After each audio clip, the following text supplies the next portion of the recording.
Good morning, sports fans, and welcome to the Saturday morning extravaganza here on Sports Talk with the Guys. Today is February 5th, 2022, and we are live on Saturday morning. As you know, no one is safe while we troll the digital airwaves. Join us as we discuss the latest news in the world of sports and review the events of the past week. No fantasy sports here. We keep it real. And you need to remember, we kill brain cells. And as such, we just might be the purveyors of the zombie apocalypse. You have been warned. We are repetitive and redundant. We have no peers. We are the internet's ongoing traffic wreck, and we carry more water for sports than Depends can handle. So, welcome and good morning on the Scorekeeper. As I mentioned, it is the first Saturday in February, and I ask you to bear with me, so I'm waiting with salacious hopes for my co-host to join me shortly so they'll be able to assist me before my voice completely goes today. But we're going to do our usual routine and get this program going and blowing. It is cold this morning, and good morning to everyone. Let us know who you are and where you hail from in the chat room. We'd love to share the misery on this cold day. It's 40 degrees. It's going to get to a high of 73, so it's going to be a nice day today. And I want to give a shout out to my assistant. Her birthday is coming up. It is going to be on Monday. And happy birthday to you, Claudia. And I think we're going to be visiting with you later on today, celebrating your birthday. But beyond that, happy birthday to me! Almighty What? here. Almighty. Oh. How you doing? Yes, I am. Not too bad. How you doing? Other than my voice, I'm actually doing much better. I was suffering a sinus head cold all week. Absolutely miserable. And it took my voice. So how is your voice any better, or are you gonna run out on us? Are you gonna run out on us and go? You don't want to hear it. Well, as a matter of fact, I'll just do that on air as my voice goes. Well, all right.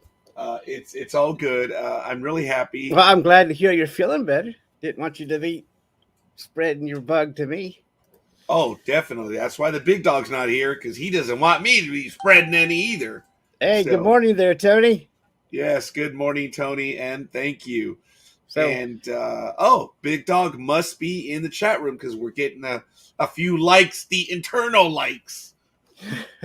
Okay, sounds good. I am cold this morning. Forgive me. I really am. The heater is normally behind me, about like right there, which is about, I don't know, 7-8 feet away. So what is this temperature there in your area? I must have missed the weather. It's 40 degrees. Oh, my.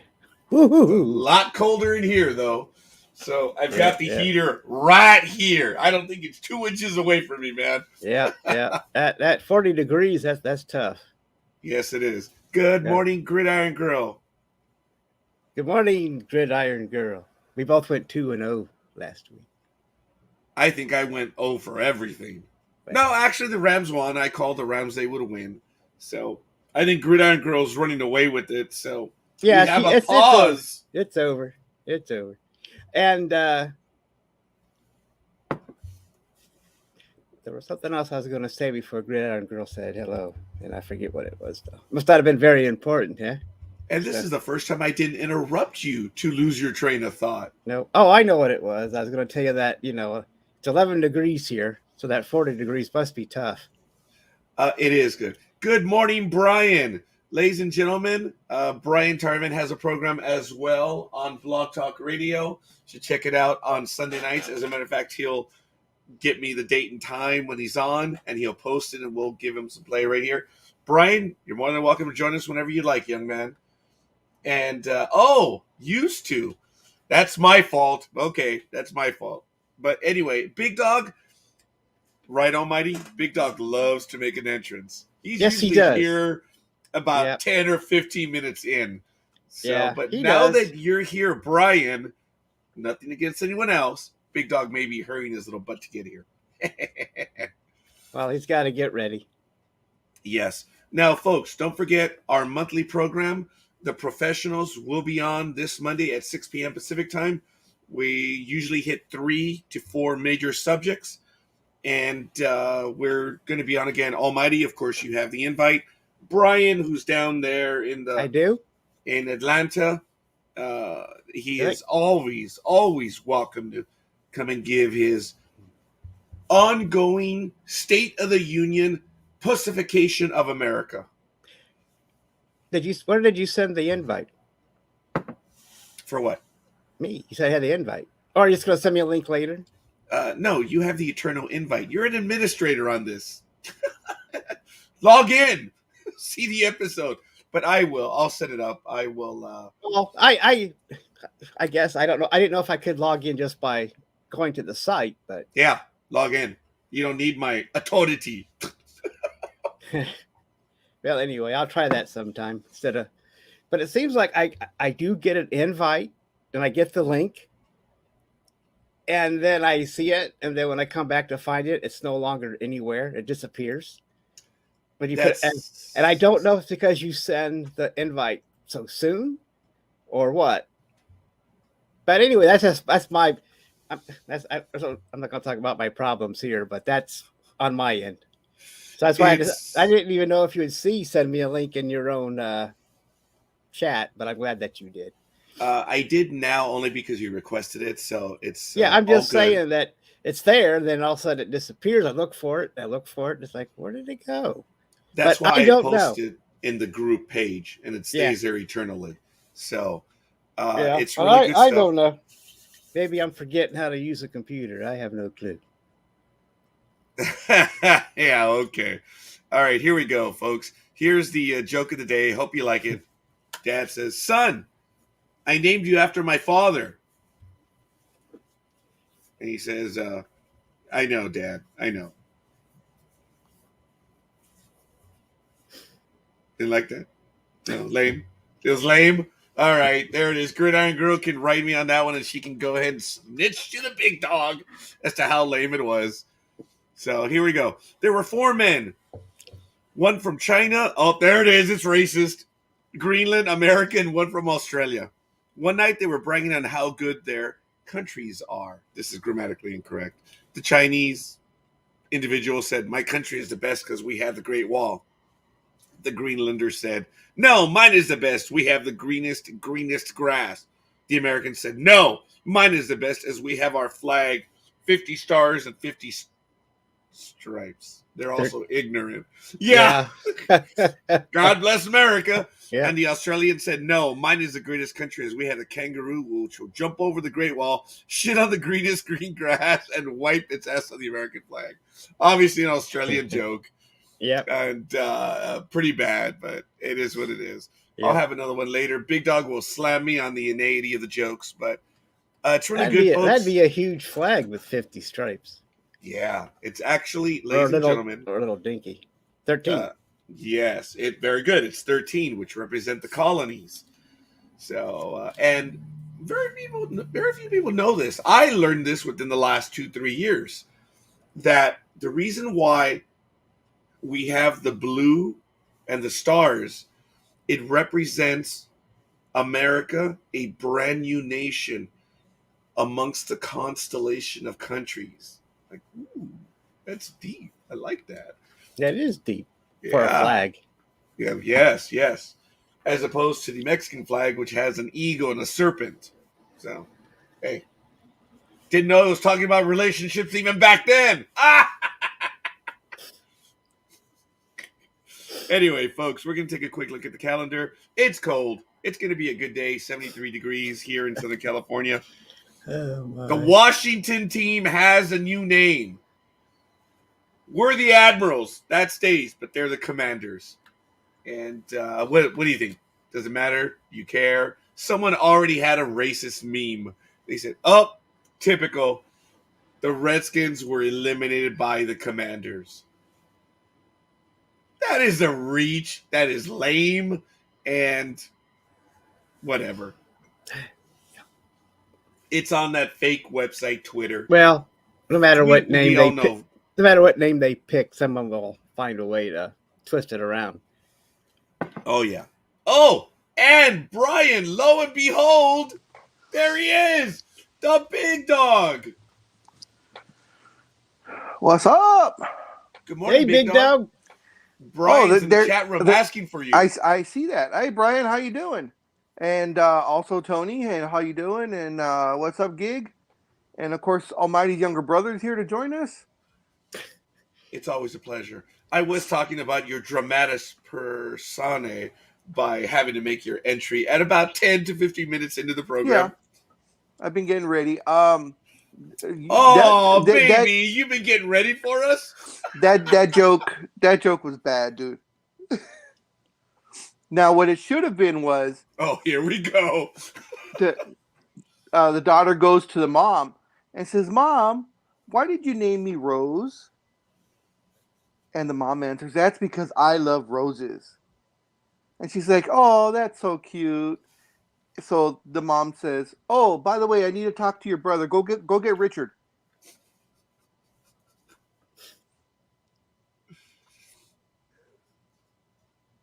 Yeah, Richard Cranium. Yeah, we know. We know. Uh-huh. Well, no, just Richard. Oh, I believe Brian wants in. Brian, give me a moment. I'm going to send you the link via Facebook, and we're going to get you in right now. I haven't hooked up a StreamYard, or I'm sorry, a Skype connection yet. But, Brian, I'm gladly going to send it over right now. Give me one quick moment. What happened to the Guardians? Other than I thought it was going to be we all thought it was going to be the Guardians. Remember? For the Washington. The Guardians are Cleveland.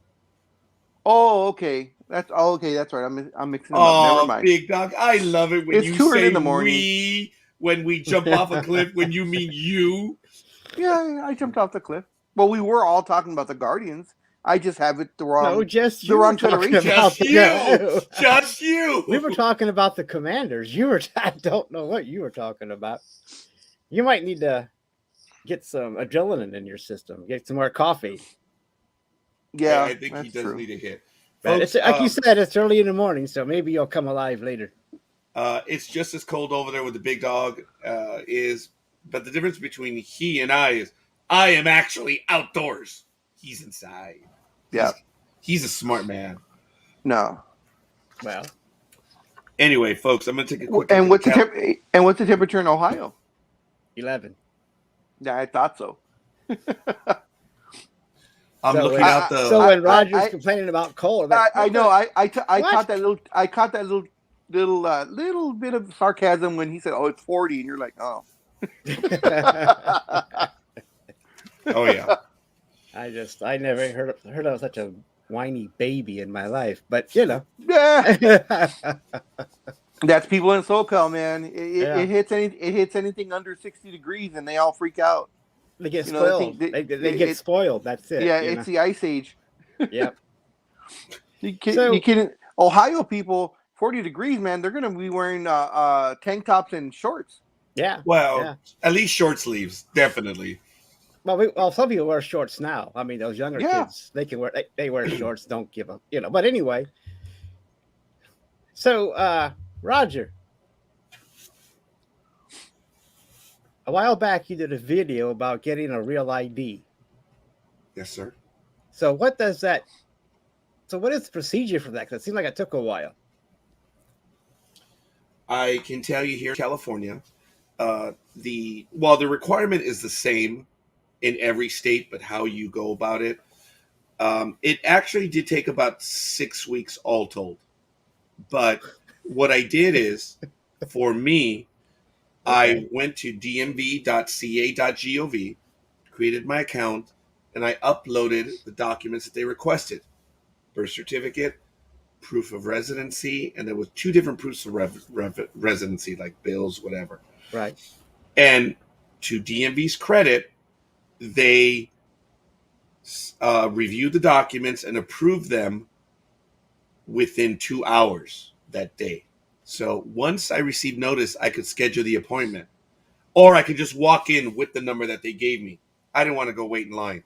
So I scheduled my appointment, which was about... Roger doesn't do lines. Yeah, 4 weeks later. And I went in, and there I took copies of the documents that I uploaded, and I presented them. They verified them. I made sure everything was good. And then 2 weeks after that, they sent me my ID. So So now he's Rogelio. yeah. Actually, I've been Rogelio Okay. for a while now, Yeah, but it I got it the took- little bear star on there. Okay, it took me 6 minutes. Why did you just tell me to shut up? Because he I- wanted you. He likes to hear you talk. Well, I said it because you said that your daughter was working on hers. I'm thinking, what do you mean working on hers? Because I went in with the paperwork, handed it over. They did my driver's license and put the proper stuff on it and handed it to me, and I left. I mean, I do live in a small town, so there's not that much of a line to wait in. But still, I keep thinking. But then I understand now because you went through the website, so that would take longer because you were doing things by the mail instead of just walking into your office and trying to wait in line. It might have been quicker. And Well, two, we're Mexicans, so we have to fix papers, you know. Okay, and DMV. Oh my! I'm not. Okay. There's 40 million people. I understand that now, Big Dog. I understand that. Folks, How much does your new papers cost? I mean, your papers cost you.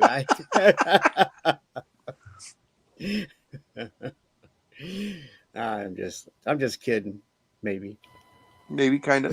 I think it was $33 or $34. Oh, Wow. okay.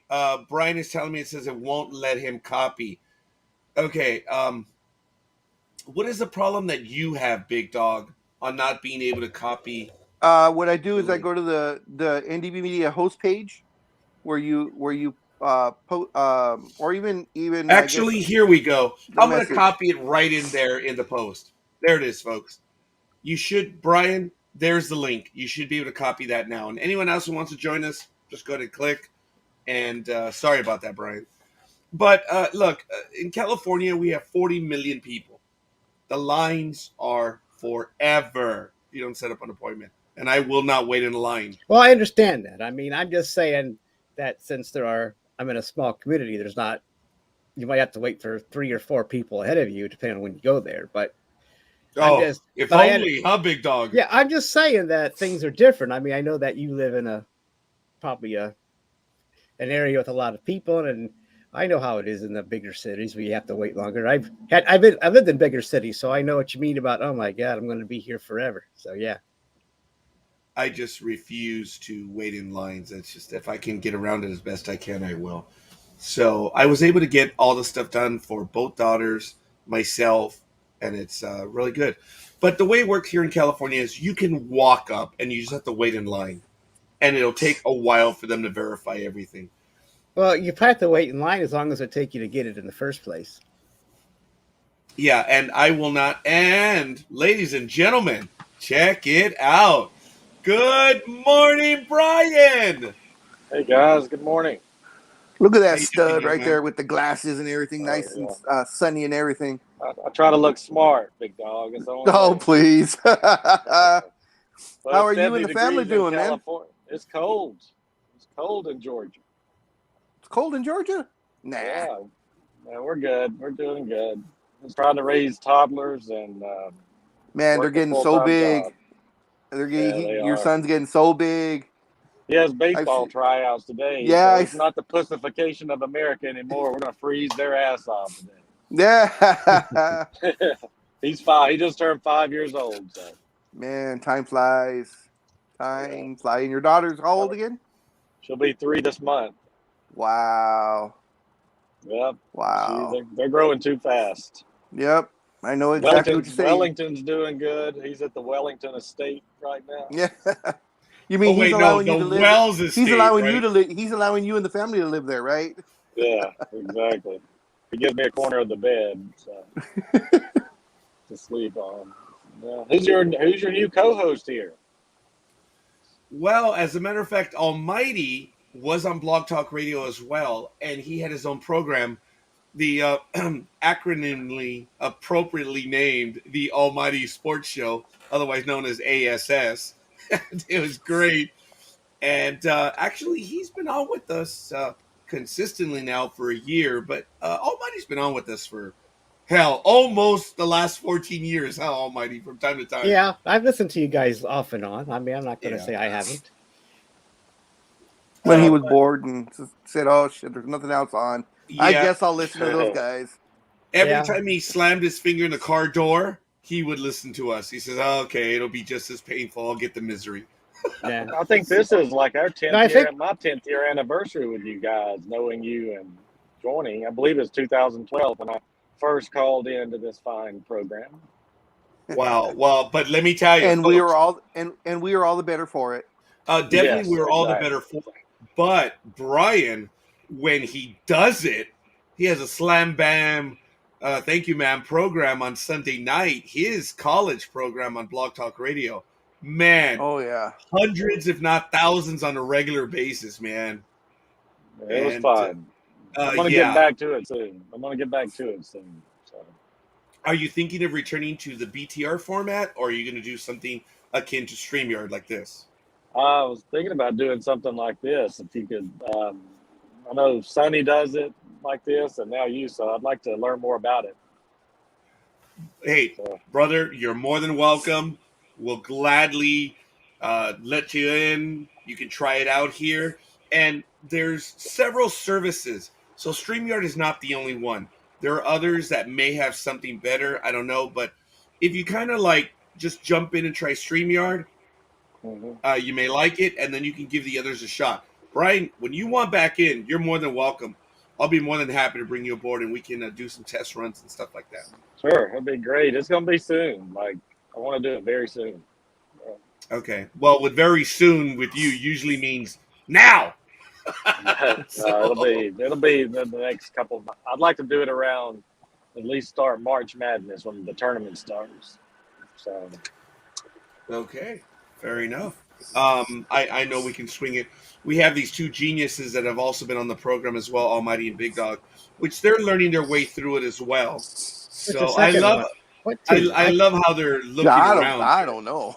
And so it's are kind you of off cool. Blog Talk Radio now, Scorekeeper? Are you off the platform of Blog Talk Radio? No, because there's a few hosts that do not want to come on to StreamYard and show their face.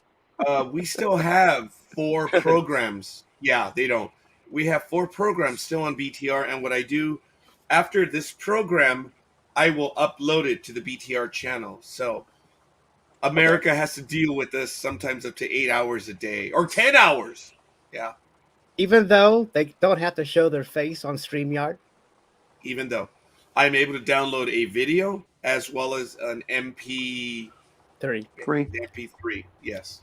Well, I'm just saying, we could always turn our camera off, and we won't have to see who we are talking. That's why I asked, but none of my True. business. So, Okay, Big even Dog though and I I just made it joked. my business. Hey, it's all good. Big Dog and I joked over the years when he was in front of me that we would have these facial reactions. We would do all Oh this stuff. man. Say, imagine if we had a camera here. Well, the damn camera's here, and we've been caught on air. And we no longer have those facial reactions Well, for the most part. for the most part, yeah. So it's all good. But I think a lot of the hosts that are still on BTR, what they like about it is the phone in capability. yes, Okay. Where they can take live phone calls. I think that's Yeah, the I only like that. thing for me. That's the only knock on StreamYard is that someone can't call in, Or- without having to be on air. Right. all of these services have the same thing, but it's the technical skill, gentlemen. And I've reached out to people that can. My computer, albeit with its capabilities, the user is stupid. So once tax season is over, myself, I'm having 2 of my buddies come over, and I'm getting a brand new computer, and I can use Skype. So if you guys use Skype as a call-in number, you'll be able to take calls and via StreamYard or any of the other services. You just have to know how to do it. Why are you choosing Skype over Zoom? Well, because Skype has a call-in number. I don't know if Zoom does. Okay, I'm just asking. I mean, they both And actually, exist. They this both is basically Well, Zoom. I do my doctor's appointments through Zoom. Right, because they have an email address Right. or an identity. I see what you're saying, but other people may not be able to call in. I see what you're saying. I got you. I understand. Forget it. Duh. This is for people such as Brian and many others that when they were driving, they would call in on their phone to the program and it would work. How many times did we do that, right, Brian? Where we would call in when we were going somewhere. Yeah, as Brian is now. Yeah, but So now where if you a off to, cop Brian? sees me, I'm screwed. I've got to meet my brother about an hour and a half down the street. Give him something. So, plus I like to drive a little bit. Sometimes after a hard week work, week work. Is that right? Week work or week of work? Okay. Work week. Hey guys, have you ever tried crispy crunchy chicken in these gas stations that you go in? Crispy, crunchy chicken. No, I don't we think don't they're live out in here. we don't live in the South. No, they're in California.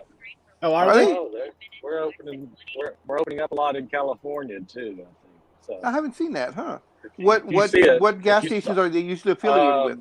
They do. I think they're starting Circle K. I've been there 2 weeks. Hell, I don't know. Okay.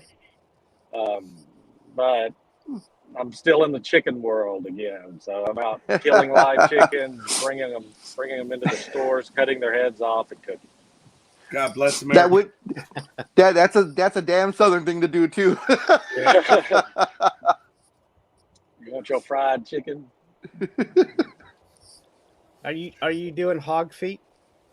No, but there is something called no pig's feet or hog's feet. But, Something like I couldn't remember. I mean, I know what you're talking about. There's something I can't even think of it right now. Or is that bigger in Mississippi and Alabama?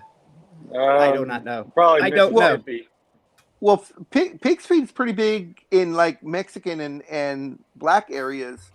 Oh my God, Big Dog, in the Latin world. Yep, you go into those little corner liquor stores and you see the big 5-gallon jug of pig's feet.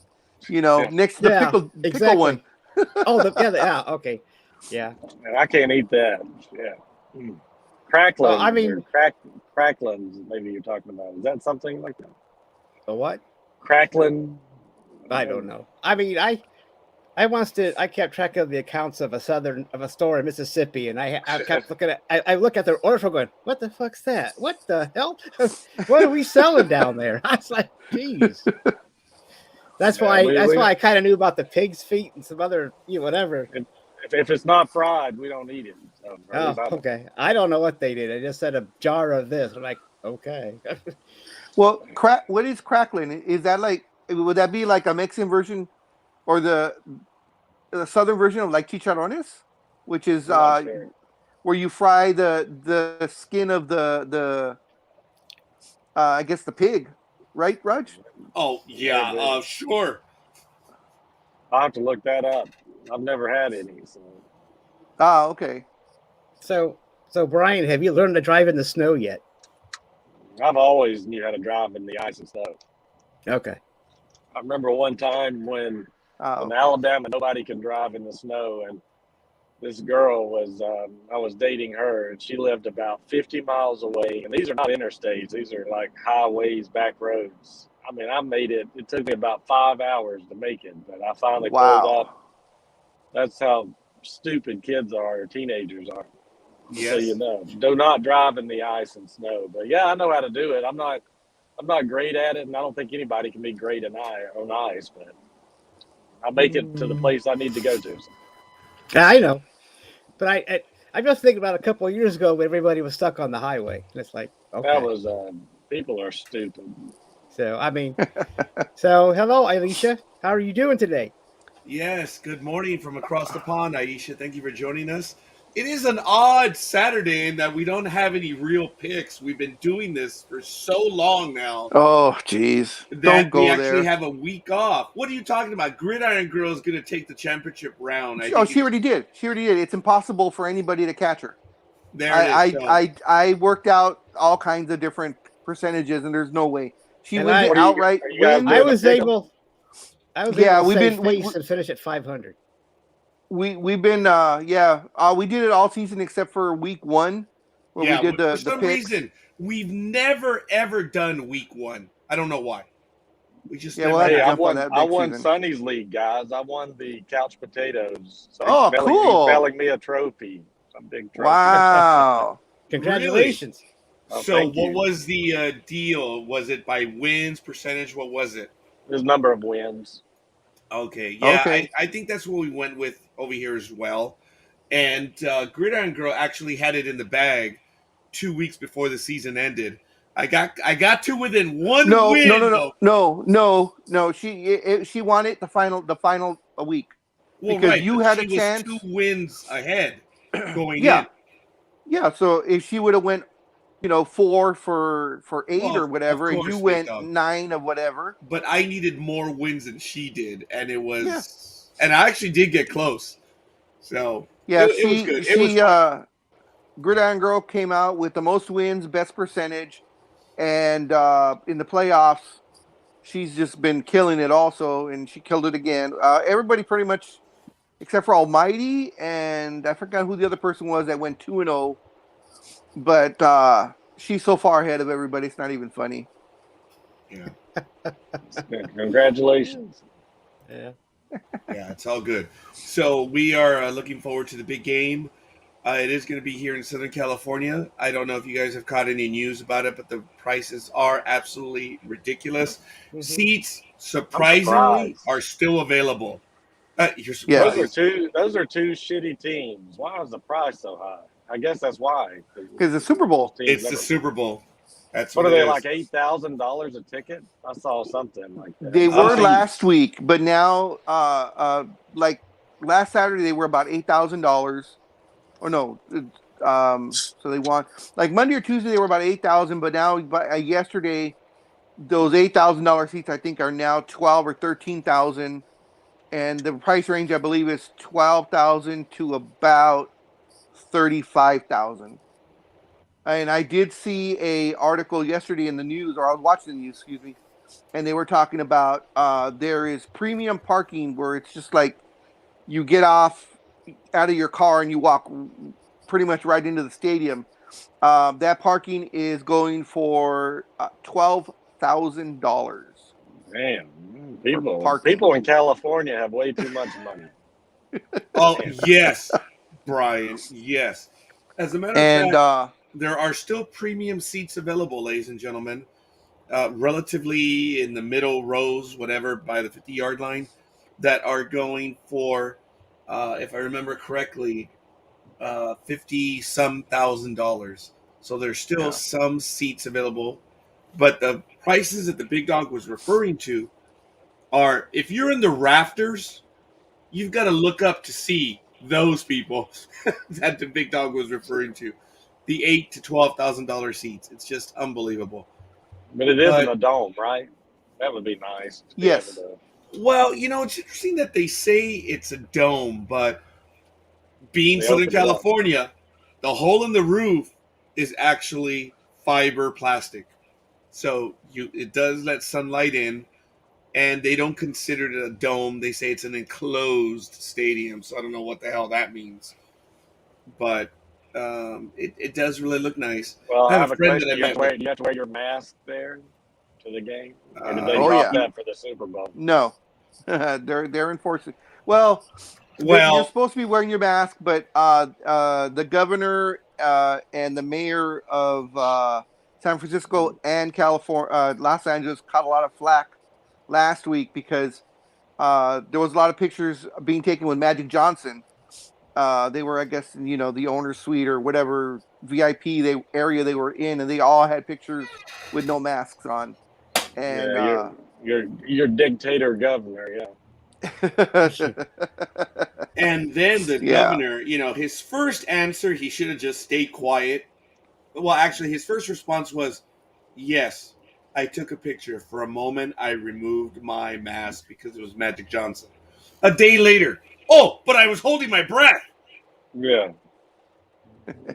Is that the same as I didn't inhale? Yep. That pretty much. And of course, after he said that he only took it off for the picture, of course, almost immediately on the internet, on Twitter and everywhere else, all the pictures of him as he was watching the game without the mask on or just hanging off of one ear, but not on.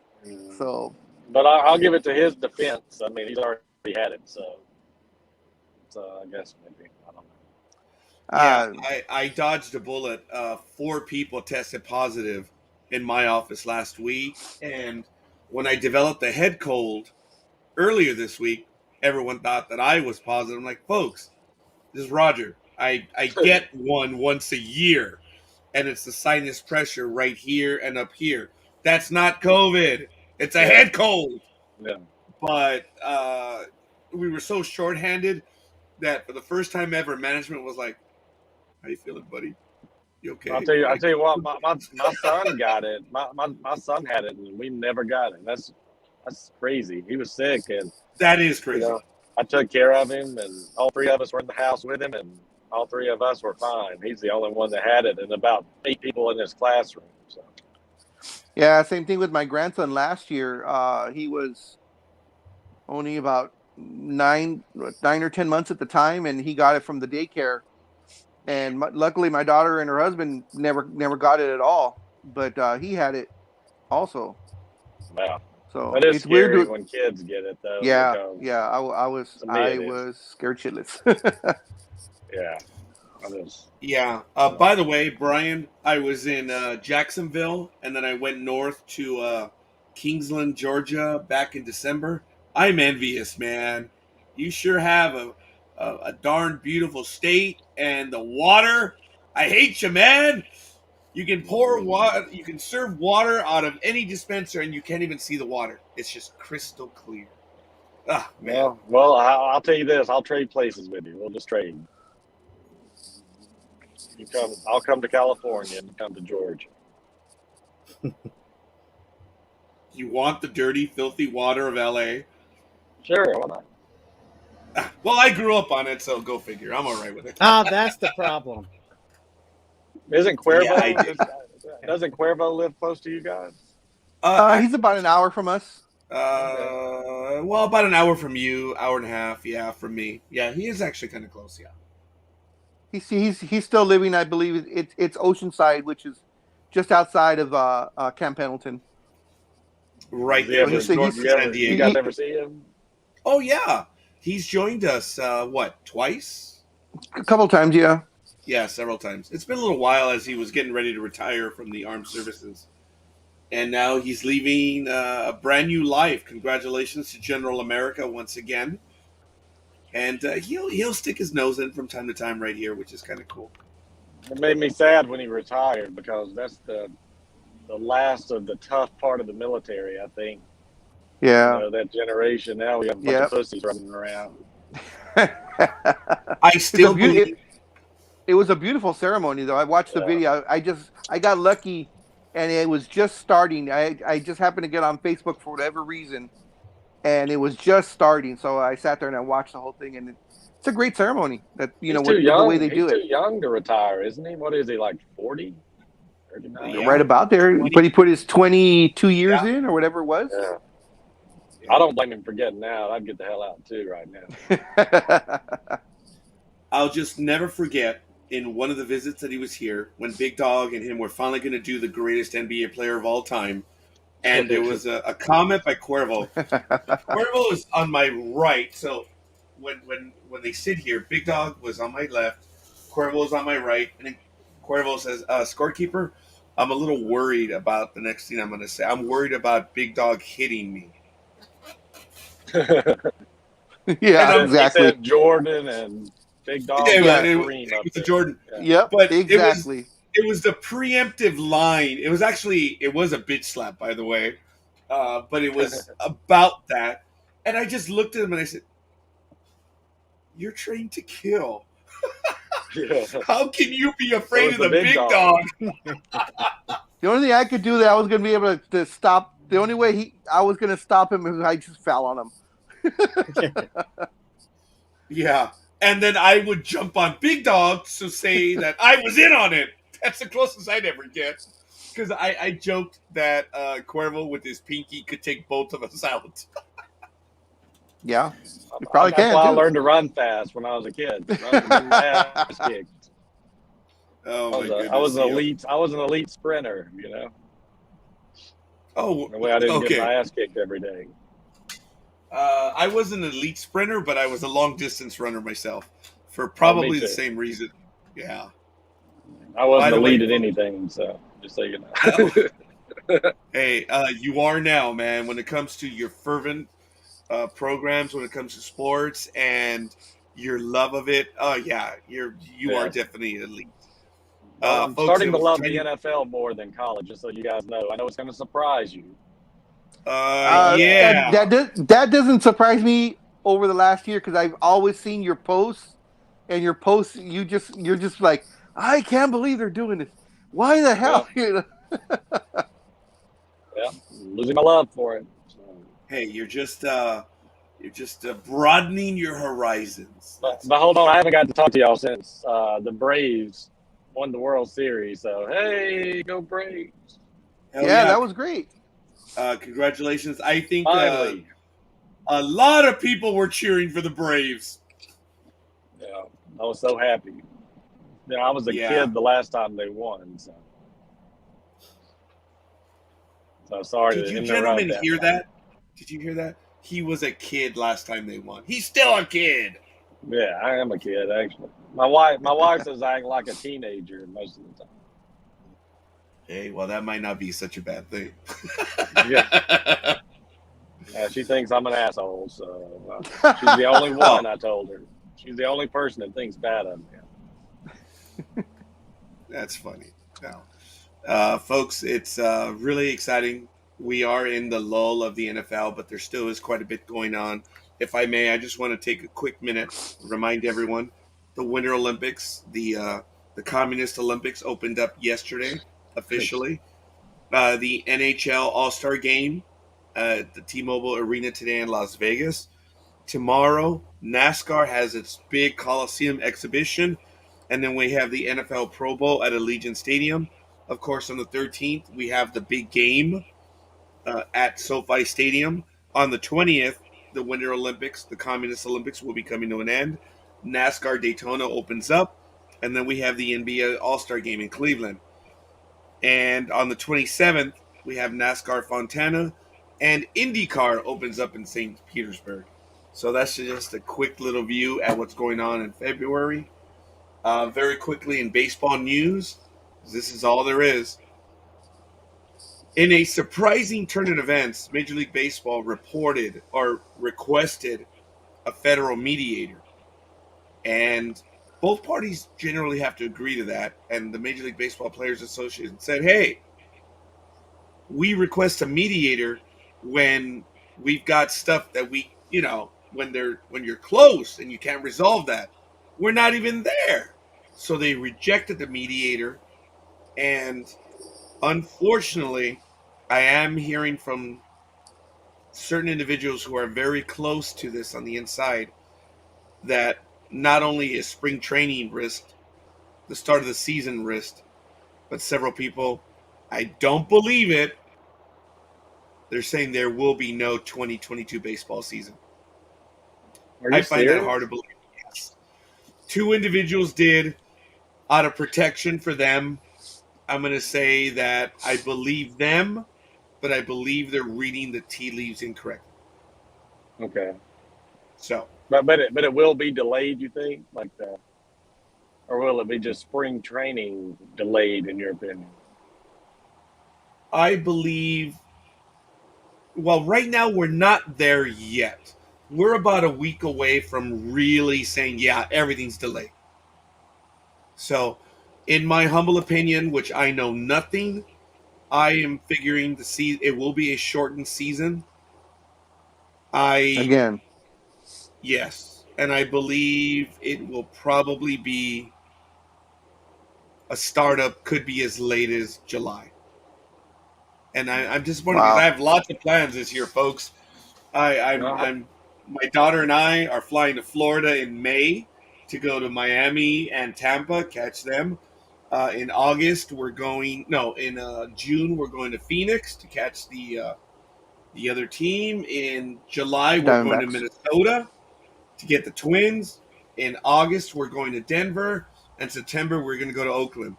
So the plan was to get 6 teams this year, making it 11. Well, you need to invite me for one of those games. Maybe Miami. Brian, gladly. I've been to their stadium. It's nice. Oh, which one? Miami. Oh, all right. Yes, of course. I've been announcing it for some time now, deliberately, So I'm glad, Brian. I will let you know. I think it was tentatively set for May 13th through the 15th. Okay. I'll verify that. But that's provided the baseball's on schedule. Yeah, I good couldn't point. I couldn't find my Atlanta Braves Cleveland Indians T-shirt.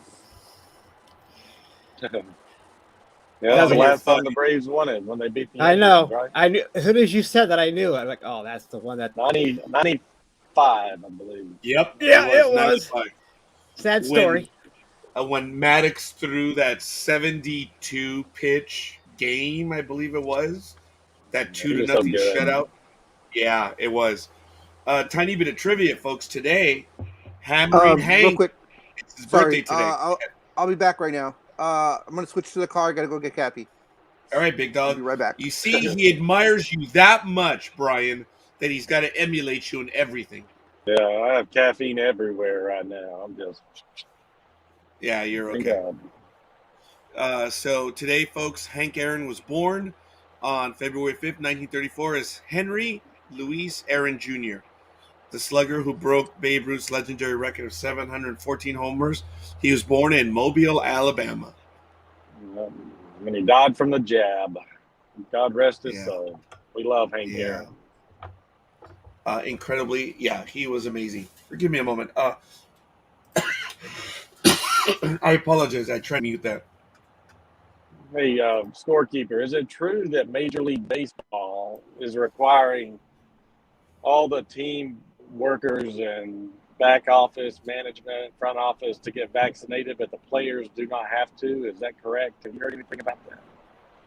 Yes, sir. It's something that we talked about several months ago, that we do know that members of management are required in leadership positions. I cannot confirm the lower echelon ones, but I do know that, the higher-ups are required. What league was he talking about? Major League Baseball. I believe so. I know that one of them, that the upstairs people need to get the jab, but I don't think the players are mandated anymore.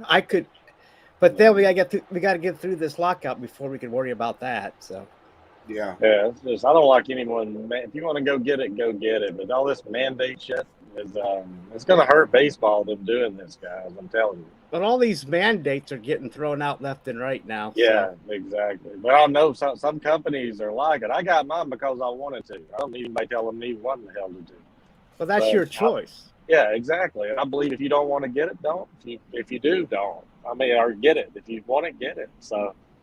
Yeah, I'd be surprised how many people walk up to you. Have you been vaccinated? I'm like, oh, do you like anal sex? I mean, let me ask you some personal questions while you're right. at it. But, right. There's so many people out there who just but it's so politicized now. It's just it's crazy. I mean, it depends on the person and if they are, and if it's even healthy enough for them to get it because of other conditions. So It is politicized, though. You're right. I am prepared to have almost every conversation at any time, anywhere in the workplace. I am asked much and often, but when it comes to the inoculations for COVID, it is one where I'm like, I don't want to waste the energy. I don't want to waste anything. There's some bills being passed. There's some legislation being tried to be pushed through. If you ask someone their vaccination status, you could be fined $15,000 or something like that. They're trying to push it through. But anyway, that's a violation of the health thing. You just can't go around. Yeah. Unless that's different for COVID now. Who knows? But anyway, I think it should just be the person's choice, and also since people with or without the jab can still get it and carry it. It is not actually a vaccine. It's just a shot. A vaccine actually gets rid of it, such as polio. I drew my smallpox. line at the booster. I drew my line after that. I'm not going to continue the rest of my life being jabbed in the arm every few months. That's the way I live. I don't blame you. And they got that pill coming out, don't they, that you can take daily to get. It's like, oh my gosh, there are a lot of companies making a lot of money off of this. No, I got my 2, and once they start, it's like somebody bumming money off of it. Can I have $5? Yeah. Can I get 3 more? Can I get 2 more? Can I get 10 more? No, I'm done. 5's all you get. Get your forever card, so you just your walk forever in. card. Didn't think about that. I myself, I had one, and then I got the one booster, and then that's it. Yeah, I have no interest in anything. That's okay. That's what you decided to do. Yeah, I did, and I decided I allowed my family to make their own decisions. My wife hasn't started with the booster yet. I was just like, if you start this, you're going to be doing it the rest of your life. So. Oh, wow. I apologize. I was distracted a little bit. I got a flash that there's a hurricane in the Indian Ocean. I guess they call them typhoons over there. But I was just a bit surprised by that. I was like, ooh, Madagascar is going to get hit. I wonder if the little animals from the movies are going to be okay. Don't shake your head at me that way, Brian. Oh, Brian. Oh, that was easy. Hey. Oh, almighty. I'm already a young brother of the Almighty. Now I'm Brian. I'm going to get confused here in a minute. I mean, that was old hat, man. That was easy. He joined us for a few minutes, and I was like, hey, Brian, watch it. I mean, I'm flattered to be called Brian, but No, hey, it's all good. While the big dog gets in real quick, I do want to remind everyone that in PGA and LPGA, at the AT&T Pebble Beach Pro-Am, which is here in Pebble Beach, California. It's running from February 3rd to the 6th. Seamus Power is in the lead at 128. Andrew Putnam follows him at 132, tied with a whole bunch of other people. So that's in the PGA. In the LPGA, we have where'd that Crown go? Colony Golf and Country Club at Fort Myers, Florida, going from February 2nd to the 6th. Right now, Leona McGuire is tied with Marina Alex at 131. And following at 135, -9, is Brittany Altamar, Stacey Lewis, and Lena Johnson. So that was a quick look at your PGA. We'll go over the very newly announced AVP schedule, which will be later in the program right now. But, folks, we're in between. We rarely have everyone here right now. What do you guys want to talk about right now? We've talked a little bit about the COVID. Well, first off, go ahead, Almighty. I want to invite Alicia to join the show and go over her rugby stuff. She mentioned it earlier, so I said, well, just come on and give us the results, and we'll be happy. Can I also say that Rugby Six Nations started today? Ireland against Wales, followed by Scotland against England. Thank you, Aisha. We very much appreciate the updates. And hell yeah, please. She says, I have all 3 shoots. And because my mom, she says she has all 3 shots. I apologize. And because of my mom, I'll get any other that's needed. Yeah. And Aisha, and I thank you for that. Sure. And I do appreciate that you do have to take care of your mother. I have no issues with people having that. I have it, but I have no problem. That's your choice. And I myself, I've avoided visiting my mother, but she doesn't know me anymore anyway, so it's okay. Because she is in a retired home, an assisted living facility, and she knows my brother and 2 sisters very well. She doesn't know me, so I'm like, that's okay. It's all right. Are you the oldest? No, sir. I'm the youngest. Me too. That's why she doesn't remember you. Yeah. I'm sorry you have to go through that, buddy. Oh, hey, it's, you know what? It's all good, Brian. Thank you. Which each day that goes by, I guess it starts to wear a little bit more and more. But as long as my sisters and brother are able to spend time with her, and the funny thing is, she tells them she asks them, where am I? And when I show up, she's scared and she's frightened. She's leery, and it's like, okay, yeah, it's begun, the mental decline. And I just don't want to put her through that. Yeah. You're a good man. Oh, well. Even I have a hard time with that one. Hey, so Big Dog, you've gone silent over there. What's going on, young man? I'm just listening. All right, well, thank you for listening and joining us. As a matter of fact, ESPN is announcing what we've known for 2 days, that Major League Baseball rejects the request for a federal mediator. So, well, it was the Players Association that rejected it, not baseball. Major League Baseball is the one that asked for it. I thought I said the MLBPA. You said Major League Baseball. That was it. But anyways, in your opinion, isn't that a bad thing? Even if I know what a mediator is. So, according to the Players Association, they're saying, well, we're not even close enough to need a mediator. But at this point, when you're that far apart, I mean, a third party to get in there just to get them to sit together, to even start talking about, numbers and everything else. I mean, shouldn't that be considered a good thing to ask for that mediator? No, because if you bring in a mediator, you genuinely have to agree that you're going to agree to what that mediator is going to force upon you. And right now, they're so far apart, they're going to go in the middle. It's not going to work. Both sides can get screwed. It would be a waste of time for the mediator, and whatever cost it would cost. I mean, if they're that far apart, they're beyond that right now. They have to get closer to something. They have to agree on some issues to think about that. And one other thing, when the sunlight flashes through Brian's car, it looks like he's at a rave with the sunglasses and everything. So it looks like he's at a rave. So it's interesting. You see, I was taking it same thing for Big Dog. They're both you're at the same rave, aren't you? Or they're heading the same direction. Yeah, I was taking it as biblical. The light was shining through, and they were enlightening all of us right here. I thought of a rave because he had the sunglasses and. Well, Brian would definitely have the light shining on him. For me, you would see flames and smoke and stuff behind him. Stop it! Is my video gone now? Yes, it is. Yes, it is. I don't know why. Let's see. Aisha says that her mom is 85, and so she intends to hold on to it for as long as possible. And as of right now, Ireland is leading 10-0 against Wales. England against Scotland will be played later.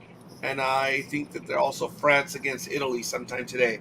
Aisha, appreciate the updates. Thank you. Folks, I need a quick moment. My voice is going. I've got to get something else to drink. I think the reason why Aisha doesn't want to come on is because she's actually wearing the Queen's crown, and she just doesn't want to show it off. Okay. I'll go with that. While Scorekeeper's away getting coffee or hot tea or whatever he's getting, what do you guys think about Tom Brady's retirement speech, I guess, or comments that he made where he's thanking everybody under the sun that had to do with the Buccaneers and didn't even mention the Patriots? Well, that's his prerogative. Yeah. And I guess, the whole thing caught us off guard because we thought he wouldn't retire this way, that he'd just wait to get, it was announced like Big Ben, they're thinking his retirement so he could go on his last tour. But this means that in 5 years, Big Ben and he will be in Canton. So at least I think Big Ben will make it. But the Patriots did him dirty, so it's his prerogative, like you said. I mean, he can do what he wants. It wasn't always a joyride for between him and Belichick. So I mean, that is true. They still won, but yeah, But I guess when his camp or his people were asked about why didn't Brady acknowledge the Patriots in his farewell speech, the answer was given. Well, when he left the Patriots, he left a very heartfelt goodbye to the fans of the Patriots, so he didn't want to do it over again. That was the reasoning, they said, behind him not mentioning the Patriots at all this week. Well, that works for me. Yeah. I'm surprised like he I said- retired, though. He had one good year, at least left. He led Oh, the yeah, NFL in definitely. Yeah. yards and touchdowns this year, I believe. So, damn. I mean, he's still producing at a top level. Oh, yeah. Well, I mean, I'll give it to him that he realized that he wasn't going to give 100% anymore. And he said, you know, that he always told himself when he couldn't do that, that's when he would leave. And he's, you know, in that 2 weeks ago that they lost, he realized that, you know, he didn't want to get up at, you know, 5 a.m. every day or whatever his routine is, that he just didn't want to do it anymore. So I'll give it to him. You know, that he was tired of drinking those health drinks. I know, man. So he's Wow. tired of that. But I agree with Brian. He's probably still had one good season left. Oh yeah, definitely. But like I said, I thought he would probably wait till next season so he could have his glory, have his glory thing. But he said he never wanted a farewell tour. But he would hit at it like Yeah. Big Ben did, and then everybody would say "Thank you, Tom" or "Fuck you, Tom," and then move on. But I'm just saying, I thought he would. But anyway, he's out, and it'll be interesting to see how all these gaps are filled between these two, Big Ben and so far Brady retiring. Hey, maybe we'll have a trifecta, and Aaron Rodgers will retire too. I don't know. Okay, Brian, is he going to retire? No, he's going to leave Green Bay, though. Oh yeah. I would like to see Aaron Rodgers go to Tampa Bay. Warm weather, easy division right now. I could see him taking Brady's place. That is an interesting idea, Brian. Because that will be the second quarter. That'd be Tampa's second steal. Yeah. And just think about it. If Aaron Rodgers can take Tampa Bay to the Super Bowl and win it, that has to be some kind of record somewhere. A quarter or two separate quarterbacks leave a team and lead them to the Super Bowl like that. I like that idea. I really do. I think it'd be Aaron Rodgers is the best quarterback I think to ever play, just from what I've seen. I know he doesn't have the ring. I know. Look, when you watch more than one game, get back to us. So, hey, I understand. I understand where you're coming from. I'm not going to argue with that, but but everybody has their own opinion, so I get it. I mean, Brady's amazing. I'm not a big Peyton Manning guy. It still doesn't mean he's not a dick. No, he is a dick. Don't get me wrong. Yeah. And sometimes you have to be a dick in those positions, right? I mean, look at the receivers Aaron Rodgers has had. Like, he's had one, maybe two. And look at what he's done with Green Bay. I mean, these guys screw up every draft. They don't get him any help. And he still does pretty good every year. So I want to see him on a good team just to see what he can do. Yeah. That's why put him on Tampa. That's part of the reason that he had all that trouble last summer, because they were always taking his favorite receivers away from him and getting these other guys. But yet with that roster he had this season, he got to the playoffs. So and won the division. So yeah. But I like your idea there, Brian. I'd like to see him on Tampa. I don't know if that's where he'll end up, but I like it. I like the story. It'd make a good movie for football between him and Tom Brady. But anyway, that's just me. Ooh, she's liking it. Oh, I did. Almighty has his claws out. I don't know. Yeah. Oh, there they are. Yes. Yeah. Folks, the one good thing, other than the camaraderie here that we have, is the ability to speak our minds on it.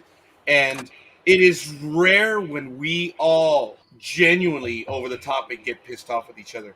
We'll get pissed off over some of the things that we do, but when it comes to the opinions, we've done that, Brian. But we don't get angry at the person. We may dislike their point of views, but we don't hate them for it. And that's one thing that I've really appreciated about this venue, and here especially at Sports Talk with the Guys, and to even a lesser extent on some of the other programs that we've been on. And I'm not belittling them. I mean, on Brian's program, obviously in the college football realm, I mean, come on, man. Opinions. Give me a break. Fervent beliefs. Yeah, I may not agree with them, but I'll joke around with them because that's their opinion. But that's about it. I'm not going to get mad at anybody. I'm just going to say, okay. I joke with Brian. I hope he knows that's what I was just joking with him about watching more than one football game. So, you know. Well, it was great. I mean, hell, Aisha loved that one, which is really good.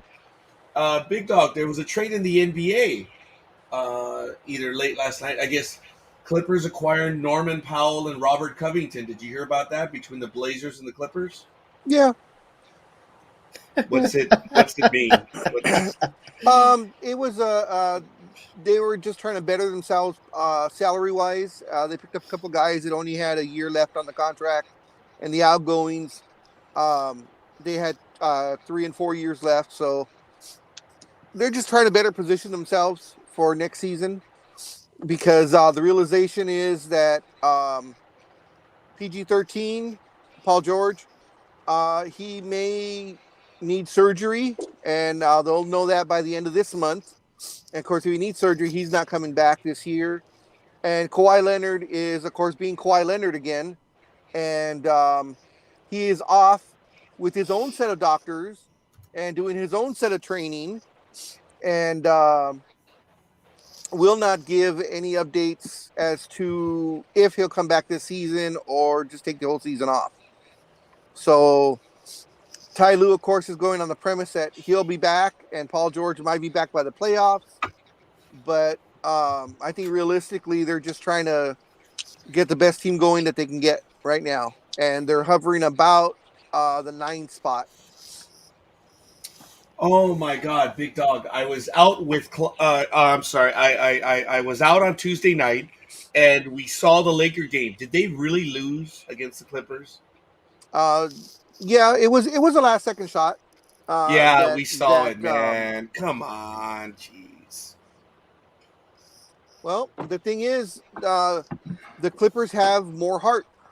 That's all there is to it. They don't have their 2 stars, and yet they're still doing as best they can.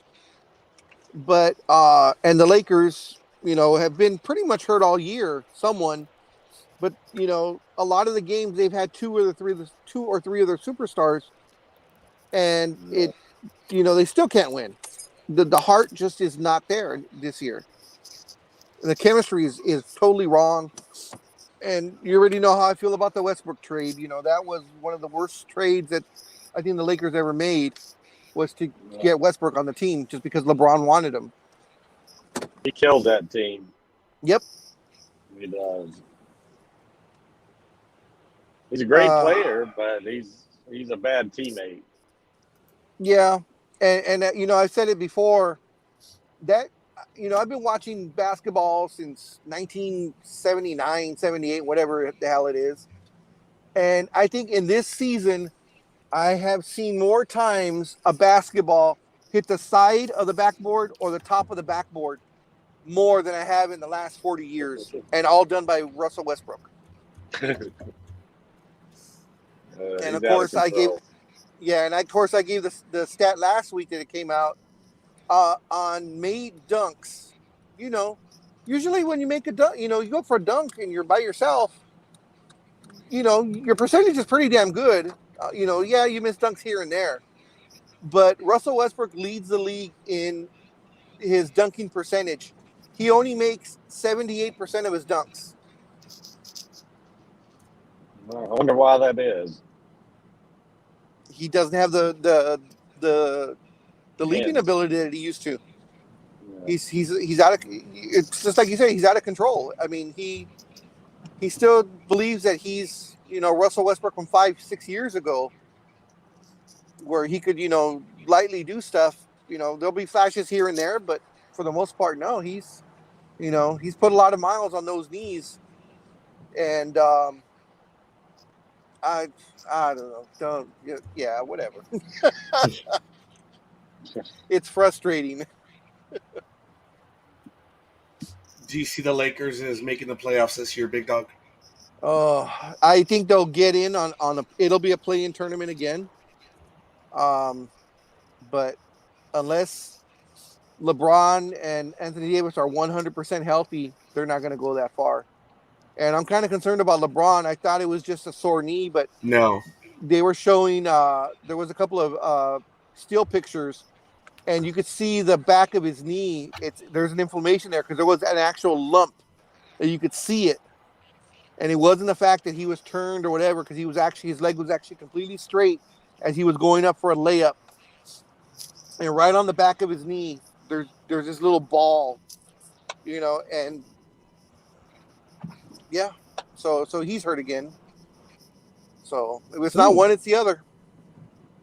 Wow. And I believe the Cavaliers will make the playoffs. Oh, yes, they will. Say it ain't so. I'll be quiet. Let me ask you a quick question. I'm going to go back in time when we're talking about the Rams and the Super Bowl. Is LA, are the people of Los Angeles embracing the Rams and the Chargers as fans, or are they still ignoring them? Especially the Chargers, are they still ignoring them? I just want to know that since scalpers can buy their tickets, LA fans' tickets, I want to know if they're being accepted or if they're still just blah. For the Chargers, they're not accepting them as fans. Okay. The Chargers are still having problems. It's a bit better now because they're in SoFi, but I think it's more the stadium than the team. And the team was decent this year. The Rams are a bit more popular than they were when they first got here, being, of course, Super Bowl bound, and as well as they played this year, there was a lot of fans. But if the Raiders come down or the Niners come down, or something like that, Green Bay comes in, there'll be more of those fans there than there will be Rams fans. So it's more than the 49ers that get the most tickets. Oh yeah, when the Niners, Thanks, Brian. when they played this year in the regular season, I'd say it was 70-30 Niners in the set. Yeah, that's what I heard, but I didn't know they didn't mention. But I didn't know it was the same for the Raiders and Green Bay. Yeah, this is Raider country, true and true. Okay, that's cool. I didn't know that. If the Raiders play the Rams or the Chargers, it's 90-10 Raiders. Okay, makes sense. I've seen it a bit differently, and that's why I'm glad Big Dawg just jumped in. And I think we're going to clash in the opinions. And I think it's going to clash because I actually had to endure it. So my opinion is clearly different in this because I noticed that when the Rams returned, their sellout games in the Coliseum, oh my God, it was a madhouse. It was horrible. Being an Uber and Lyft driver, going over there to try to pick up people and drop them off, it was a nightmare. That was when they immediately returned about 5 years ago. Now, it is still busy, but I really wonder how much of a football city Los Angeles really is. And I say this because I don't see the fervent fan base like maybe you will for the Dodgers or in Orange County for the Angels, or hell, even in San Diego for the Padres. I tell you, we went to the Padres last year in August. Padres were not in the playoff race. Stadium was sold out. Petco Park is a nice place to go, by the way. But anyway, I see Rams around, but I don't see them in the way that it gives me an impression that this is an LA town. People are talking about Los Angeles, but I don't know. I'm still indecisive. I mean, you're going to the Super Bowl. This is a team that's been here for some years now. And folks, I know, Big Dawg, I agree this is Raider Town, but this is ancestral lands for the Rams. They are Los Angeles. And I don't know. I'm really indecisive on it. I don't see it. I think what it is because the Rams have gone and come back and gone and come back and moved around. They were in Anaheim for a while. I think the fans here, as you said, you have your Dodger fans, you have your Laker fans, your Angels fans, even the Clipper fans. Yeah, Got to give it to those dumb bastards. But the thing is because they stay in one spot. You know, the Rams, they were the LA Rams, and then they were the Anaheim Rams, and then they were the St. Louis Rams, and now they're the LA Rams again. I think the fans just don't have faith in them to stay put. So they don't want to make the investment because, I mean, when you're a big fan, especially now, in 2022, where everything costs an arm and a leg, you get a jersey, it's $110. You get this, you get that, all the memorabilia and all this other stuff. It's a big investment. And then forget about the fact that going to a football game, if you go for, they've done the stats on it over the last few years. For a family of 4 to go to a football game, you're looking at least $500-$600 easy. And that's a lot of money, especially if you're not sure your team's going to be there in the next couple of years. You forgot the Cleveland Rams. There you go. Yes. See? Yes. There you go. That was a timeout by Almighty. Yes, very good. Well, I got that impression when the Rams first moved to St. Louis. I think I mentioned this before, is that part of the reason they moved because the fans weren't really into it. They weren't. Yeah. So they moved to St. Louis. And that's why I asked the question, because they had problems last time when they, like I said, when they moved to St. Louis. Now and plus the money they have to pay out now. So that's why I asked. And I can see the Raiders. I mean, were the Raider Nation, was that Raider country before they moved down to Los Angeles? Yeah, it was somewhat. But once they got down here, what really made them, of course, popular was in the poorer communities. And the fact that the gangs took their colors, that silver and black you saw that in all gang areas. No matter what gang you were, they wore the silver and black. They may hate each other and they'll kill each other rather than look at each other, but they all wear the Raider colors. Yeah, that was interesting. Yeah, it was interesting, yes. Because it's generally a blue and red color here in Southern California, but I guess the Raider color was a neutral color. And I really did dislike at the time when the Yankee color was becoming the same way as well. Oh, that really sucked when the gang affiliation was to wear the NY, the black and the white. Oh, that was really depressing.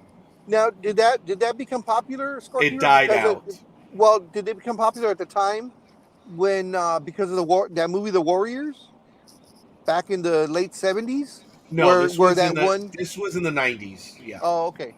But The Warriors, folks, if you haven't seen that movie, wow, talk about a low-budget film that really worked out. Wow. It's a cult classic now. What is Brian, it? you've seen The Warriors, right? Warriors. Oh, my God. Almighty, you've seen it, right? Oh, yeah. I mean, yeah. I mean, that ran on HBO for years, and yeah, and now that one famous line with the bottles, right, where he's clinking, "Warriors, come out and play, Warrior." Plus it has that comic book feel too. It has those. Oh yeah, I mean, so it was. So yeah, it's right. It's been a cult classic ever since it came out, though, and Brian, I'm sure it's somewhere. It is. It's everywhere, folks. It has a creative storyline. This was in the late 70s when gang population and stuff was out of control in New York. And they decide to have a summit. And all the gangs come together. And some ugly crap goes down right there at the summit. And the smallest gang is nailed for it. They're accused of it. And this gang has to fight their way home. Oh, wow. Yeah. I'll have to check that out. Oh, dude, it was a good movie, man. And it was an interesting premise, dude. It was well done. It could be a commentary on political alliances today, but it was pretty good, man. Or at any time.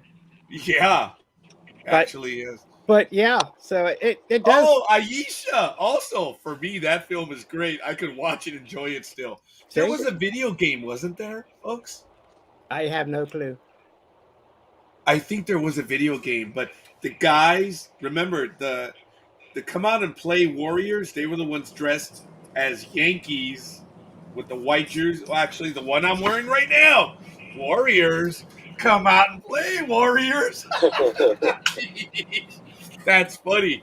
And they were banging the bats, and their faces were painted white and blue or white and black. It was, yeah. And the guy's got a glass bottle on every finger, and he's clinking them.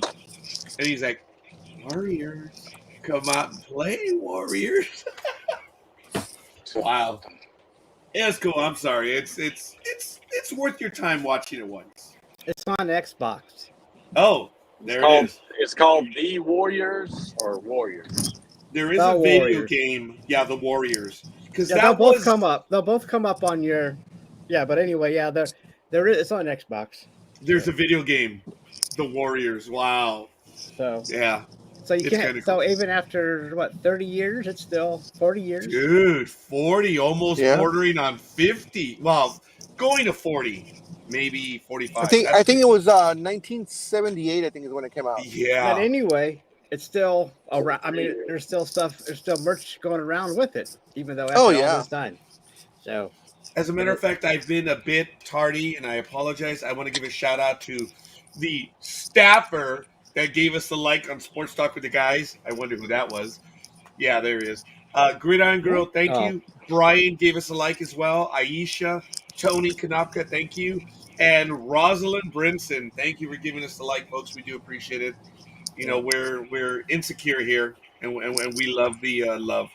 So, 1979. 79, yes. I was 10 years old, man. And Brian Butt was a twinkle in his daddy's eye. I was 3 in 79. Oh, okay. All right. All right. I'm a 76 baby. Yeah, I drank beer as a kid and smoked cigarettes, so I'm tough. That sounds like Gen X. Yeah. Oh, Aisha tells us, yeah, it does sound like Gen X. Actually, it does. The whole film is on YouTube as well, so you might watch it there. It's cool. Folks, we're not actually, we are shills for it, but we're not earning anything from it. Warriors is at least a one-time watch. It was actually very well done. It had a creative storyline, and it was pretty scary. I remember watching that movie 10 years old, man. I was like, geez, these guys are screwed. Yeah, because they're like on the fringe. They're tiny. How many Big Dog do you remember, Almighty? There was six or 8 of them. Yeah, I think 7 or 8. Yeah, sounds about right. Dude, it was a tiny little gang from one little street corner. The Warriors, that's all they were. They were just a tiny gang. And there was like 10,000 gangs gunning for them. Or not 10,000 gangs, but 10,000 gang members. Wow, dude. I think it's also on Hulu. Okay, fair enough. All right, well, folks, we're well into today's program. It is February 5th, 2022.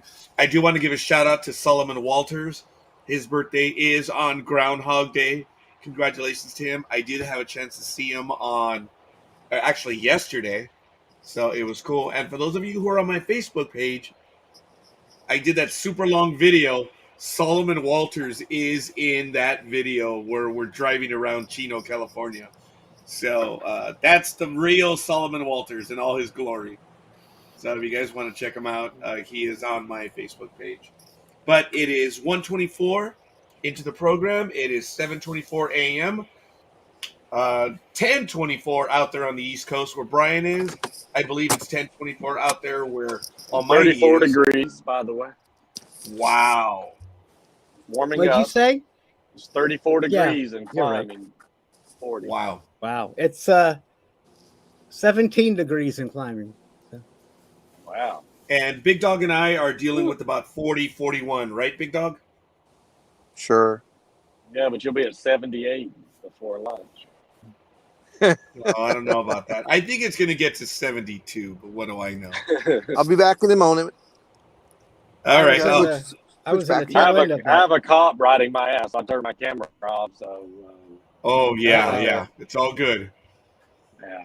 I was driving home from an Uber trip one time, and I have two phones. I have the one that's over on my left by the pillar of the windshield, and then I had another one in the center console. And this guy came riding up on me, and I'm driving east on the 10. No one's in the freeway at about 3:30 in the morning, and the guy comes right up behind me. I'm like, dude, there's 8 lanes of pavement. What the hell are you doing? Comes right up on me, shining his lights. I'm like, okay, whatever. And I'm just cruising. I didn't realize it was highway patrol, and they could see through that I had video. Well, what I was doing, Brian, is I had YouTube on to keep me awake. So they pulled up next to me, and I'm like, oh my God, are these those jerks that shoot at people on the roadway? And I was like, oh my God, okay, get ready to flinch, jump, whatever. And I'm just looking straight ahead as I normally do. And then I saw a pin light go off next to me, and it caught my attention. I looked over, and I saw his highway patrol. I'm like, hey, guys, what up? What? Okay. The guy, what he was doing was, had I been looking straight, I would have seen the pin light, which I did. Had I been looking to the right, watching the video, means I was distracted, and they would have nailed me for it. Wow. So he was testing to see if I was looking straight ahead or if I was watching the videos. So, it was funny because as soon as they put the pen light on, I looked over like, oh, hey, what up, guys? Assholes. You guys could have gone around me. You'd have to come right up on me. And they just drove off after that. They were satisfied. And I think they saw Uber and Lyft. Since I held my speed, I think they were wondering, is he falling asleep at the wheel? I'm like, nah, I was just on my way home. Are you still doing Uber? No, it's I'm almost Gas on 2 years now. Actually, it wasn't even that, Brian. It's just I didn't want to risk knowing that I had older people. That I just didn't want to risk that. And I miss it. I really do. I was telling Mike, who drives Uber, that I do miss it. I miss the social aspect. And when things calm down, probably after tax season, I may go back to just driving in the morning to work. Hey guys, going to work, I'm making anywhere from $20 to $70 going to work. Come on. Picking up somebody on the way? On the way, yeah. Because with the Uber app, I would leave at 4:30 and say I want to get to work by 6 at that destination. And I would pick up 3-4 rides along the way. And one of them could be an airport ride. And I was averaging for weeks, I was averaging $80 a week, $20 a day. Folks, going to work, hell yeah, going to work, I was earning $20 a day, man. Give me a break. Oh, thank you for letting me know that. I almost never talk to the driver when I use Uber. I'm a quiet person. Let me tell you. Thank you, Almighty, for that. I was texted by a passenger asking me, "Are we there yet?" Millennial. I'm like, are we there yet? It sounds like my son. Yeah, but your son is 5, though. Open your mouth. Speak. I don't care if you spit. Open your mouth. Say something. I was so stunned. I made fun of that forever. Oh, my God. It's like, well, but you're on a phone. Can't you follow the app? But it dawned on me that someone had requested the ride for him, so he didn't know. So I was like, all right, whatever. The vacation of America. Does that mean you should have Alicia that 9 Celsius is 48 Fahrenheit, according to Google? So. Oh, okay. Hey guys, I'll be right back. Okay. Thanks, Brian. All right. Sure thing. Yeah, we'll see you in a bit. Yeah, he said he was going to meet with his brother. You should have texted back. You'll get there when you get there. Oh, I was just so thrown, folks. I didn't know what to do on that one. It was great. some people want the chit chat, some people don't, and we're encouraged through Lyft and Uber to make it a social event. So by the third question, you get a one-word answer. Yeah, that's it. Yeah, Yeah, you know. Yeah, Big You Dog's can tell. done it a little bit too, and you be polite. But the one time that I lost in my own car was I was driving, and I saw a car, and it was a real nice car. I was on the 10 somewhere on the west side, and I looked at it. Wow, that is excuse me, driver, know your place.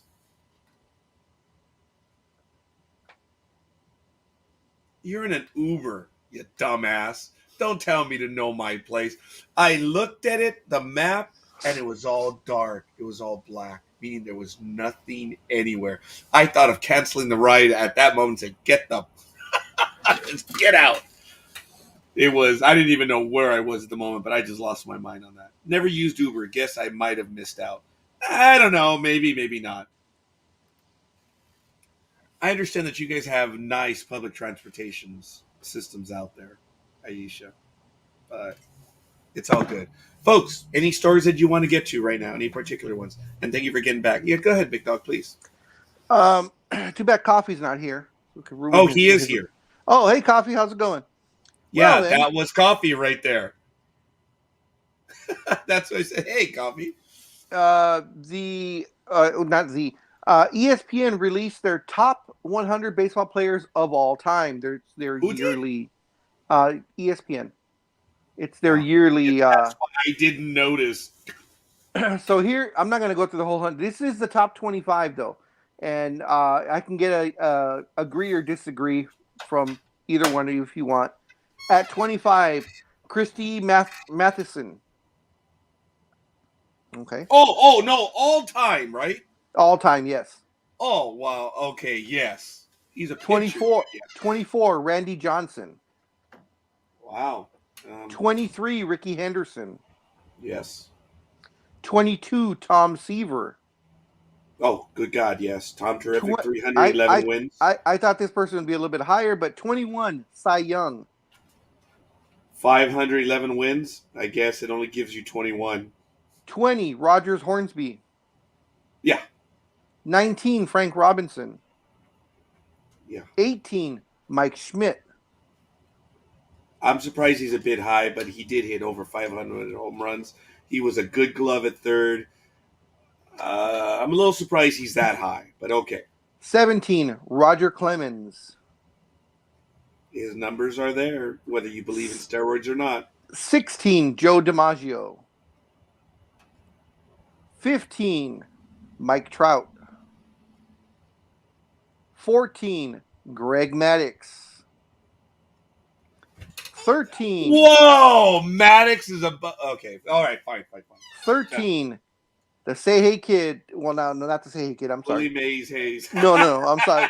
No, not the Say Hey Kid. I forgot what his nickname was. Number 13, Ken Griffey Jr. Number 12, Honus Wagner. Just missing the cut at number 11, Pedro Martinez. Now, these are your top 10 of all time. Number 10, Stan Musial. Yes. Number 9, Walter Johnson. Yes, the train. Oh, this is the one that's good. This is the one we're going to get stuff from right now. Number 8, Barry Bonds. Whether you believe in steroids or not. Well, no, you know where he feels he should be, so. Yeah. You know where Coffee feels he should be. Number 7, Mickey Mantle. Number 6, Lou Gehrig. Number 5, Ted Williams. Number 4, Ty Cobb. The Georgia Peach. Number 3, Hank Aaron. The second best player of all time, Willie Mays. And as usual, for I don't know how long, how many decades, the number 1 player of all time, the Bambino, Babe Ruth. I have no problem with that list. That's why I didn't say anything, because nothing stuck out at me.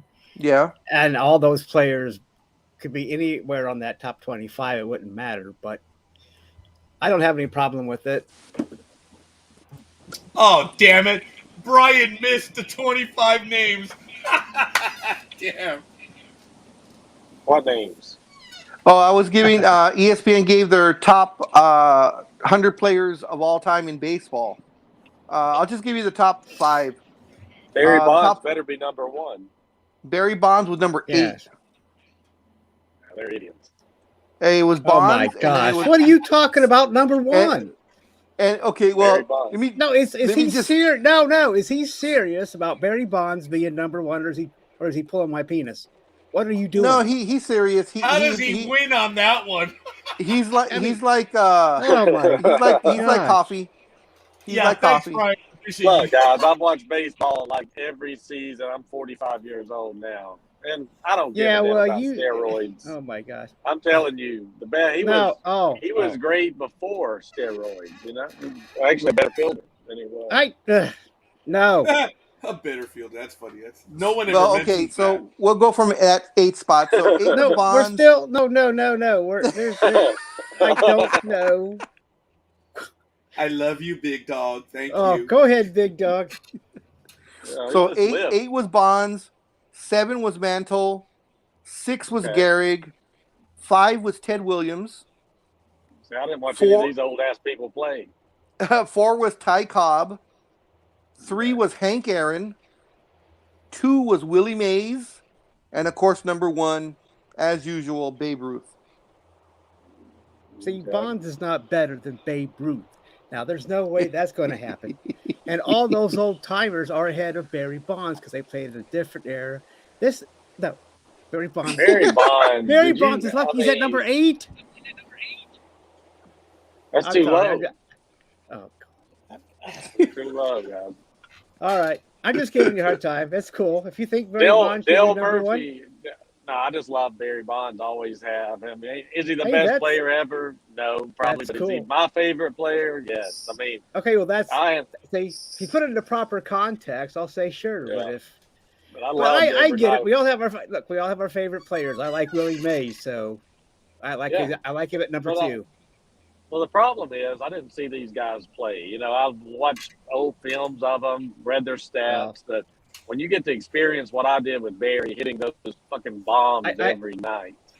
Well, I hope I don't look like I'm old enough to watch. I hope I don't look old enough to have watched Babe Ruth play. But I read their autobiographies or biographies and looked at their stats. So yeah, it's okay with me. Why are you pointing at me, Roger? What do I do now? Well, hey, Almighty! In those days weren't jobs, and then they would play baseball. You know, they would go to work. Drink a beer and then come play baseball. And think about Babe Ruth. Babe Ruth was out of shape. So, But by the way, okay, the reason why I was pointing at you, Almighty, was, hey, Almighty, no wiener pulling permitted. Oh. And that's why I told Brian, I said, hey, Bonds at number 8 or number 1 at wiener pulling. How does Brian win on that one? Think about it, guys. You think about it. Of my generation, of my age group of watching, Barry Bonds is the highest rated player. So I'll give you that. The 7 above him are people that died 100 years ago, you know? So let's. But there are these things called books. And there are these things called the internet with stats. Oh, my God. Okay, Almighty, he's screwing with you. He's a member of management. He reads a lot. He's just screwing with you. See? Yeah, you hear that? I like books with pictures in them. Okay. Well, anyway, look, I get it. I get it, but I guess when I was at elementary, I guess when I was in elementary school, I read all these books about all these sports figures, you know, and then I was able to do an opinion. I didn't watch them play. I hope I don't, like I said, but that's where I got my opinion, was watching books about, you know, all these people, Ty Cobb, yada, yada, yada.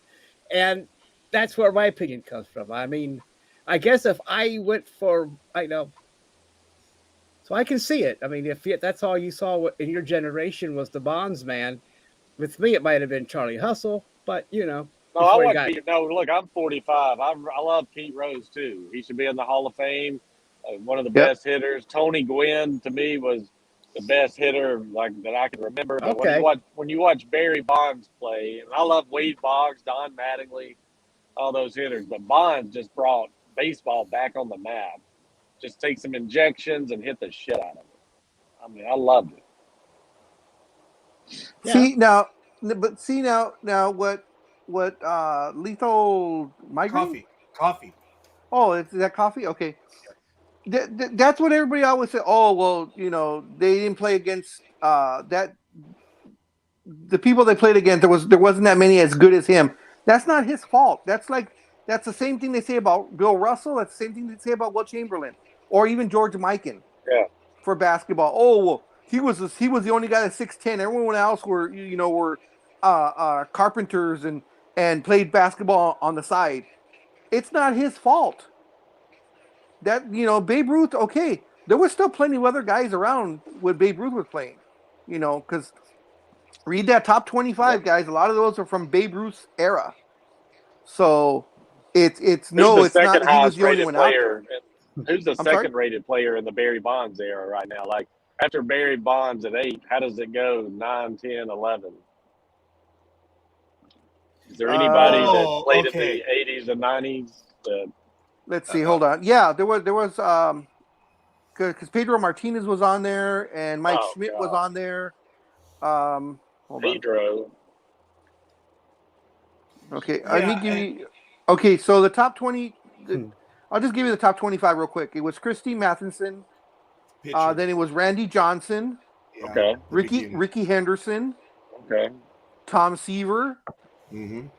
Then it went older. Then it went Cy Young at 21. Rogers Hornsby at 20.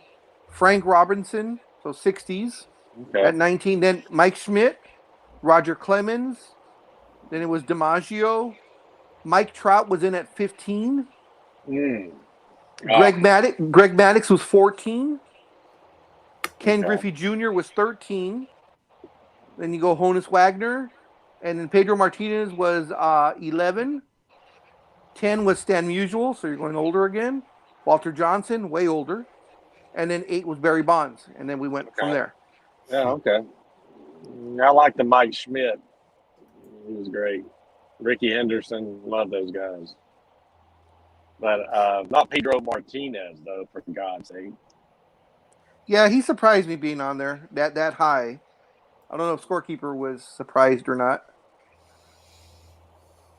Yeah, I was surprised by Maddux being that high as well. So yeah, but Maddux did it for a long time though, with that kind of.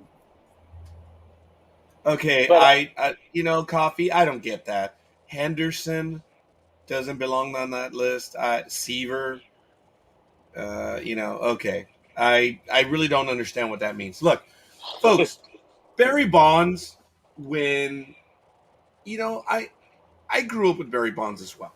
And I remember watching Barry Bonds, and I don't remember vitriol directed at Barry Bonds when he was with Pittsburgh. It started when the Yankees were going to sign him for a 5-year, $35 million contract. The best player was coming over to the Yankees.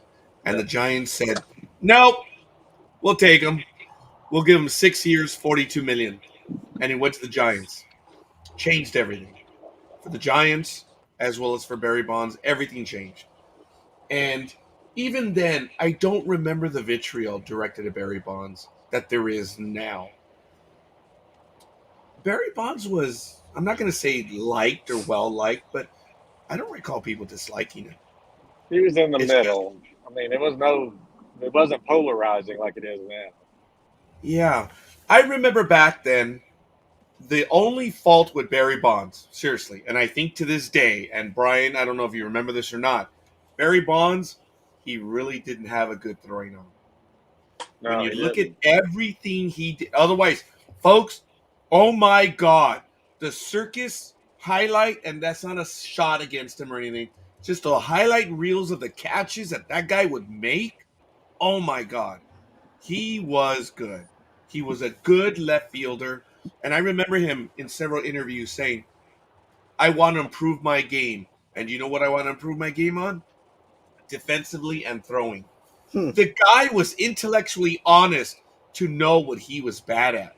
That was interesting, man. For a guy who's so universally reviled, so universally polarizing, And even then, before the steroid stuff, he was, I know where I'm bad at, and I'm working on fixing it. Folks, that's a wet dream for sports fans.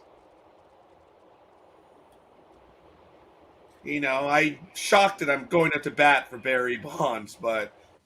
Do you guys think that had he not broke the home run record and not hit those... break the single season home run record, where he just had an above average to great career during his steroid time, do you think there'd be such vitriol now if he didn't just shatter all those records? Nope. People got butt hurt.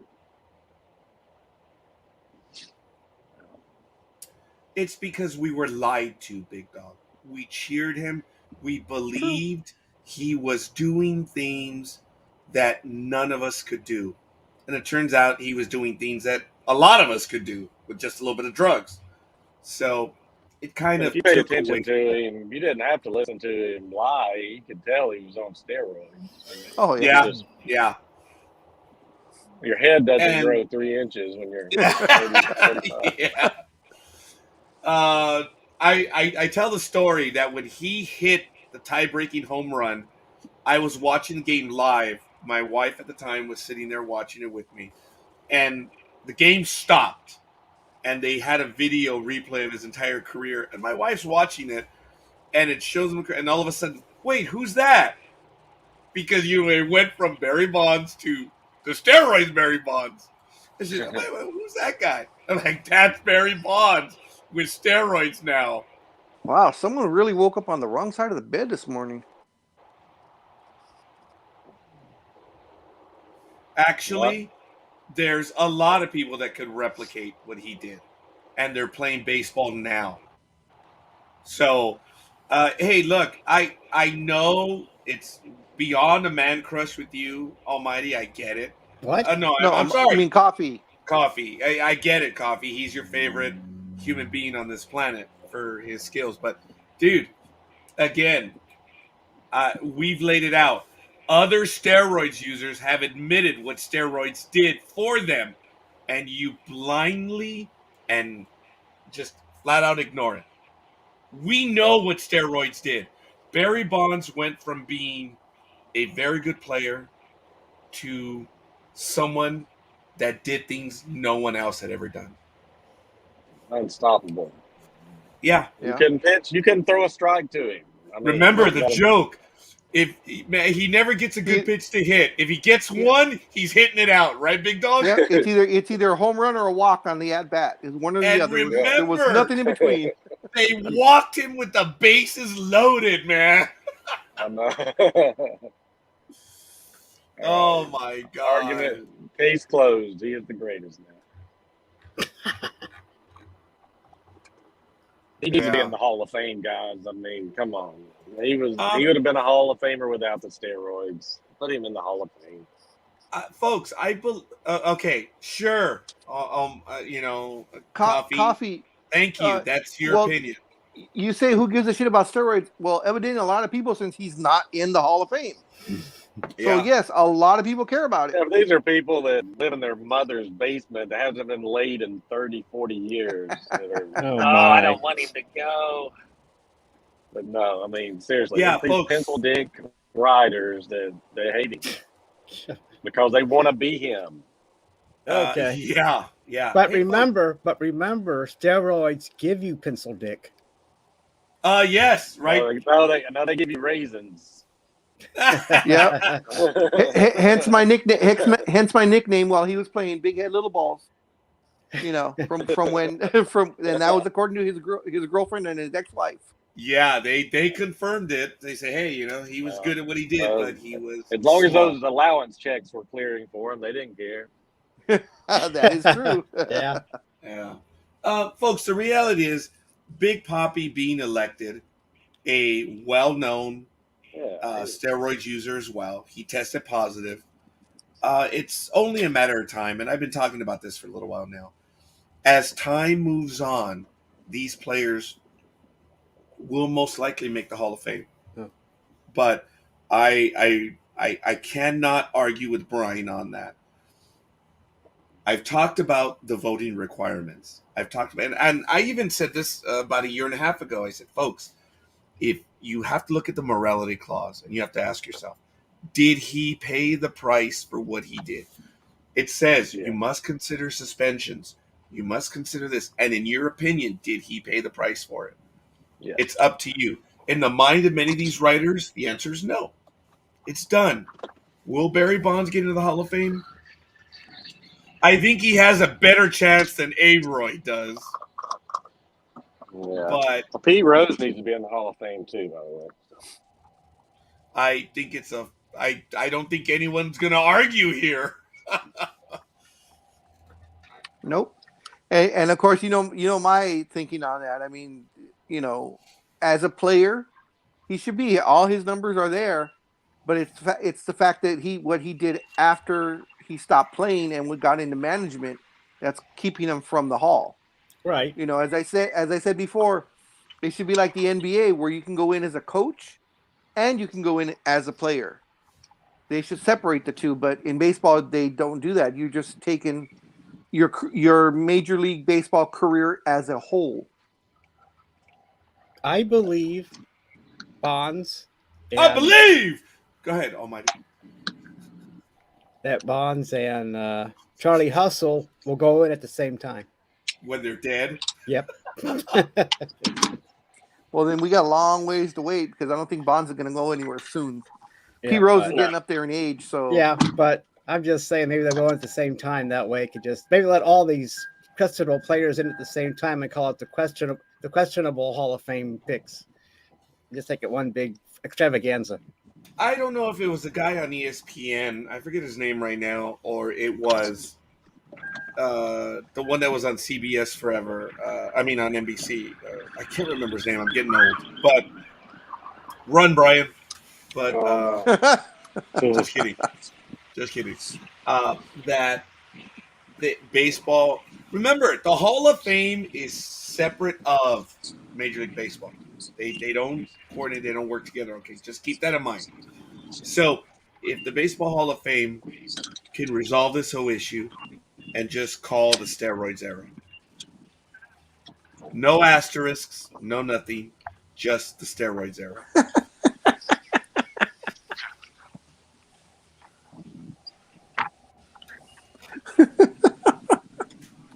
Because you said when you said I believe. Oh, okay. I'm sorry. Oh, I was gonna say batteries. Yeah, okay. I need a few batteries. Aisha, you don't want to because you don't know where those batteries are right now, so no one wants to take them out. A little further south, sir. Way further south. Okay, fair enough. Folks, you are listening to Sports Talk with the Guys, home of the Monday Morning Quarterbacks on Saturday. And we have a classic bunch here today, of course. We have the Big Dog, Almighty. We have Brian with us. And I am, for the life of me, I'm so sorry. I cannot remember the name of Brian's program right now because I'm getting old. But it was on Saturday. It was on Sunday night. Sports Talk. Way in Sports Talk, folks. Even the archive is worth your time. Just like on Blog Talk Radio, the Almighty Sports Show is worth your time, folks. They're fun. Thank you. Oh, hell yeah, dude. Thank you. That's why you're on with us, So, guys, when you have a chance, go after Almighty's ass. It was too easy. Oh my. And Aisha, you tell me to watch my battery count? Oh my. That's funny. But we're having a wonderful conversation early in the morning.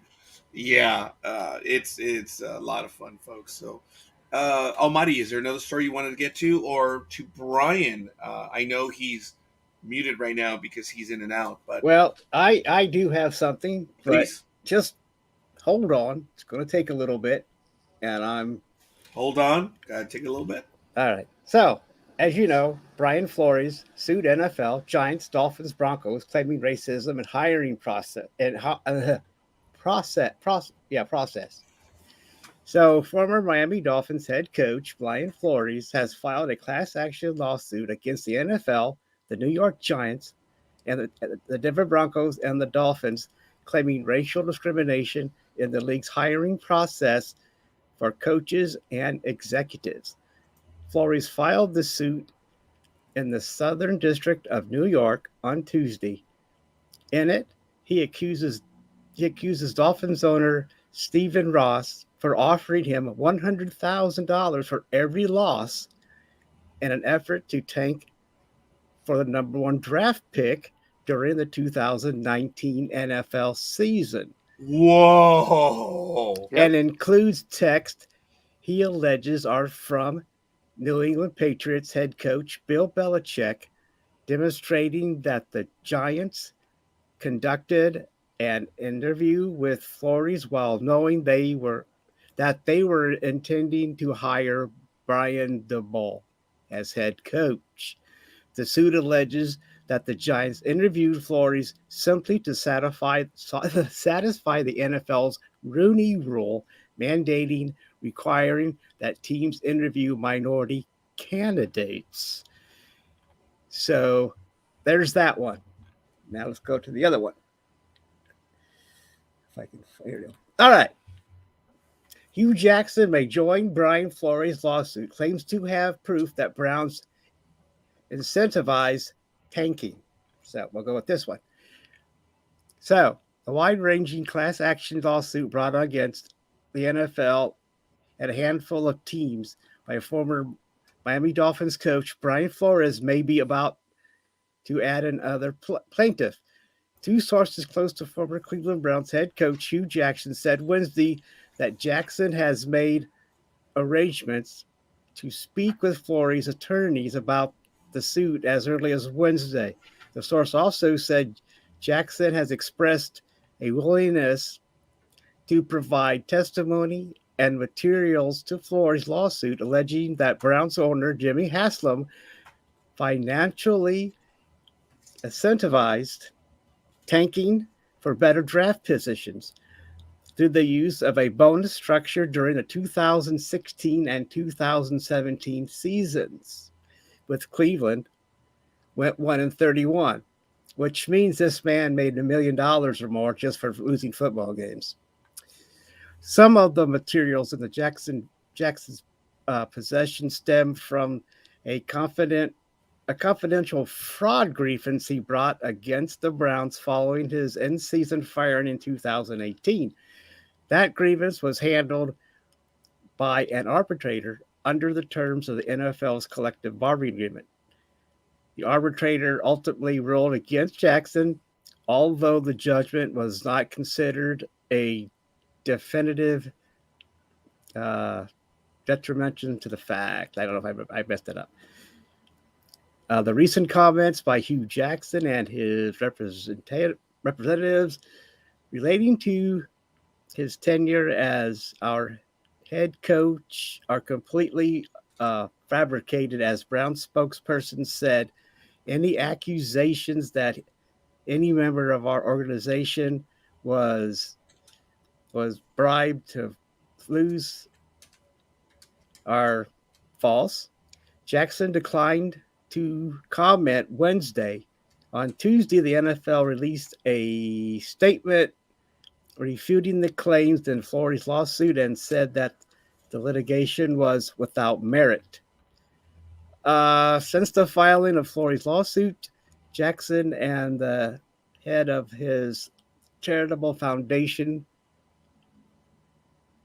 Kimberly Diamond, have posted tweets suggesting Jackson's intent to engage with the Flores litigation. Jackson, who is now the head football coach of Grambling State University, suggested that he encountered some of the same things Flores alleged in his lawsuit against the Miami Dolphins. So, and now, this just came in a few minutes ago from Yahoo Sports, and the headline reads, Hugh Jackson, I was never offered money to lose. So he backtracked. Yeah. So I haven't read that Jackson hasn't been any offered money yet, but the headline says it all. But so I don't understand. So there we have it. That's why it took a while for me to read. I'm sorry, but these all things just happened boom, boom, boom. And Yeah. I just find it. I'm just saying, if Hugh Jackson was paid money for the Browns to lose, I mean, what's 13 times 100? 31 times 100,000. You got the calculator there, Raj. So, but 3.1 million. Yeah, 3.1 million, 3,100,000. You probably, so what an incentive! You got an extra, and it might have been off the book, so it's probably tax free. So, but Flory, it's very easy to prove if he actually got those payments. Yeah, I know. I know. Unless he has, but anyway. But Flory says he was paid to tank the system. What 18 and 9 or whatever to 18, 19 to no. But anyway, he was also for the Dolphins to get the number one. And the pick. Dolphins sucked that year too. Yeah, but I'm just saying he says he was. Yeah. So but he's saying, but it sounds like, did he take the incentives? Because then he's in a boat too of lawsuits because he took money that. But anyway, that's for actually. Is that really okay? Ethically, when you look at it, yes. But if your owner says, "I want you to do this," and if you do it well, I will incentivize you. So that's the anti bonus, is what you're telling me. Okay. I mean, look, if your owner tells you, you're right. What I want you to do. That's right, because that could be a bonus, and I guess, but still. I mean, guys, it's illegal. It's against the rules in the NFL. But yeah, but still, so is tanking. I think I don't know. It's against the rules because there's contractual rules as well on payments. If he can prove that not only was he offered, but that he was paid. Because look, folks, I don't know if the FBI, because look up the movie, The Wolf of Wall Street, and they spell it out right there. He says, "Oh, no, I wasn't trying to bribe a federal officer," because you have to know exactly the amount and how and when it's going to happen. So I was not trying to bribe you. Nice try. So there's some things that are involved here. Did he know that he was supposed to? And if so, did he carry it out? Just being told doesn't necessarily mean... I mean, it could be an intent to subvert the system, and there could be a violation of the NFL rules. I don't know if there is, but if just he offered to tank and he didn't tank, management looks bad. But but if he actually, based on their record back then, did as it was told, and he has proof that the owner said, lose and I'll pay you, and there was actually payments made. Yeah. Then we got some big Dolphins are in for some big problems. Okay, if in fact it is true and there's proof and it can be established, the owner of the NFL team will lose his... Well, at worst, he will be suspended, a la George Steinbrenner, and at worst, his team will be sold. Yeah, there are rules. Oops, sorry. Not at all. Go ahead. But I'm going to say, Alicia, it will be portrayed as sour grapes, but we still got to go to the issue of racism, and that's not just sour grapes there. The money part, yeah, but we gotta. I mean, is there still racism in the NFL? And him claiming that he was interviewed. Well, Belichick told him he was interviewed, even though they were already going to hire the white guy. So, and I don't know. So is that going to be something? Because that has two things: racism and this other stuff that with the payments of losing and stuff. But is him claiming racism also a part of sour grapes? Because he's been fired a lot of times, so maybe he's tired of it. I don't know. It could all be fact, or it could half be fact. But still, is he going to be able to prove his racism case, especially as less and less blacks are now coaching? Yeah. Well, let me take a quick spot at Aisha's, or a pass at Aisha's comment. The team will be penalized they'll lose money and draft picks, and they'll lose the ability to sign players as well. So if it turns out to be true, the team will be penalized in the way the NFL knows how to penalize teams. That's draft picks, free agents, and money. And one step further, if it's bad enough that the NFL makes the owner sell the team, it would then be run by the NFL till a new owner is approved. And I appreciate that, Big Dog, but I would argue with you saying these are the Miami Dolphins, the pedigree. I believe people will line up for the Miami Dolphins. Anyway, but I'm not arguing your thought process. I'm just arguing that I doubt the NFL would have to control it for very long. That's all, my brother. Oh, yeah. I didn't say that it would take years. I figured it would only take a few months too, because of exactly that, the pedigree of the Dolphins. This is the only undefeated team ever. This is going to take a long time to go through. So, I mean, we're talking about a lot of stuff we don't know. I know the NFL is denying it and all that, but I still think this is like anything else. It's going to drag and drag and drag. Okay, folks, here's the interesting thing. Does he have pictures and screenshots and stuff like that?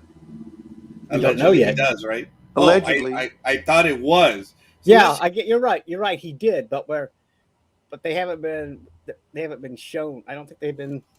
Okay, so check this out. Someone just accused someone else in the league of basically breaking a rule, a very high ethical rule, and gamesmanship and all this and whatever. Where's the commissioner? I thought that just on accusations alone, you could suspend players without even, without even having the police file charges. Gee, where's the commissioner? Because if he has text, all he has to do is ask the player, let me see him. And if that's the case, it's, you offered him money. You're out of here. I mean, the commissioner has that authority in the NFL. Oh. Yeah, but Goodell's a pussy. To that point, Roger, he has text from Bill Belichick telling him about him being interviewed, even though the Giants already knew they wanted to hire Brian DeBold. So, yeah, he got a congratulatory text. So that's the only thing. That's the only text that was. There were no other texts, where it's him having, saying we'll give you $100,000 to lose or anything that. I wouldn't call it a congratulatory text if you're being told, you didn't get hired because the other guy was. I think Bill Belichick was giving him a heads up. Yes. And he comments about that in the article. You guys should take a look at it. And he said, he knew at that point. And if people don't understand me when I'm reading, I'm sorry about that. I tried. Oh, no, I got it. But Alicia I don't know. I think it was Alicia said she didn't know if she heard me right. So I have that, I don't know if I would take Belichick's text to 100% full value, because my personal opinion, this is just my opinion, I don't trust that man as far as I could throw him. I think he would say shit, do shit just to get under your skin. I kind of agree with you, but still, if a text is a text, and I understand what you're saying. And plus, Bill will be questioned on that. If he does have that text, he will be questioned by the NFL and whoever else is. Hoodies don't lie. Hoodies don't lie. But I'm just saying, this whole thing is going to take a while. He might have a case for racism, but we'll find out eventually. But we've been laughing at the NFL for years now on this program because of that. Yes, but there are other teams. I mean, look, didn't Hugh Jackson, wasn't he a coach or a head coach with the Raiders? I don't remember. The name is very familiar. I thought I was. Was he Big Dog? I'm checking right now. And I know will be checked by everyone in the chat room right now. But, folks, it's funny how you look at the Raiders and how they're just like, the Raiders actually they have a few names. Art Shell was one of them. Of course, Tom Flores was another. Yep. And I believe Hugh Jackson was a head coach. If he was not. I mean, John Madden, but he wasn't. If he was, I don't remember him at all doing anything. But that could be me. See, the Redskins, the Bengals, the Falcons, the Ravens, the Raiders. He was the offensive coordinator. Yeah, that makes sense. 2010, and he was the head coach in 2011. Then he went to the Bengals, the Browns, the Bengals, but Tennessee State, and now Grambling State. But was so Hugh Jackson? No, go ahead. Was Hugh Jackson the head coach then, and for all those seasons with the Bengals, or was he just a? He was just the offensive coordinator, was he, or defensive coordinator, or something for the Bengals? Okay, here we go. He was with what's his name? He was with somebody else. Who was the head coach back then for the Bengals? But go ahead. I'm sorry. No, that's right. 2002, he was the Redskins running backs coach, and then the following year, he was the offensive coordinator in 2003 with the Bengals. From 2004 to 2006, he was a wide receivers coach. 2007, he was the offensive coordinator for the Falcons. 2008, 2009, he was the Ravens quarterbacks coach. 2010, he was the Raiders offensive coordinator. 2011, he was their head coach. For the Bengals in 2012, he was the secondary assistant and special teams assistant coach. For the Bengals in 2013, he was a running backs coach. For the Bengals in 2014-2015, he was the offensive coordinator. For the Browns from 16 to 18, he was the head coach. Then he went back to the Bengals in 18 to be the special assistant to the head coach. Right. Then he went to Tennessee State in 2021 as offensive coordinator and quarterbacks coach, and now he's the head coach for Grambling State. So who was the? I mean, I know because the Bengals coach, we hired him after he was fired by the Browns, and I forget his name because he liked him, and he was also an African American coach, and then he was finally released, and now they have the one that got him to the Super Bowl, and I can't remember his name, but anyway. Florence, right? Now this guy, Jackson, though, he doesn't stay in one position for very long, and he doesn't stay with one team for very long. It looks like maybe 3 years at the most. That should tell you something. Yeah, and I mean even staying, let's say, like when he was with the Redskins, where he had 3 different jobs in 3 different years. So is it because there was an opening and it was considered a promotion, or was it he wasn't good enough at that particular coaching position, the quarterback's coach, and okay, well, let's move you to receivers coach, So, what is it that the reason why he doesn't stay in one spot for very long? Or one position? Hi. Aisha, thank you. Aisha. I know he's being smartass to me, but it's all right. Oh no, I'm waving back. I thought you were waving to Alicia because she said she was leaving to go see her mom. That's why I was doing. So that's why I did it too, so I could let Big Dog finish his sentence. Yes, I didn't know if I'd be able to tell her goodbye at all, and for her to keep safe too. And she doesn't have it. She doesn't have an invite to the party. She got lost in the mail. None of us have an invite to a party right there. That's all I was doing. I wasn't being a smart ass. I was trying to wave by like Roger, so I wouldn't have to. But anyway. And we got slapped for it. So have fun in Britain. And we hope to see you next week too. Yep. Yeah, we're going to be doing something. And also on Monday night, folks, don't forget the professionals will be on at 6 p.m. Pacific time. So we're looking forward to that. We will be talking a little bit of baseball. We may be talking about this subject again as well. We're going to go in depth. And we'll see. But usually we hit 3 to 4 subjects on the professionals, whatever's going on in the world of sports right now. But going back to this topic, this is Hugh Jackson alleging that this happened as the Cleveland Browns coach, that there was a 4-year plan. And he was instructed to lose the first 2 years in this plan. He says, what do you mean? Losing teams don't do well. And he allegedly turned down, as per the ESPN interview, where he said, I would rather that money be redirected to the team. So he's implying that he was. So you read the article, so he's implying that he was offered the money, but he told them to put the money in another direction. Right. Okay, So, I gotcha. He's doing some kind of round robin thing. I get it. And now Miami, Flores is saying that he was incentivized as well. So yeah, that's there's what I. two That's why coaches.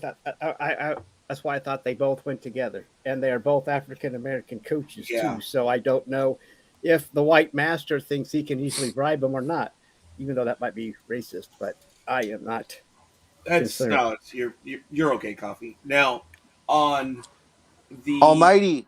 Yeah. No, he keeps calling you Coffee. Oh, Now, yeah, that's an okay, insult. sorry. So. Now I'm doing it the other way around. I was calling Coffee Almighty. So. Oh, yeah. I see. I was being called everybody this morning. So. Yeah, you were. I know he called you Brian, and he's just in love with everyone. Yeah, I just am. I'm just thinking of everyone else. Sorry, it's all going on up here. So how many appointments do you have today? A lot. Actually, no. I have one at 12, one at 1, one at 2, and then one at 3, and another one at 4:30. And then at 6 o'clock, Gmo and I will be calling it a day, and we will be visiting my compatriot, she's not my coworker, but she works for the firm. My executive assistant. Your executive personal assistant? Yep. It's her birthday on Monday, and they're going to have a birthday party at her place on Saturday, today. So we'll be going over to that. You'll be down the block from me. Yeah, they're not too far. I'm much closer to you there, yes. And like on 15 minutes. Sunday, I start at 7 and I end at 3. And next Sunday, you start at what time, and what time do you end? I start every Sunday at 7 a.m. and end at 3 p.m. You going to cut it a little shorter next Sunday, or are you going to... Okay. Oh, yes. Actually, I already have my last appointment scheduled. It's at 1. It's from 12:30 to 1:30. From 2 o'clock on, the day is closed. The head coach I was thinking of for the Bengals was Marvin Lewis. Okay. Okay. I remember him. I couldn't let it go. It just was bothering me. I know what you mean. I've had that too. So, do you have anything, Big Dog? Oh, that's not my job. That's Rogers. It's your job. We're all in this together. Oh yeah. I did want to talk about back to baseball.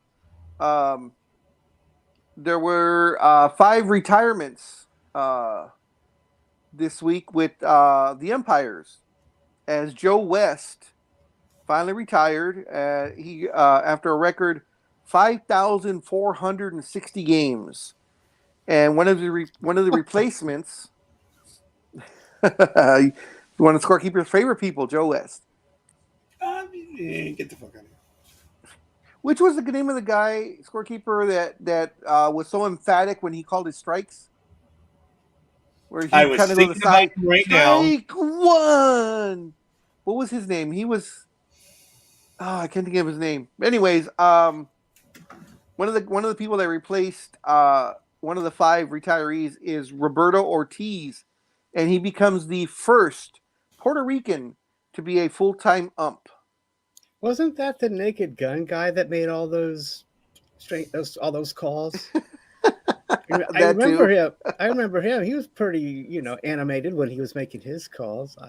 Yeah, and he made it because it was an homage to the Empire. Oh, okay, that's cool. I like it. You know what, Coffee? We agree. Yes. It says that Joe West, who's 69 years old, is 69 years old.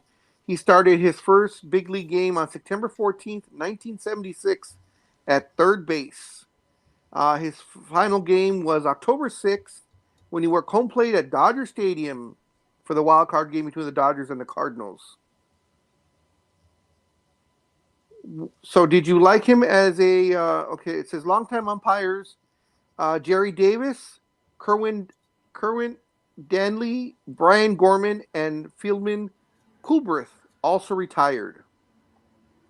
It says while Ben May, Ryan Addison, Sean Barber, John Lipka, joined Ortiz as now being replacing those retirees, and they are now on the full-time staff. So congrats to everybody that retired, and congrats to the new umps. We'll see how they are when we get in. But how does that guy still have a job? Angel Hernandez? Aren't they rated and scored and all this other stuff? Scorekeeper? Aren't they supposed to be graded every year, every game or some shit like that? Yeah, they're rated every game and every season. All the sports track follows everything, and he is just on a consistent basis. His numbers are borderline, but he is right in the middle. On a consistent basis, he's mediocre. Yeah. I think he's the president of the union or something. So, smart guy, I guess. Who's in charge of the firing players or the umpires when it comes to the rate? Who's in charge of that? Oh, it's management. They took care of them. They when the umpires quit in mass, they brought them under the Major League Baseball umbrella. I see. So they don't. It's not like the NFL refs where they're their own little island and they make and what they say is law. Okay. I'm trying to remember some of those guys. I think NFL referees, they do a pretty good gig. I mean, they only work once a week. You can pretty much hold a regular job and do that on weekends. Yeah, and they also, and not for a whole year either. I mean, just for what, half a year? Not even that. I mean, they work 3 months and they're done and make about a tidy sum. Yeah, I think starting the starting salary for a rookie NFL coach, NFL ref is like $75,000 a year or something like that. Could be. Because remember when the refs in the NBA got that big raise? Yeah. And the NFL refs made a big stink about it because they wanted to get paid as much as they were getting paid, even though NBA refs played a hell of a lot more, refed a lot more games. Yeah. They still thought they should be the upper echelon of the pay scale, even though they only worked, like you said, 3 or 4 months out of the year. So it's funny. Well, no, go ahead. No, it's fine. Go ahead. No, I was going to say, and of course, after they got those big raises and stuff, they had that scandal where there was 5 or 6 NBA refs were cashing in their airline flights because NBA refs fly first class. So they were taking their first class tickets and exchanging them for business class or just regular tickets and then pocketing the difference. And I don't remember that, but that sounds plausible to me. That was what, Raj, about 4 or 5 years ago? Right in there? Yeah. And they were making a tidy little sum cash, because they ref about 100 games a year at least. Preseason, regular season, and the playoffs. Right, but then that's a pretty good nest egg. Yeah, they said a couple of guys, if they did it correctly, if they were doing like cross country flights for the entire year, some of them were pocketing some close to $40,000 a year. Just changing them up. That's some good lunch money, right? Yeah. I don't think it was Hirschbeck. No. Oh, no. Hirschbeck was a good umpire, but no, he's not the one. I cannot remember the name of that. I don't think it was Wendelstedt. Oh, I remember him. Was it Wendelstedt that? Might have been. Henry, right? Harry. Wendelstedt? Harry. Yes. He may be the one, yes. It might be him. He was the one that was very, very emphatic about his calls. Baseball. Oh no. Like that. His was a chainsaw move. This was a strikeout, Harry Wendelstedt. Yeah, okay. The notorious chainsaw move. Yeah, no, he's not the one. I cannot remember the name of that umpire, but he would like strike one. Tim Sheeta? No, but Sheeta was good. I think Tim Sheeta was the one that had the strike, the knockout. Oh, the one. punch. The punch. Yeah. The punch out. Yeah, which is really good. Tim Sheeta, I think that was, they all had flavor. They all had their own way of doing it. And now we're going to have robots calling strikes. Yeah, that means I have a job, so. Can't remember. But he was an older ump, and he was a good ump too, wasn't he? And you could hear him everywhere in the stadium. Oh, really? His kid is an ump now. That's funny. That's good. I don't think it was Doug Harvey. The U.S. women's hockey team did beat Russia 5-0 over in China. Ho! With a few scuffles. That's about time. God, I cannot remember the name. I don't think it was Hirschbeck, but yeah, we're spending too much time on that. I do apologize. I just cannot remember the name of that one umpire right now. And I'm almost certain that he's in the Hall of Fame. Anyway. Because Vince Scully used to always get a kick out of it. He says, man, the man's got some pipes. You can hear him throughout the entire stadium when he... But anyway. All right, folks. We talked about that one right now. Big Dog, is there anything you want to get to specifically? Anything else? Well, there was a lot of hirings again. So let's go through that. I'll just hit them real quick. Oh, that's right. And we'll also go about that the big bet that was laid down by Mattress Mac. We'll get to that in a second. I saw that headline, but I don't think I read it. So the Jacksonville Jaguars are hiring Doug Penderson as a head coach. The Raiders hire New York Giants Patrick Graham as defensive coordinator. The Niners are set to hire Anthony Lynn as assistant head coach. And Sashi Brown leaves the NBA's Washington Wizards to join the front office in the NFL's Baltimore Ravens.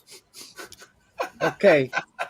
In that Jaguars hiring, yep. Leftwich was set to take the job, then changed his mind because he didn't want to work with their GM. So they had to turn. So this Peterson guy is their second pick because he didn't want to work with the GM, and now the fans are going crazy because they don't like the GM anyway. But I forget the name of the GM, but that's the story, is that he was going to take it and then he turned it down, and then they had to hustle and find somebody else. So I guess that embarrasses the team even more that they can't find a coach. So and here's the other one. Jim Mattress McInvale, the Houston furniture salesman known for placing giant hedge bets, has done it again. This time with the biggest single wager he's ever placed. It says on Thursday, Mattress Matt drove across the Texas border into Louisiana, pulled over at a gas station, logged in on his mobile betting account with Caesars Sportsbook, and placed $4.5 million in bets on the underdog Bengals at 170 plus 170 odds to upset the favored Rams. If the Bengals spring the upset, that $4.5 million nets him $7.7 million. And what about the Rams? What about the Rams? Did he just bet on the Bengals? Yeah, he looks like all his bets were made on the Bengals because of the odds were so great. So I guess he won. According to his Twitter, he says he waged $4,534,000 on the Bengals to win over the Rams. Potential win is $7,707,800. Okay, you're talking about the Super Bowl. I got confused. Sorry about that, Big Dog. Sorry. I thought you were My talking bad. about the championship game. That's why I asked about. Oh no, I'm sorry. If he took the I'm Rams, sorry. that was my fault. I wasn't. I guess I went bye for a second. So what is so once again, Big Dog? What was the point spread on that then? What I guess, well, the odds are the Bengals are plus 170. So in basic terms, you bet 100 to win 170. Okay. So and that's just a straight up win, or is there a point just spread? A straight up win. That's just a straight up win. As far as I know, it's a straight up win because it didn't say he took minus the points or anything. All right, that's why I guess I was asking about the spread to see if there was a spike. Okay, that makes sense. I don't believe unless they did it yesterday, but as of Thursday when I checked, there still was no spread yet. They're still trying to figure it out. I believe the spread came out yesterday, but I'm not positive. I thought I read that somewhere. Okay, but it says sense, Caesars is saying it's their second largest bet the company has ever taken on a Super Bowl. That eclipsing the 4.9 million line bet at a minus 900 for the Rams when they beat the Patriots. To beat the Patriots, of course, and the Patriots won. So that whoever that made that $4.9 million bet, that must have hurt. Yeah. Let me see if I can find. Wow. Well, someone's either going to lose big or either way, someone's going to lose big, right? And win big. So yeah, that's pretty. Oh, that's the Pro Bowl. Let me see, Super Bowl. Okay, there is a line finally. It must have came out yesterday. The line right now is Rams minus 4.5. Yeah, that's what I saw. That's okay. Yeah, I saw that early in the day. Bengals plus 4, huh? Yep. Well, at least we're calling for another close game. Yeah. So the Rams, of course, were 12-5, or are 12-5. Bengals are 10-7. Man, that was such a shock that because I didn't see that second half. I had to run some errands. My daughter called and said, hey, Dad, let's have some lunch. 21-3, man. Yeah, it was 21-3. I left right at halftime, 21-3. I'm like, oh, they got this one in the bag. The Bengals look so shitty right now. And I went with my daughter, and we had lunch, and they were going to watch the Rams game. So she asked me to take her to her friend's place because they were having, a football party. So I took her there, and as I was dropping her off, her boyfriend met us at the car, and I tell me, hey, so what was the final score? How badly did the Chiefs destroy the Bengals? He's like, dude, the Bengals just won. They kicked the field goal in overtime. And I was like, no effing way. They came back. He's like, yep. I'm like, oh my God. To me, I think that would have been a great Super Bowl. So Chiefs Rams, I thought would have been a great Super Bowl. Yeah, why wouldn't the Bengals be cool? I mean, right now this is the two lowest seed teams in the Super Bowl. They're both fourth seeds, so. But it's just still be a good game if the Bengals can come back against the Chiefs. You should get a good game out of this. But the thing is, when the Rams won, all I talked about was Odell Beckham, born in the Super Bowl after leaving the Browns. So it serves them right. I don't know why the Browns didn't want to use him. I mean, it was stupid to trade for him and then not use him. I mean, he's still productive, so. Whatever, I guess the Browns just didn't have any interest. I don't know why. I don't know what politics. I don't know what politics were involved. I haven't heard that part yet from any of the local sports writers, but it'll come out eventually. But if the Rams found a way to use him and get to the Super Bowl, I'm sure the Browns could have found a way and used him to win a few more games. Oh yeah, but because he's been spectacular for the Rams. I mean, this is one of their best pickups, midseason pickups. Along with Giggs, player from the Broncos, the defensive guy, I can't think of his name. Donald? No, the one from the Broncos. Doesn't it start with an M? His last name start with an M. Yeah.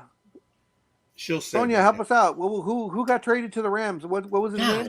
What was his name? I mean, I know who you mean because I guess he's a top tier defender.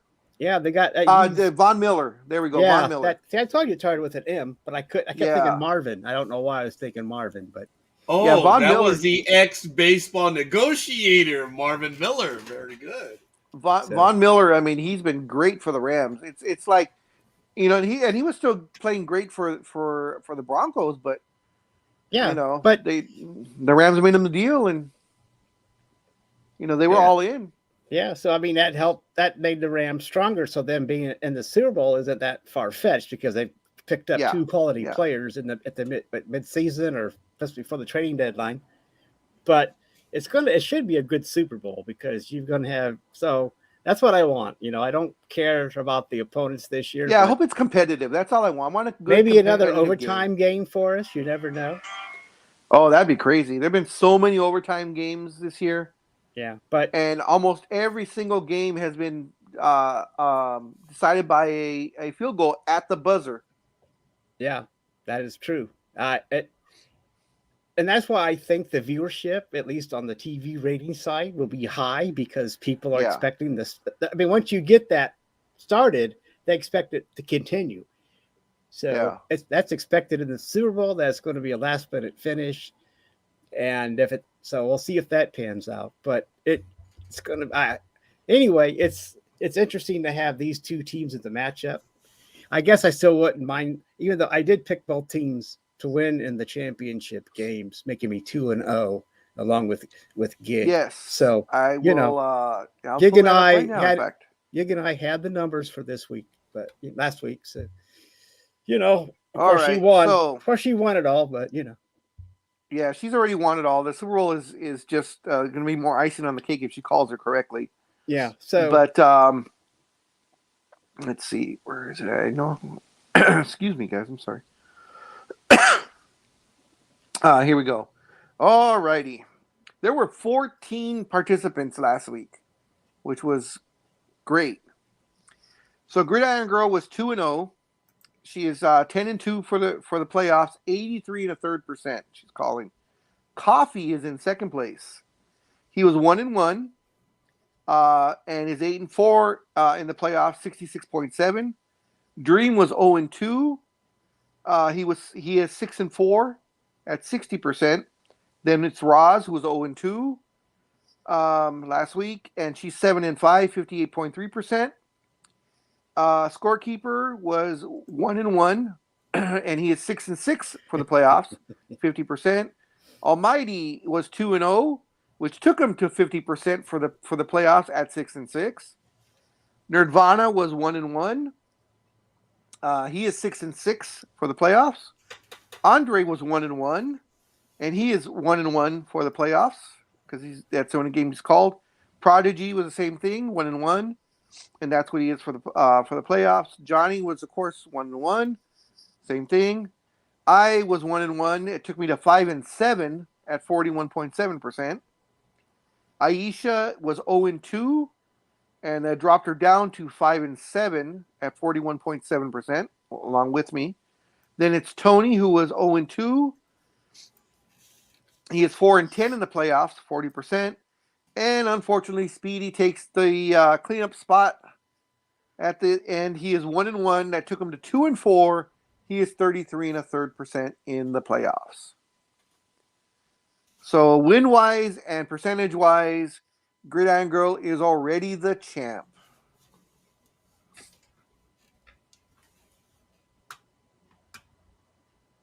Major League Baseball umpire Dutch Rennert. That was him? Yep.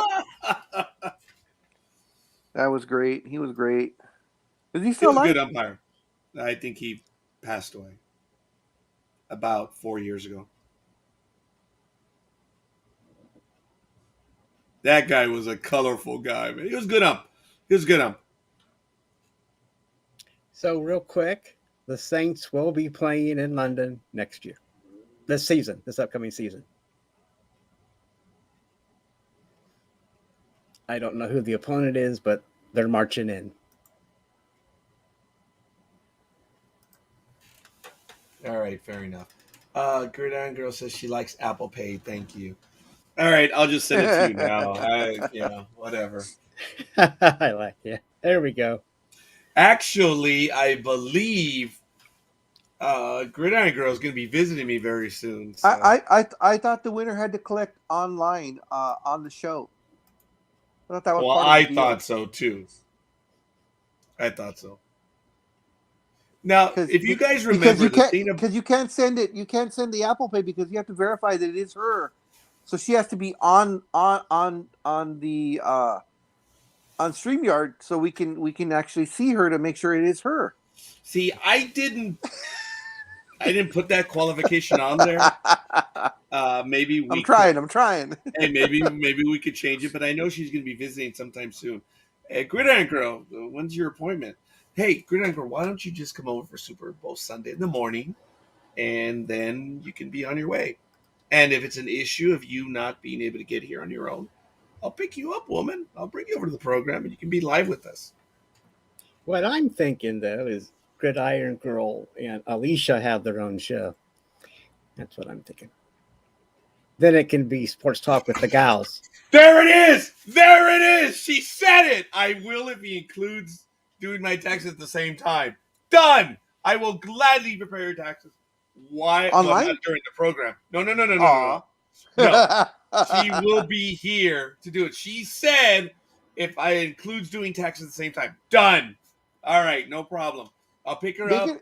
She come over to the program, and right after we're done, we'll get it done, and I'll take her back. No problem. Is she going to be here next Saturday? Because I think I will be actually joining you next Saturday. Because Catherine is off that day, Saturday morning. So she has Saturday off. So I am 95% sure I will be there next week. Okay, all kidding aside, folks, I've got to do this quick. But look, it's funny how you say next Saturday. Did you notice I went silent? Okay. Yeah, check this out. Share screen. Okay. There's my calendar for next Saturday. Oh, God. It starts at 10 and ends at 8 so far. Wow. Okay, starts at 10. So that means we end the show at 9:58. Yeah. But I have to have time for Gridiron Girl. So we'd have to end it up sooner. But only 2 of them are FaceTime appointments. Those are the blue ones. The purple ones are in-house. So, or where they will be visiting me, I should say. Ugh. I have 10 appointments scheduled for next Saturday, as of right now. And then on Sunday, I have 1. Do you guys want to do an early Super Bowl Sunday special? Nah. We're good on Saturday. Yeah, it's good. Notice how we both jumped on that real quick, huh? Yeah. What did he say about Super Bowl Sunday? Did you guys want to do an early one on Sunday morning? Oh, I don't care. Oh, okay. Well, but again, I saw how both of you jumped up on it. Well, I was looking at this because Roger Goodell sends a memo addressing Brian Flores' lawsuit. There is so much work to do, I guess, is what he said in the memo. But he finally spoke up about the lawsuit. Because I think you said something earlier about him being silent. So, oh yeah, that was and that was on, and I found mine on Yahoo Sports. It might be on CBS too, but I'm just saying that he did do a memo. Okay, so Gridiron Girl committed to being on the program, and I will get it done. So that's easy enough. Okay, all right, Gridiron Girl. It's just a matter of making it happen. Then she will officially win. Let's see. What does the next Saturday hold after the Super Bowl?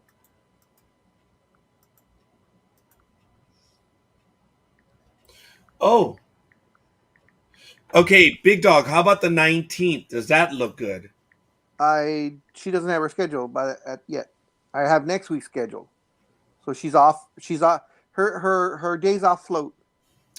Yeah. So she is off next week, Friday and Saturday, which is Friday night and Saturday night, because she goes in at midnight. So that's why I know Saturday morning she's off. We would have to do a short program because I need an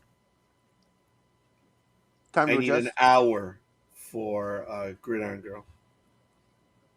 No problem. No, I was just kidding. I figured it wouldn't be next week. I'm pretty sure she has her appointment with you probably sometime in March. She doesn't. Not yet. So anyway, all right, we'll see. Because she wants to know what time are you going to be there, big dog. Gridiron Girl, I'll be there anytime you want me to be there. Okay, forget it. Let's just I'll do even this. pick you up if I have to. I've picked up Jason before, and he lives in Compton. That was something. Yes. So, all right, let's make it next week then, and we'll end the program at 9:00, and I'll be able to service Gridiron Girl. Boo.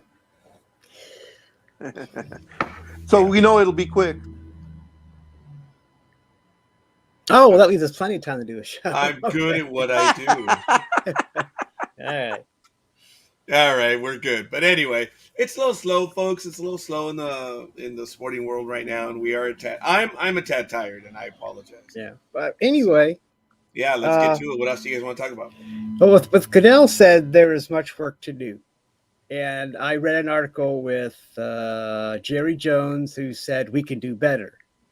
So right now, an owner and the commissioner are not denying that they can do that. Needs to be improvement.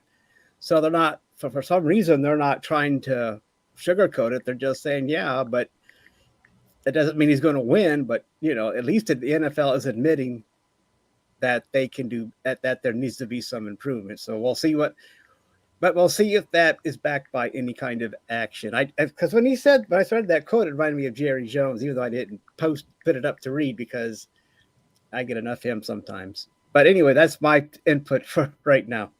Folks, but this is the NFL every 2 or 3 years. This is their line. We can do better. What have they done? Not much. Look, one has to consider management's point of view in that they're looking for the best talented individual. And right now it looks bad because the vast majority of them are, look at who they are. You've got to believe that there's talented people out there across the spectrum, across the color spectrum. And if you do believe that, and we do know it because you look in the corporate world, you look at public service, look at everything, there are competent and capable people everywhere. So the argument rings hollow in that they don't have experience. They don't have knowledge.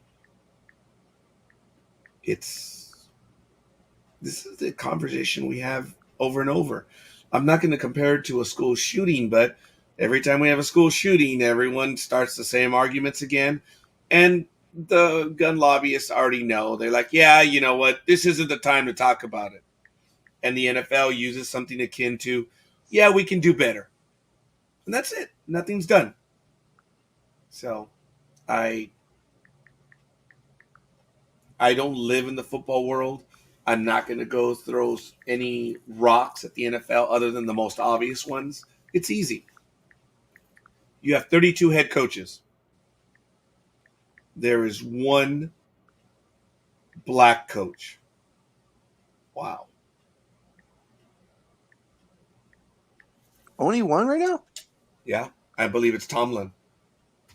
Yeah, with Pittsburgh, right? Yeah. So, and people don't like quotas, but if you look at the average population, where I believe our black brothers are 12%, and sisters, are 12% of the population of the United States of America, that would translate to roughly 3 to 4 head coaches in the NFL.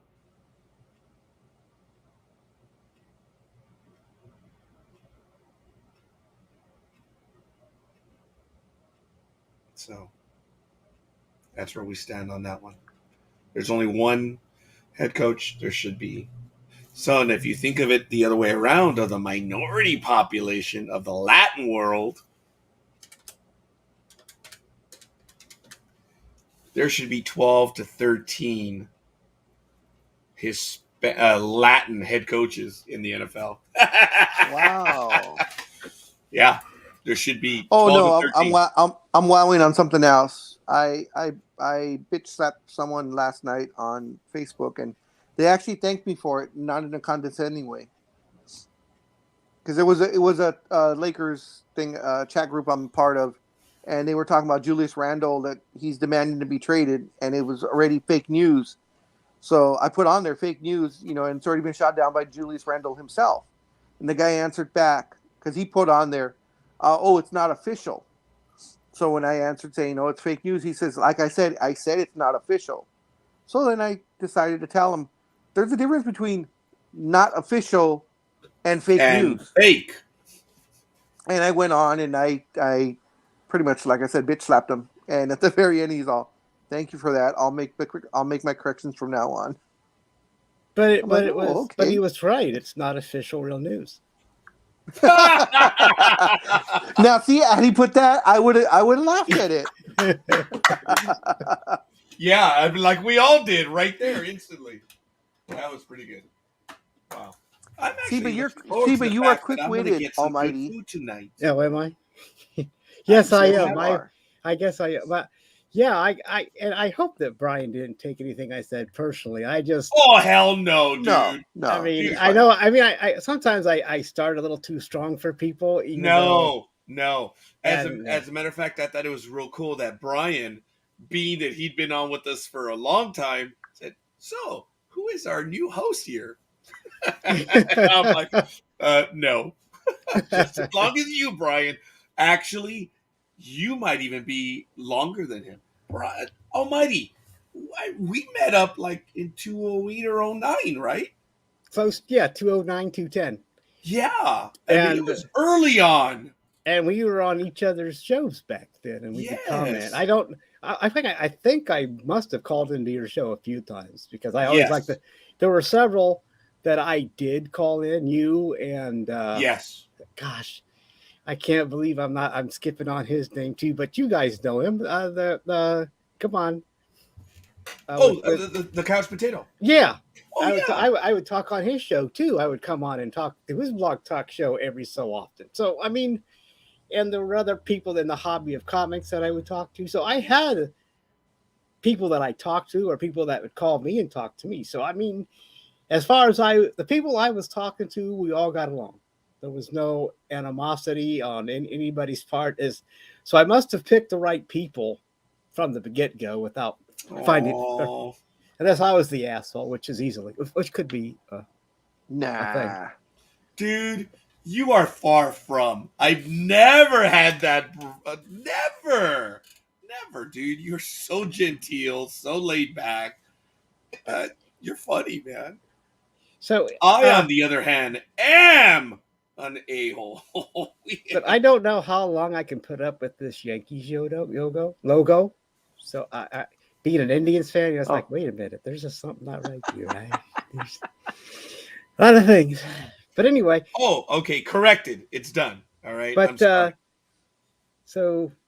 what's he doing? He's fixing his. That means all of ours are that now, or what? Yeah, they're all sports. So, Scorekeeper. What if we want our own logo? I don't think it works that way, does it? No, it doesn't. Unfortunately, right now we're all sharing the same administrative thing. Oh, that's right, because we're administrative. If we were signed in individually, then I think we can keep our own images. Yeah. No way, Almighty. You're. What's that? I don't know. Is that stinky feet? I don't understand. I don't. No, it's hands. Those are hands. But what's the thing in between? Oh, the thumbs. Oh no, there's dumbass. What? There are hearts in between the fingers. That's what it is. Oh, okay. No, there's not. It looks like two. I don't know. I get the thought, but I like the thumbs up. That's cool. No, it's like it's a church thing. It's like, because in other words, you're praising the person, and that's just. Well, I don't deserve that, but I'll take. Well, you are the Almighty. Yeah, I guess I am. But that's the only. But I did not give myself that name. It just stuck. No more emojis for you.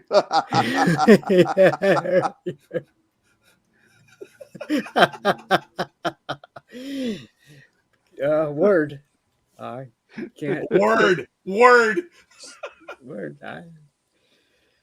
But I did not give myself that name. So everybody on Blog Talk started calling me Almighty, and it just kind of stuck. So There you go. But I'm not gonna. Oh, Gridiron Girl, you know what? This is awesome. She texted me this morning. This is hilarious, and I'm going to put her on blast. She'll probably never talk to me again, but this is funny. So she said at 8:02 a.m. this morning, she goes, to speak to you regarding my taxes prior to making an appointment, I should also schedule a telephone appointment too. And her face is like this. She knows that emoji gets under my skin. The one where I'll leave a comment and she does this emoji. Oh, the thinking emoji? Yeah. Oh my God. You don't like that? Oh, you should not have told me that. Okay. Oh. It's apropos the way she responds, and she puts that thinking emoji. Good luck, Big Dog. Try to do it and see what happens. But I thought it was a look at my that is true because emoji. you never look at any of my Facebook posts when I ever ask you something. I'm rarely ever on. I'm rarely ever on. People are agitating me. Yes, I'm on at 4 to 4:15 when my alarm's going off in the morning, and I'm like, or 10:30 at night going to dinner. And it was my plate, by the way. I did order that. I did have that. I had to remove the tomatoes, though, from the plate. But it was good. Gmo and I worked about 6 hours that day. We were tired. I finished up, and I'm hungry. Let's go. It took us 3 minutes to decide to get out of here. What's wrong? What are you hearing now? What voices are you hearing? Oh, I'm out hearing voices. I know. You just don't need to react to them. Well, I think there was a very loud impact that reverberated through the building, but it was odd because you farted that hard? That way, but if he sets me up, I have to knock him down. I know. But it was too easy. It's right? just warm. It's just warm. That's all. The heater right here. That's the warm ones are the worst. Yeah. No, I'm actually feeling good right now. Thank you. But anyway, I'm glad you're feeling better, Roger. Oh, thank you. Usually one feels better after farting. Oh, that's true. Okay, so I asked for forgiveness right now on the post. I said, "You forgive me." So that's fun. We're glad that we're all doing this on location instead of together at the same room. But you got to be. But Big Dog, don't forget your gas mask when you go and visit him next week. So I've been around him enough times. It's okay. Almighty, you're immune to it. What's going on? Almighty, as God is my witness, we're gonna see if we can. I'm take right here. Of course, I'm yes, yes. As you are, we're gonna take a trip out to Ohio this year. Big Dog and I will go. Maybe we can drag Matt along, and maybe we can get Dreem to get. Well, Dreem is very difficult to get away, but. What about Gig? We'll take Gig with us too. What are you guys going to do here? You even said anything, I will go. See how me and her are on the same wavelength. But what are you going to do here? We'll either go into Cleveland. We're going to party with you. Or we'll go into Pittsburgh. Which one's closer to you, young man? Is it Cleveland or Pittsburgh? They're both. Cleveland's closer to me. Okay. No, I think Cleveland's an hour and Pittsburgh's 2.5, depending on traffic. So it's just down the road. Well, for us, that's a California time down the road. Yeah, but for us. Yeah, but I'm just saying, what's another? I'm just saying that either one. Dude, but we'll fly in for the weekend on a Friday, either catch a game or screw that. We'll just have a meal. Then Saturday, who knows? And then we'll do the program live somewhere. And then we just fly back either on Saturday or Sunday. We just get away for a quick little weekend. Gridiron Girl will be here next week. It's done. I thought she was going to come with you guys to hear. Well, that's later on. So. Oh my God, that's right. There it is, Tony as well. And I'll meet up with. Dude, this will be bitching. So we'll knock on the door at 5:45 in the morning. Or no, it'd be 7:45 in the morning because it'd be 8 o'clock for him. That start time. guys, this will be fun. That was really my hope, and that's why I'm telling everyone I'm going here. Then I'm going here. Then I'm going there deliberately, and it's kind of cool. And do you know what annoyed me is after I got back, people were telling me, Raj, I didn't know you were up here. I'm like, oh yeah, I've only been talking to her for a year and a half. That's okay. So we can go over your strategy for running for governor. Sure. There you go. Why not? Yeah. Why not? Don't give me that crap. When's your debate? When's your first debate? Isn't the election this year? Yes. Well, then we have to September go. Or when is it? Stratagems. Stratagems. Yeah, I like that. It. I like it. Yeah, I like it. Yeah, we have to. So look. When is it? July or September? Well, there's the primary, and then you have the actual election, which is in November. So can we vote? I mean, you. I know you've mentioned it, and you said you were. I thought you were serious, but maybe you're not. I actually am. Hold on, wait. But I just realized that the governor, who's there now, she's female. I'm like, oh, damn it. Well, I forgot about her. It's like, she's kind of how popular. soon can you be transgender? Because maybe that'll fly. I don't know if that'll fly in Kansas or not, but we can try it. That will not work in Kansas. Maybe they need a change. Well, let's see. What if we shave you? So Roger would be then Regina? What would be the opposite of Roger? Regina? Yeah. Now I have gas. Or we could just call them Rogue. Getting emotional. I like it. Anyway. But see, right. that's interesting. That you might not think that it's worthwhile running against a woman that back in the day a woman thought she couldn't go against a man. This is interesting reverse of sexual whatever. This is interesting how things are changing.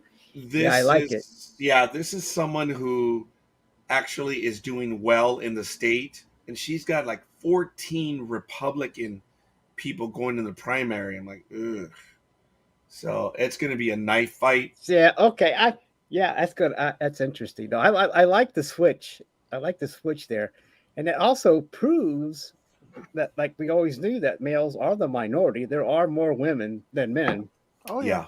But yet we have no programs. We can't. Where do we go to get the white man loan? I don't understand this. I don't.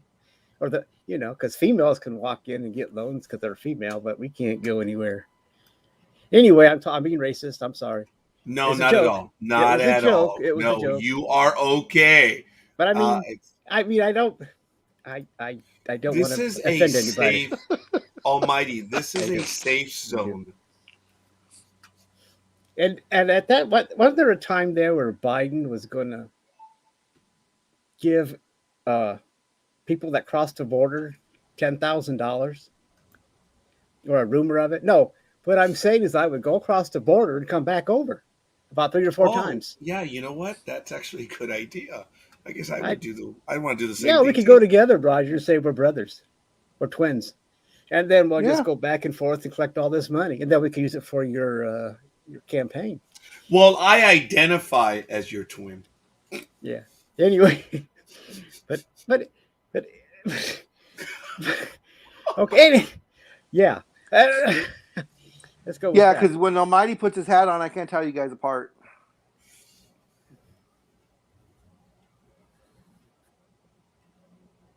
Yeah, exactly the same. Adios. I think Almighty's darker. Am I? Oh. Did you see my back straighten out on that one? I'm darker. Maybe this summer. Maybe this summer, if I think my hair might be whiter than it is. So. Hey. Oh my goodness. Oh, there's speaking of your beard. It's gone in about an hour. See, why do you do that? Because I have one of my favorite clients coming over at noon. But why? We know when you have a date. The illusions of grandeur. You don't have to tell us. When we see that you shaved, we know. Oh, he must have had a date last night. Yep. Actually, I'm going to a birthday party tonight. Yeah, I'm going to be shaving. But But why do you shave though? Why do you? What is it? Do you like? I don't know. Are you trying to please somebody, or is it just so you think, or do you just do it for yourself, thinking? I think I do it for myself because it's a little grubby and it looks a little old right now. It's because if by chance he does hook up, he doesn't want her to get razor burn.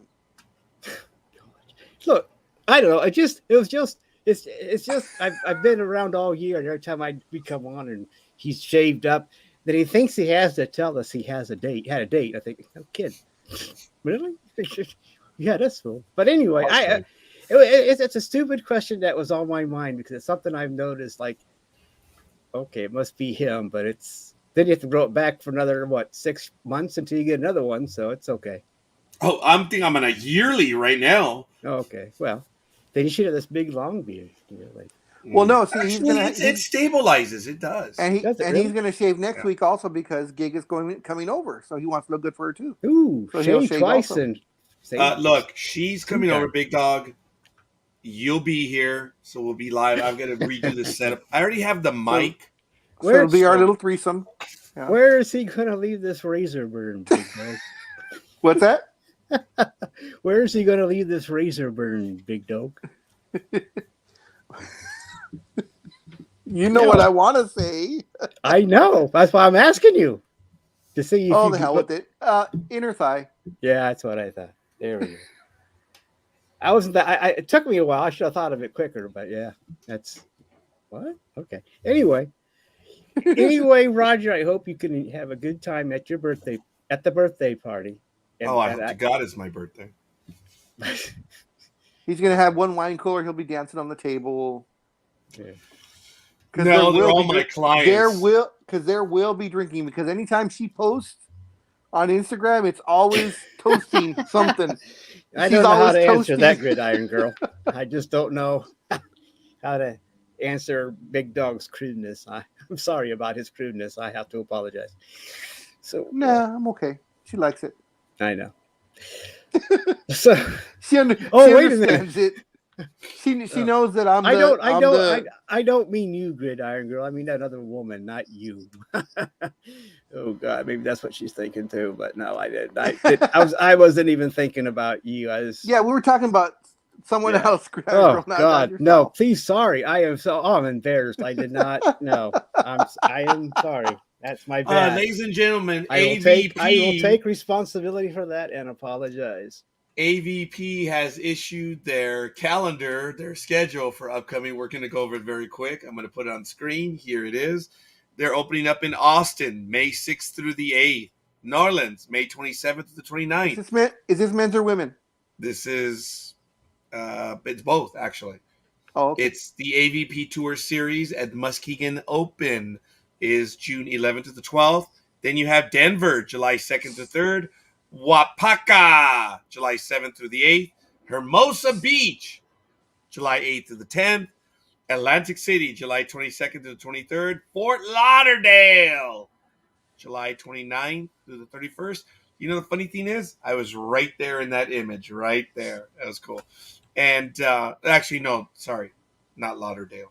Anyway, Atlanta Open, August 5th to the 7th. Manhattan Beach, August 9th to the 21st. Virginia Beach, 27th to the 28th. Chicago, September 2nd to the 4th. AVP Atlantic City, September 18th through the 8th. September 16th through the 18th. Phoenix, 23rd to the 24th. And the Huntington Beach Open will be November 12th to the 13th. Phoenix. And then the final one, the Clearwater Open, November 19th. Where the hell do they play in Phoenix? There's no damn beach out there. They play on Chicago, same thing.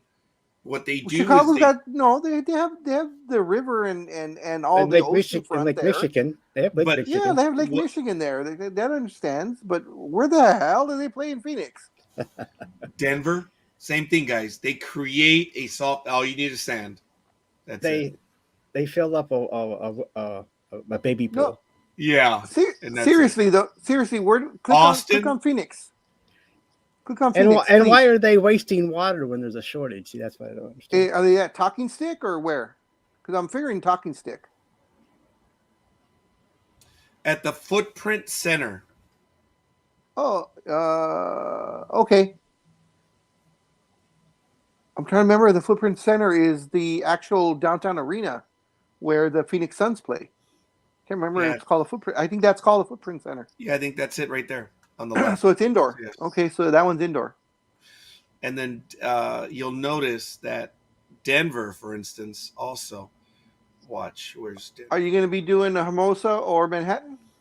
I'd like to. I'll see if I can work it on the schedule, but I'd like to. I mean, that's just driving over there, so it'll be good.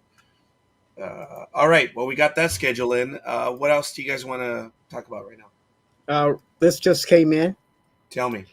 The U.S. speed skating team was disqualified and giving China its first medal of the games. I think it was a speed medal. It was a speed medal. The speed skating team, they got reviewed and they were penalized and disqualified, which gave China a medal. And I got that from Yahoo Sports. I'm sorry. So that just came over the wire. I thought I'd pass it along. Yeah, there's nothing on it right now. Wow. But I'm just saying that just came up, and that's why I'm reading it here. But it sounds like hijinks to me. I wonder if it was like a relay style, and maybe they pass the baton, or however they do the relay. Maybe they did it outside the box. It was speed skating mixed team relay finals. So I don't know what they found. I'm thinking maybe on the pass off they probably passed the point where they're supposed to. So I've seen that in track when they do that. You only have a certain amount to pass the baton. Well, so what's the logo on your hat? Cap. It's the Deathly Hallows. I thought it was Harry Potter. I wasn't sure. Yeah, it is. Sorry. Try to keep it cool. But anyway, has gone silent ever since then. I tried to apologize. Well, there was no need for you to apologize. She's answering the big dog. Oh, okay. For the threesome comment? Or what? Which comment? I made so many. Yes, you did. So we both do. Actually, it gets us in trouble all the time, doesn't it? I know. but yet, do we learn? No. We don't learn. We don't. Definitely do not learn. Well, quite frankly, the Olympics are still a moneymaker for the Olympic Committee. For everyone else, they rob them blind. And right now, there are still a lot of people that go, oh, she's good now. Yeah. There she is. That's reassuring. Thank you. She was quiet because we haven't said anything funny. Oh, okay. That means she would never answer me. You're funny, Scorekeeper. Don't you judge me. Don't you judge me, big dog. Don't you ever sit there in judgment and say, I'm not judging you. I'm telling the truth. You are funny. In your own way, you're funny. So. Yeah.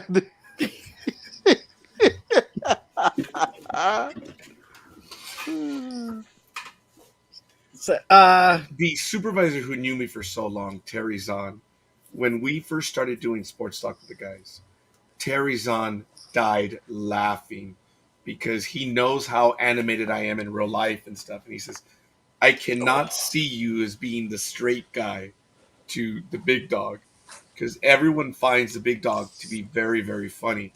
And most of the time, I'm, the serious one. And Terry Zahn says, I just don't get that. I don't know how you do it. He says, well, dude, when you got this guy, the big dog here, being who he is, it's just way too easy. And if I had to be the straight guy, it could be worse. Right, Almighty? You're a great straight man. That's what I've been told. I thought you fixed the logo. Damn it. I thought I did too, but apparently not. I fixed my logo. Hey, yeah. Roz.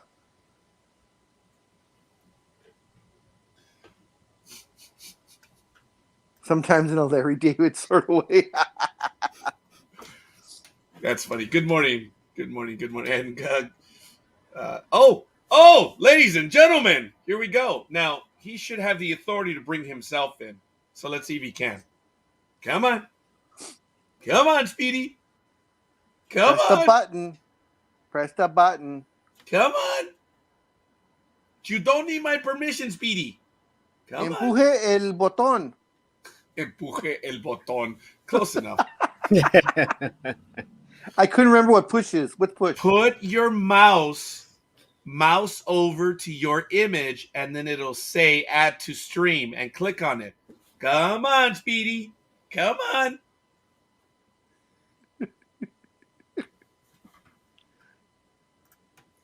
I couldn't wait. You did it yourself. I did it myself. Uh-oh. And he's not coming on now. Freeze? Now he's mad. I think he froze. I believe he froze, yes. Uh, Bye. Rod, Speedy, you can do it. Yeah, you see, but Big Dawg, did the pronunciation that way. I had to be the idiot to say, you can do it. Well, see, that's because you're remembering the scene from The Waterboy. That movie, oh my God, that was funny. And seeing what's-her-face as his mom, oh my God, she's a funny woman.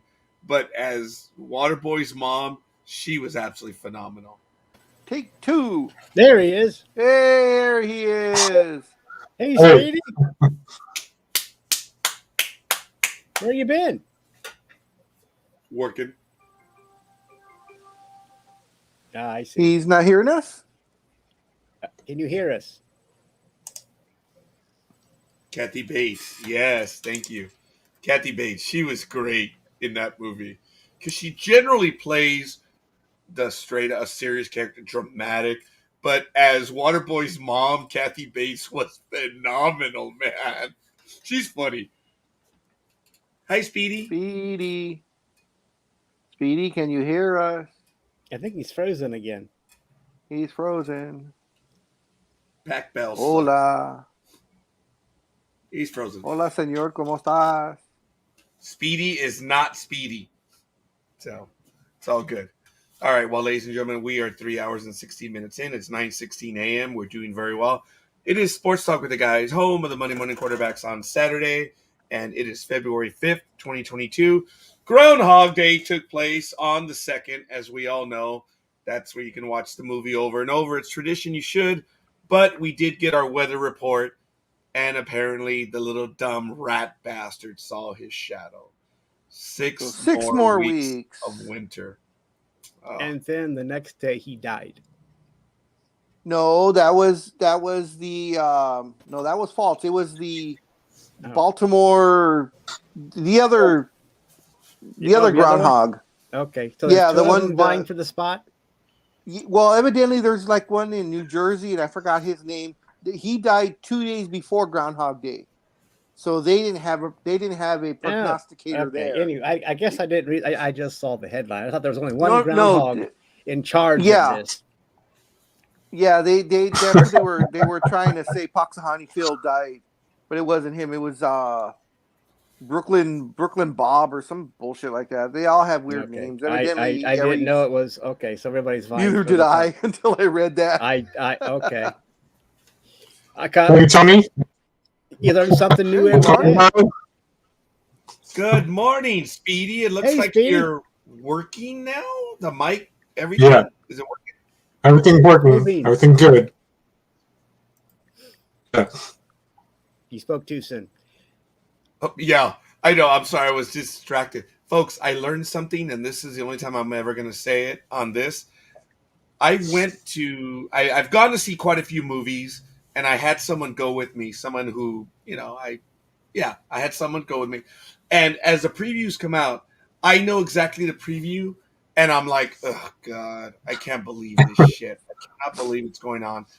And the person sitting next to me, she's dying laughing and getting it. And it was incredible. And after the preview of Jackass was done, I was like, it says it right there. Yep. She was dying laughing on Jackass, and I didn't care for 1 second of it. I was like, yeah, that pretty much tells me. Mr. Gama. That should tell you the next movie to take her to make sure you get. It's this weekend. I'm just saying to get more in with the chick, you take her to see her favorite movie, and you go from whether there. you like it or not, you go see what she wants to see. Yeah. And when you hear her laugh, you laugh. Just make the sacrifice to get to where you want to go. Yes, because when you make the sacrifice, the rewards are great afterwards. And you're already going to be shaved. So, Milton Mel is the one who died 2 days before Groundhog Day. He is from Milton, New Jersey. And thank you for that. He is actually Milton Mel 2.0. Well, the reason why I thought of Groundhogs only live 3 to 5 years, so I'm pretty sure Puxahani Phil has been replaced many times over. But this is the first time so close to Groundhog Day, I think. Yes, yes. But they only live that long? Whatever. Oh, shit. Oh, man. No, he heard because he said something different. And I was like, oh, God, it's Punxsutawney. We were off air one time, and I was explaining to Big Dog that I was going through some stuff right now. And Big Dog listened to me for about a minute. And at the very end, I was done. He says, oh, dude, your AD&D's out of control, isn't it? I'm like, no. I was dying. But it was a more sympathetic line when he told me that. He's like, oh, dude, you're not having a good day, are you? And I was like, no, I'm just not. And I've referred to it ever since then. That's why now, ever since he redecorated and or changed his office around, he made sure to hide all his little knickknacks from me, because his ADHD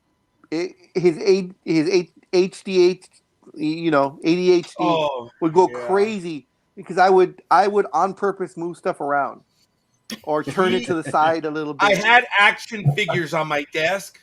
Oh yeah, on my desk, and he would, while we were live, I was playing with them and putting them in sexual. I was going through the Kama Sutra with his action figures. Damn it! And a lot of times, I would post it on Facebook.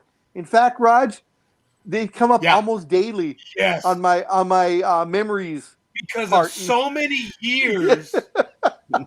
If he did like 4 Saturdays a year, just for say, it's gotten to the point there. It's every day of the week. And it's almost, it's incredible. He's done so many of them, and it's just absolutely abhorrent. The things Kirk did to LaForge, whatever his name is, and the Enterprise and the Galactica, they spawned, I don't know what. Okay, that still is one of the greatest stories of all time. It is still one of the greatest stories. That dumb bitch was trying to reach across the proverbial management underling aisle. She waddles on over and she puts herself up on the cubicle. Okay, now remember, this is a cubicle that I'm looking down at because I'm seated. So if I can keep my hands under the barrier of the cubicle. So that's how tall this little waddling bitch was. She comes on over, and there's the Enterprise right there in that little spot. And she says, oh, is that the Galactica from Battlestar Galactica? Oh, I'm like, Christine. So how long did she last? Anyway. I said, Christine, that is a shot across the bow. That's the Enterprise. And it had the name Enterprise on it too, mind you. And then the dumb bitch had the greatest line. Oh, I'm sorry. I didn't know that was from Star Wars. And she was serious. Oh, I was going to give the theory that maybe she was pulling your. No. It was stupid. It was an idiot. And I immediately posted that on Facebook, as I do when something happens. It just happened. And everyone was like, Rod, you're so funny. You know, I'm like, no, I'm not that funny. I can't make that shit up. I cannot. And I found the post. It's roughly about September 1st or 2nd when that image of the Enterprise comes back. It's great. And there are witnesses. There were quite a Melissa was a witness. Carlos was a witness. And I give any other names, I could get in trouble at that point, but we'll leave it be. But she is a stupid dumb bitch. Melissa McCartney and Carlos Santana were at your office? That's pretty damn good. Yeah, they were. But anyway, we'll go ahead and go on. Speedy. So Speedy, what's up with the late start? Did you get off of work, or you got up late, or out of bed? What's up? Or didn't give a rat's ass? No, I had something to do at my church this morning. Had to go take care of the leaves and stuff.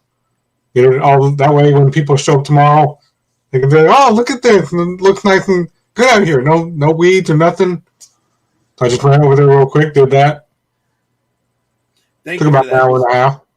Oh, that's cool. What have you guys covered? Have you guys covered anything important? Like maybe no, nothing up until you What? guys get here. Did we ever cover anything important? What do you want to talk about? You guys didn't even talk about the most important story so far that's been breaking everywhere. Everybody beat us to it. We didn't even get to break the damn story. What And I'll tell you why. Because you guys know about LA. I know about LA. Tell the world where exactly is parking lot L at SoFi Stadium. Okay.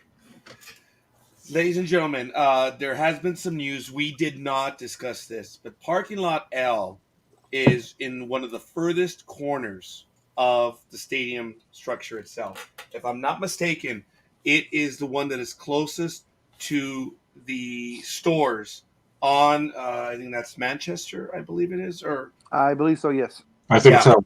It's on the southeast corner, but due to the design of the place, it is a blind part of the stadium. But I just wanted to answer that. Speedy will tell me I'm right or wrong. It doesn't matter. Please continue because there was breaking news yesterday. Go ahead, Speedy. Yes, well, before the 49ers game on Sunday, there had been an altercation 45 minutes before game time where a guy named Daniel Lagarda, who's an Oakland resident, he was just there in the same style of stipulation as Brian Stowe from San Francisco a few years ago.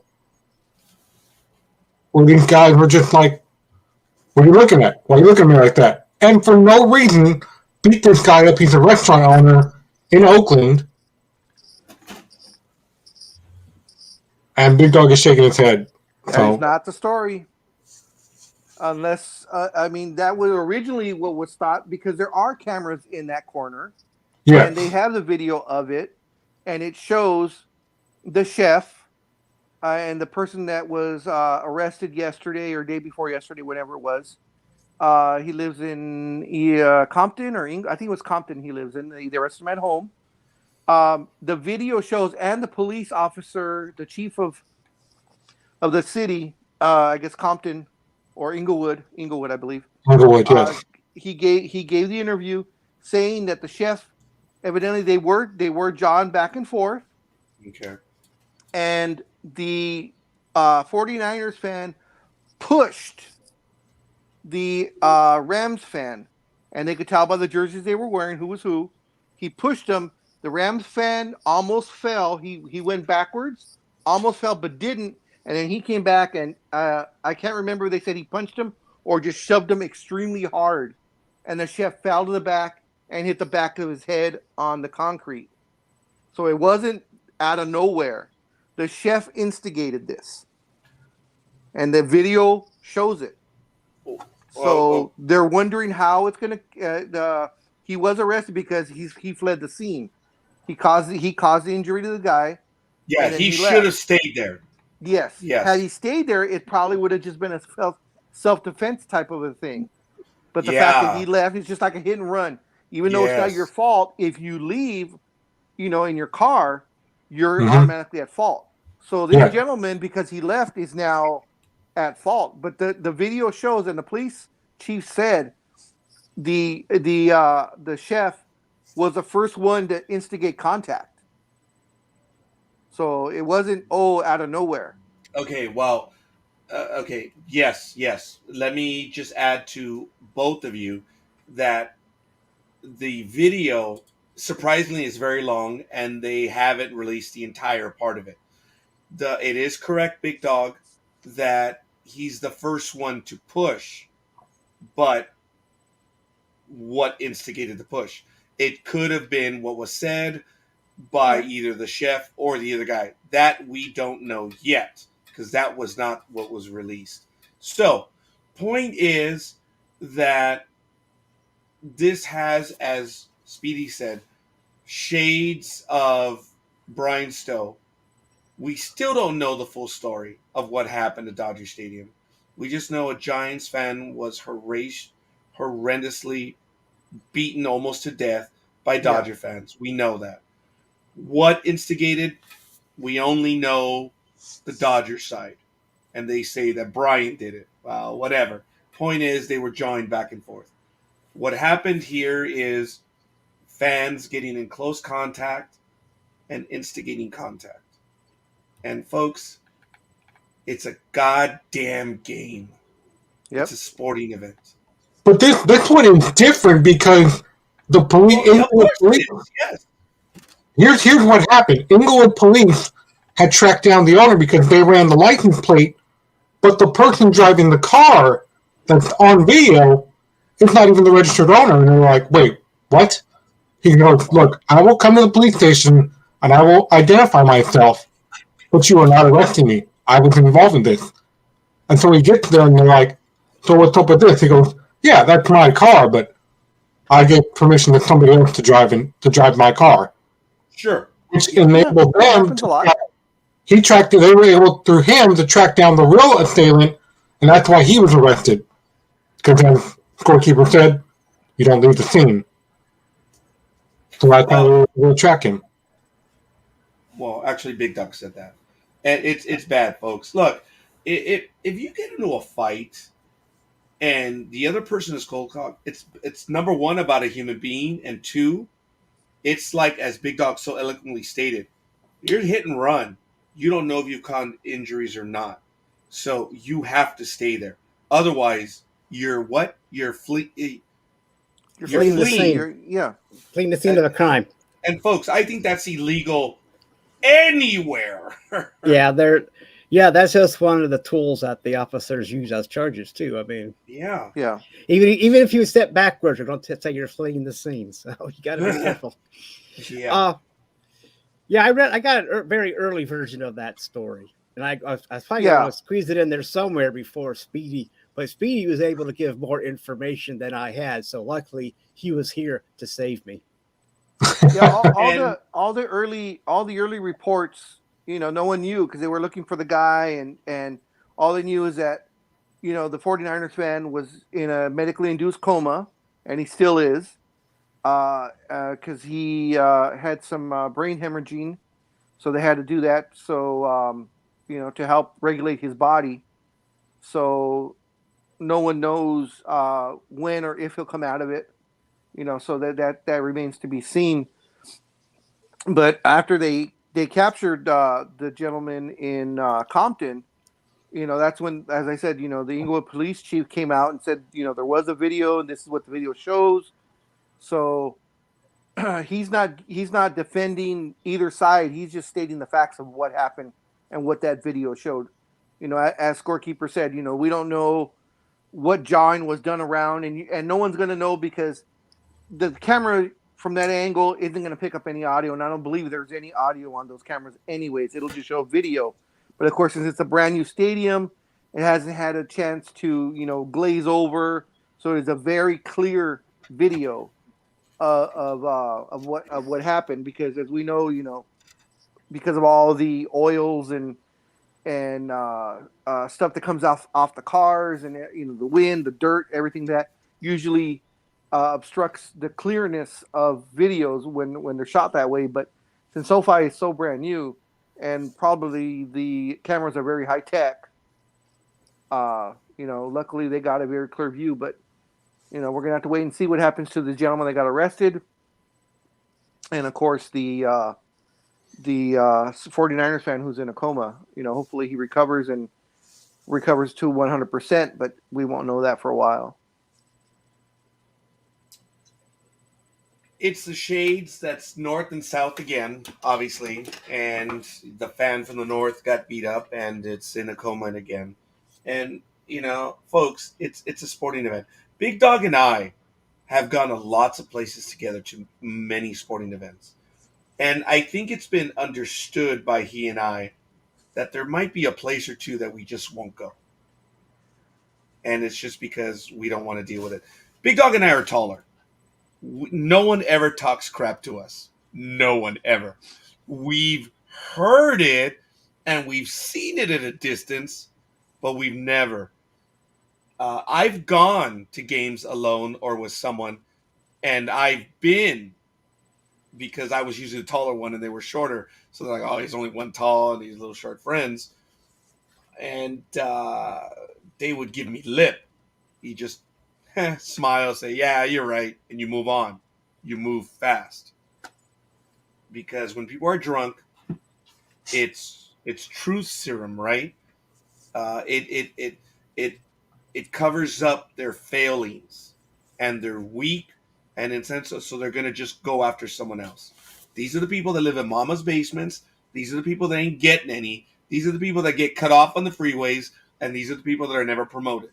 And they're angry. They're at sporting events, and they just want to take it out on whoever is in line. And it's disappointing.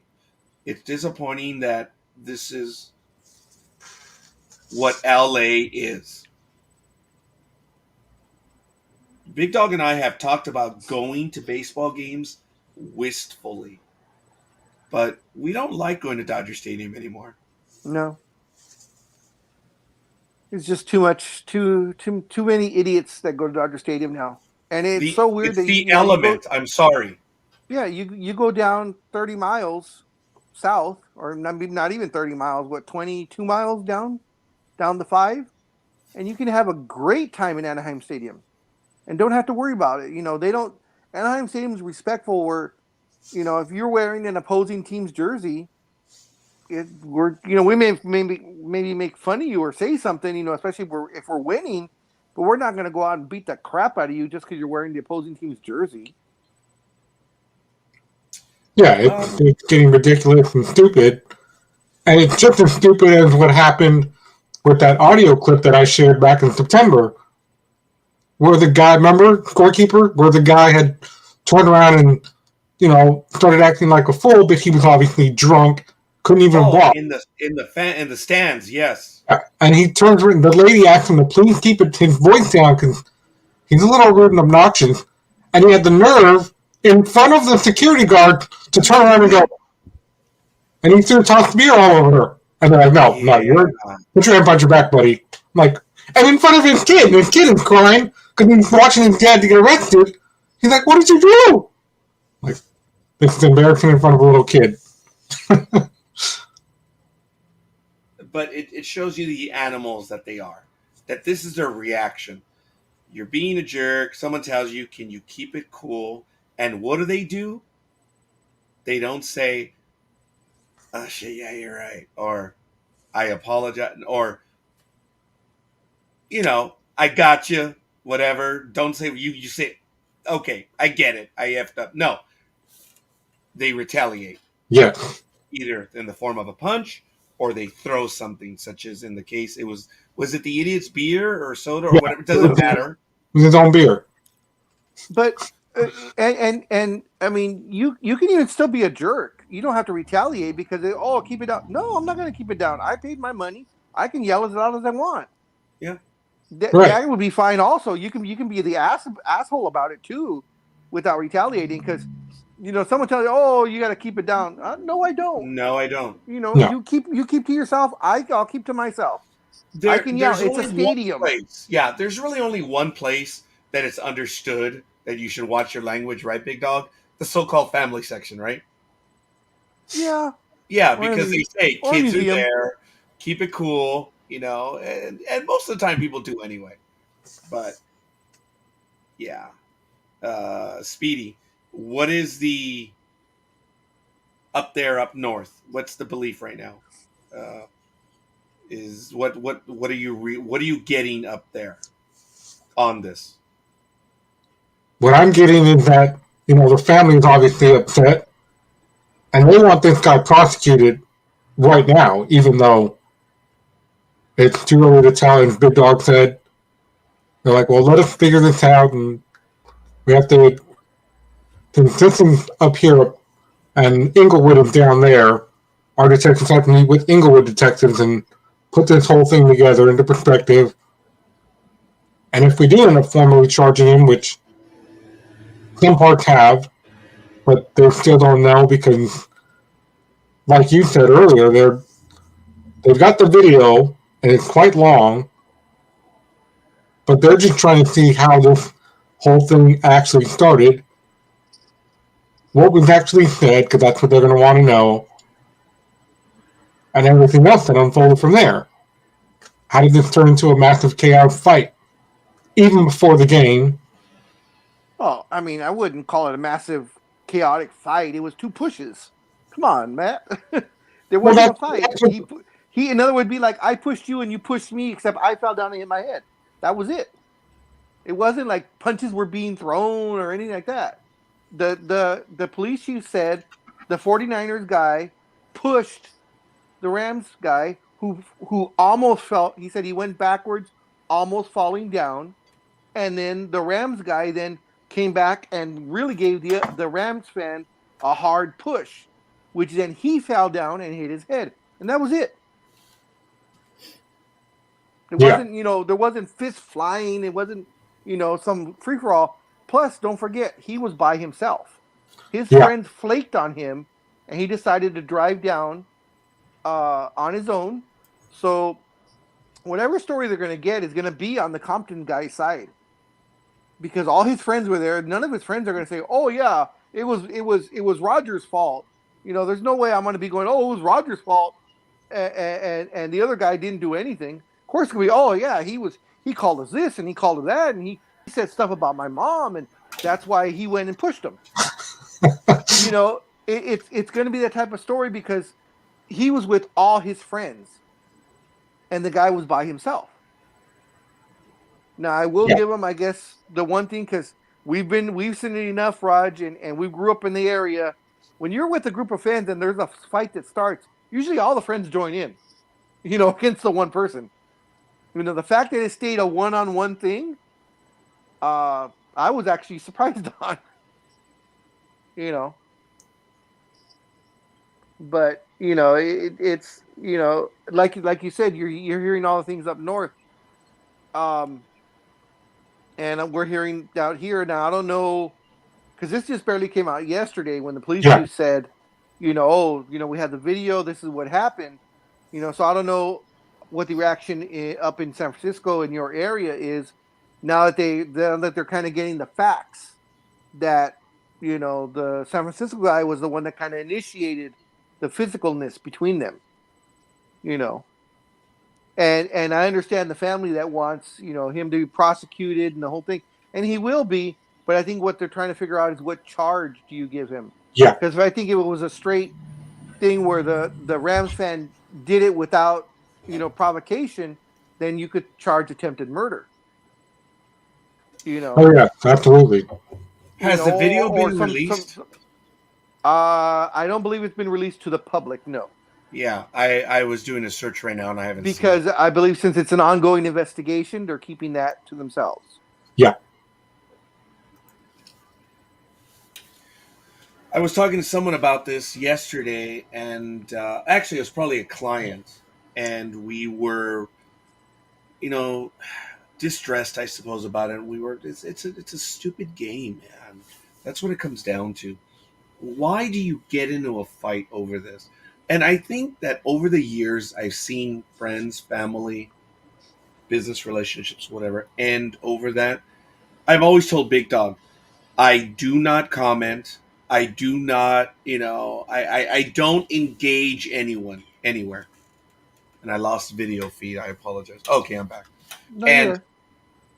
My screen went dark. I was going to say it went a certain color, but I was like, oh, I'm going to lose that one. But anyway, so I don't engage. I just don't want to, because I've seen people get into fights over that, and friendships, believe it or not. I guess I got to hand it to the Big Dog, because he talks a game on social media, but he doesn't slink away. I'll give him that. And I'm not going to do that. Hell no. So I just don't talk crap on social media anyway. Actually, I don't talk crap. I didn't say you talk. I said you talk a good game. I said that. and you back it up. And I said, when it goes bad, you don't slink away. I never said you talk crap. I said I don't talk crap. Okay, listen. I was pretty Almighty, do clear you guys about that. have you had any of this kind of stuff kind of happen up there in Ohio with the Browns or the Cavaliers or anything like that, or the Well, Indians? I've heard stories about when the Steelers come to town to play and vice versa. That Oh, okay. they're back in the old days, at least before they moved with Browns 1.0, because there was a big rivalry then. So there were talk of Steeler fans getting beat up in the restrooms or whatever, and smack talk, but nothing to the extent where someone's fighting in the parking lot. I mean, there used to be this thing called common courtesy, and somehow along the way it unfortunately, disappeared. yeah. So I've never heard of so much parking lot violence. You always heard about this stuff across the pond, and now it's like down in Mexico with the soccer games, but nothing here. But it seems like this country is becoming more violent anyway. Yes. So it's who knows where this is all going to. I mean, it's incredible about what transpires now. And there wasn't a fan beat up in San Francisco a couple years back, or yeah. So I mean, it's I'm not the only places that probably happens either, but it's a problem nationwide. So it's here in the United States, it is so rare when it happens. And Big Dog will correct me if I'm wrong on this one, because when it really happened the first time, it was no less a Raider game, and it was an Eastern team had come over. I don't think it was a Cowboy fan. It might have been a Cowboy fan, but I really think it was a real Eastern team. What allegedly happened at the Coliseum was the guy had his numbers, he had his jersey on, and he was walking, and he was go team, go. Might have been a Steeler fan. I just don't recall. It's immaterial. He was one fan amongst a sea of Raider fans. And apparently it got to the point where the fans just got fed up and they attacked him. And they attacked him in the stadium. And they beat him up real good. And it was sad. It was embarrassing. It was an opposing team's fan who was causing nothing. He was cheering for his team, and the home crowd beat his ass and left him pretty bad. And they never could determine who it was because there was no video. This was was it in the late 80s? Well, yeah, it was before they left. So it was either late 80s, early 90s, right, Big Dog? Somewhere around there. But at the same time, I understand it was bad. I remember that. But at the same time, when you're by yourself and you're hyping your team, sorry, and you're the only one there out of 150 people that are opposing you, and they start telling you to shut the F up. And these are Raider fans, so and it's the cheaper seats, so kind of what type of people there are that are up there, and you decide to keep doing it. Come on, you got to be smart at the same time. Yeah, you want to. But we're not justifying what they did. I'm not justifying it, but I'm just saying also be smart, because they don't just attack you all of a sudden. They tell you, excuse my French, Speedy, I apologize. They tell you, shut the fuck up, sit the fuck down. Keep talking that kind of shit. You'll see what's going to happen. They warn you. They don't just attack you out of, just attack you. They will tell you shit first.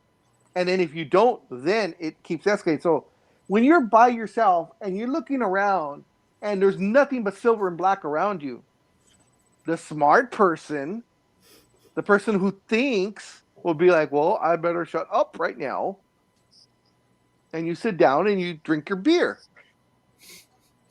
Because remember, alcohol is involved all the way up there. Either bought or brought in. So, I'm not condoning what they did. It was completely wrong and everything, but at the same time, I know the guy was told to shut the F up. And he probably went, oh, hell, F you back. I'm going to say what I want. Okay, well, as we say, you can say whatever you want, but there's consequences to what you say. This, unfortunately, was a bad consequence for the gentleman. I'm glad they got the guy. I really am. That was involved. Yes. At first, I will admit, I thought it was the guy who's being, well, he's not being charged yet. He's a suspect. If I understand it correctly, he hasn't been charged, but he is a suspect because they haven't charged. They don't know the full details yet, or they haven't made their determination yet. Yeah, because he made bail already, so I know he's home. Well, if he made bail, he's been charged. Yeah, a certain charge, but I believe it's a preliminary charge.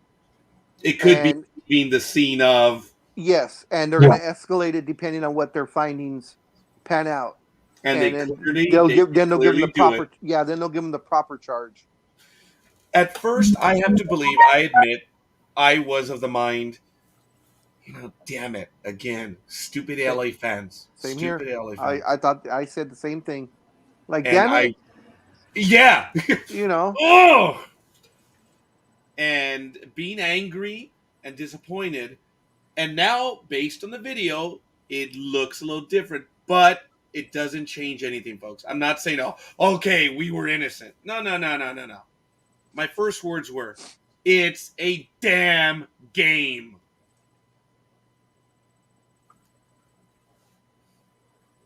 Exactly, that's what it is. But people have lost the effect of just going to the stadium and enjoying the game.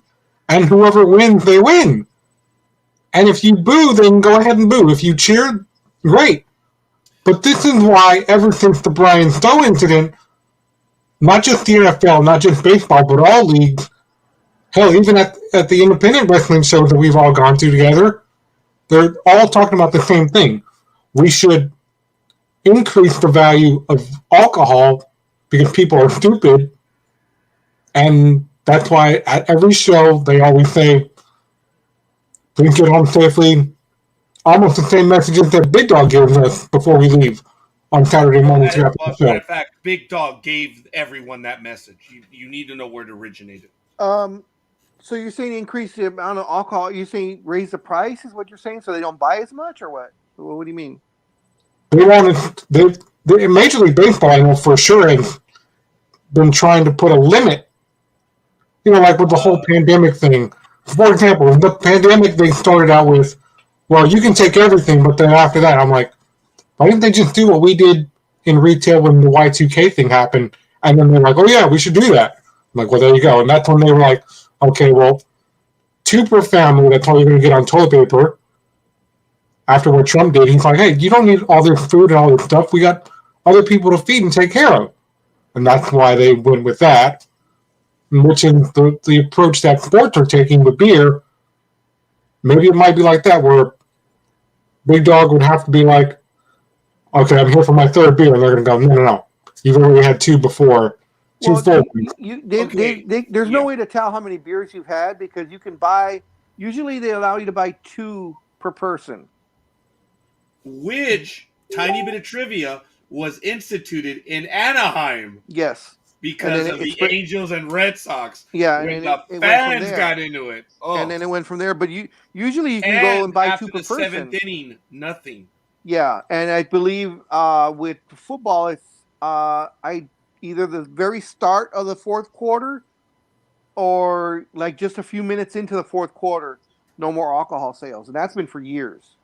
I know basketball is the same way. I believe they stopped their alcohol sales around 3 minutes into the 4th quarter, and there's no more. And of course, if you have, the couple of times I was lucky enough to get the waitress service where they served you, cutoff time was the beginning of the 4th quarter. She'd come in, the waitress would come or the waiter would come and say, last call for alcohol. So, I mean, that was 20 years ago for me, for basketball. Okay, but folks, let's look at it this way. Yes, there are limits to how much beer you can buy, but when you have a whole bunch of people go, Yeah. and And everybody buys 2. Yeah, everyone buys 2. And come on. And one of those guys, me, I'm going to go buy beer for Big Dawg and Dreem or Almighty and orange juice for Speedy. I'm going to, or no, sorry, Coke. Cherry Coke for Speedy. I'm going to. Coke Zero. Coke Zero. Yeah, Coke Zero. Cherry is terrible. But there's ways around it. There's ways around it, and they're going to get drunk. And that's, I'm sorry to cut you off, no, Raj, but and also those people that want to drink like that they're going to drink just to get shit-faced drunk. Why? They bring their own booze in. They hide it. They're boozing out there. Yeah. And that's the main thing. Also, don't forget, this was before the game even started. Yeah. So I don't know if there was a tailgate party going on, or they were just there waiting, for the game to start. So they were probably drinking in the car anyways. Gridiron Girl, you I'll only buy you get 2 boozing beers. drunk at home. She wants you to buy her more. You've never, ever made a fool out of yourself. When we went to lunch, and I still think it was so cool, folks. I'm going to tell the story again. It was during the holiday seasons. We were at work, and our employer had a Thanksgiving week on Wednesday. They had like a turkey meal, and I saw it on the menu. I was over at Central Yard, and she said, "Hey, can I invite you out for a turkey meal?" I said, when did you want to go? Early Thursday? He goes, "No, you idiot. They have it at the cafeteria. Why don't you come on over?" I thought it was so sweet of her, and she did. She treated me out to a lunch at the department HQ, and it was actually good. But I enjoyed the theme. But Gridiron Girl, you drank water. You drank a regular drink. You didn't go crazy with that either. You know how to. She was on the job. The point is that we've gone places where they sell liquor, and she's never gone overboard. That's what I was saying, that I've gone out with her before, and she's never made a fool out of herself. That's because like she knows how to these drink. idiots that we're talking about. Yeah. She knows how to drink. But she's not going to drink to excess either, like these idiots do. Yeah. We're generalizing because we don't know the full situation. And that's exactly what I was going to say. No one even knows if alcohol was involved in this. Yeah. Yeah. We've gone on a I was going to say the same thing, so we're all on the same page. Yeah. But it gave us something to talk about. Oh, you Gridiron Girl. Hija de tu. All right. All right. Fine, Gridiron Girl. Hija de tu madre. She's like, "I'm sorry."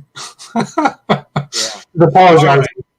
Right. Sure. Yeah. Well, she'll apologize to me. Oh, bullshit. Oh.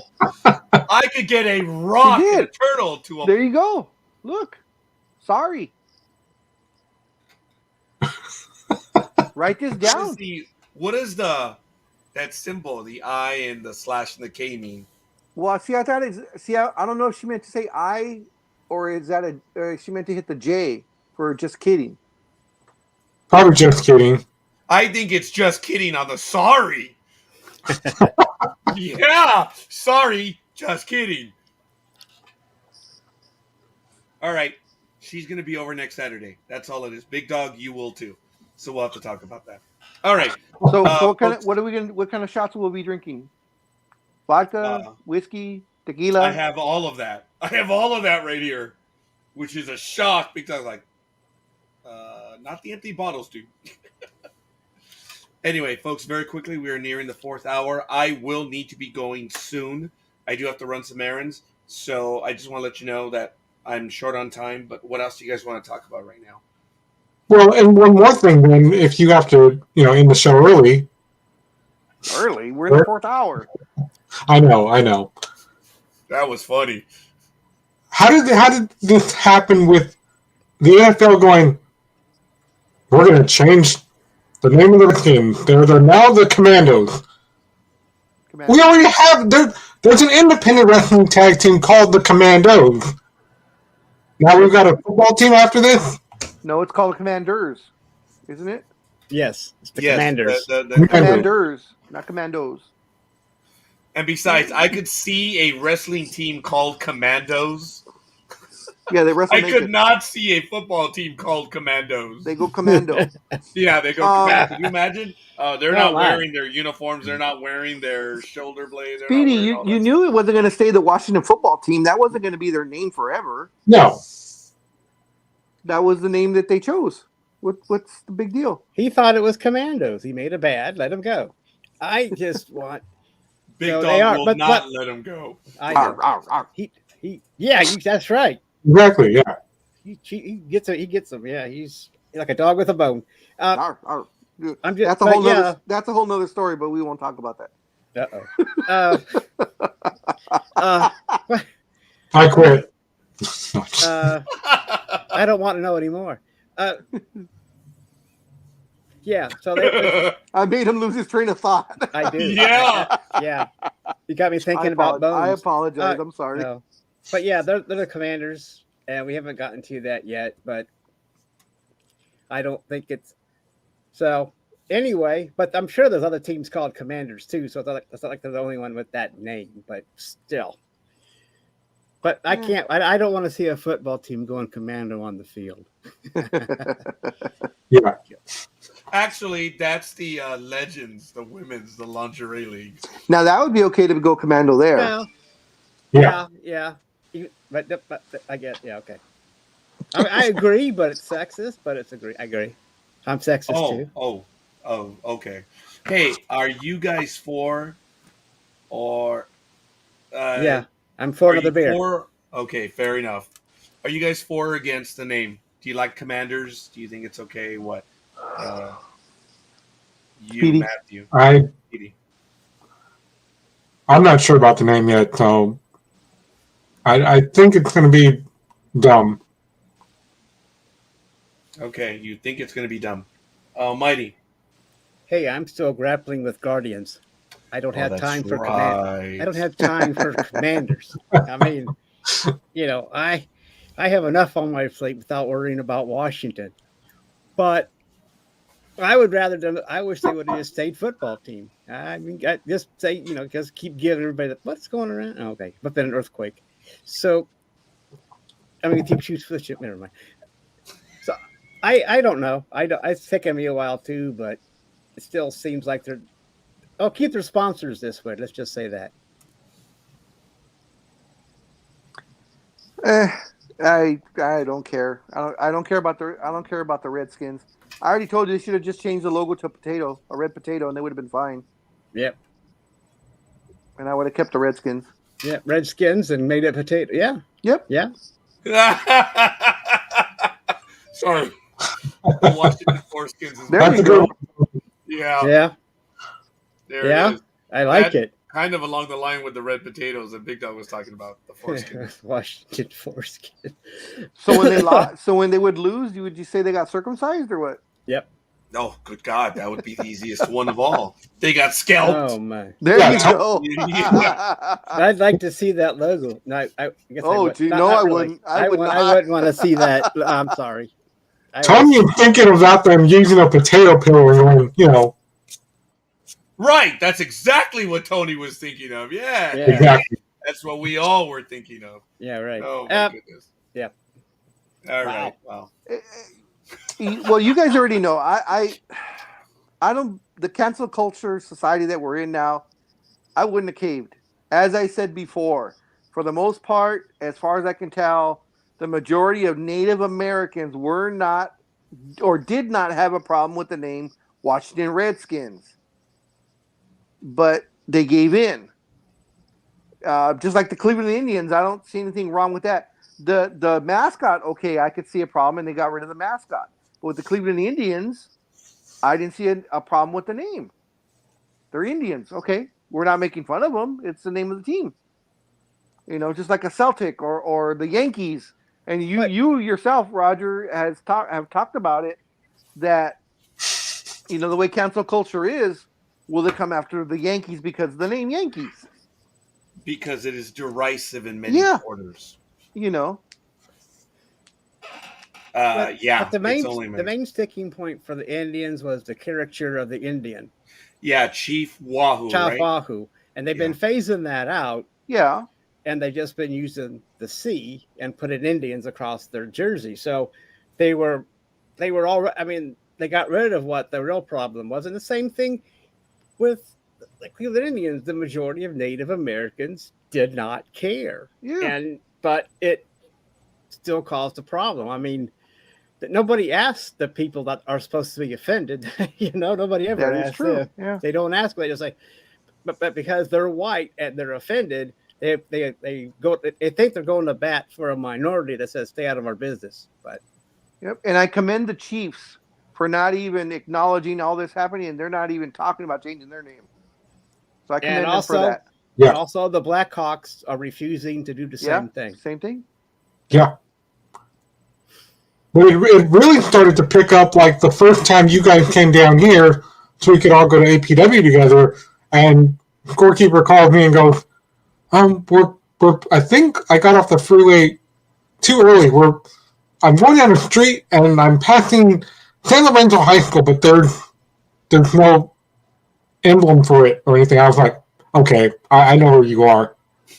I could have literally told you to pull over and I'll meet you over there because it's literally back roads and stuff. But I didn't want you after that, so that's why I told you just get back on the freeway and you'll eventually get to the exit I told you to originally take to get to me. Or you can keep going to San Francisco and I'll meet you there. And you're like, I'll stay on the freeway and go to San Francisco. We'll see you at the show. Did you hear that crack right now? Did you hear what he just said? Had you gone the way I told you, we wouldn't be in this spot. I got that. Had you followed the instructions I gave you the first time, you wouldn't be where you are. Like, all right, Speedy. Yeah. And because I heard Big Dawg go, I've never seen a school with no emblem. That's we wanted to be neighborly, Speedy. Yeah.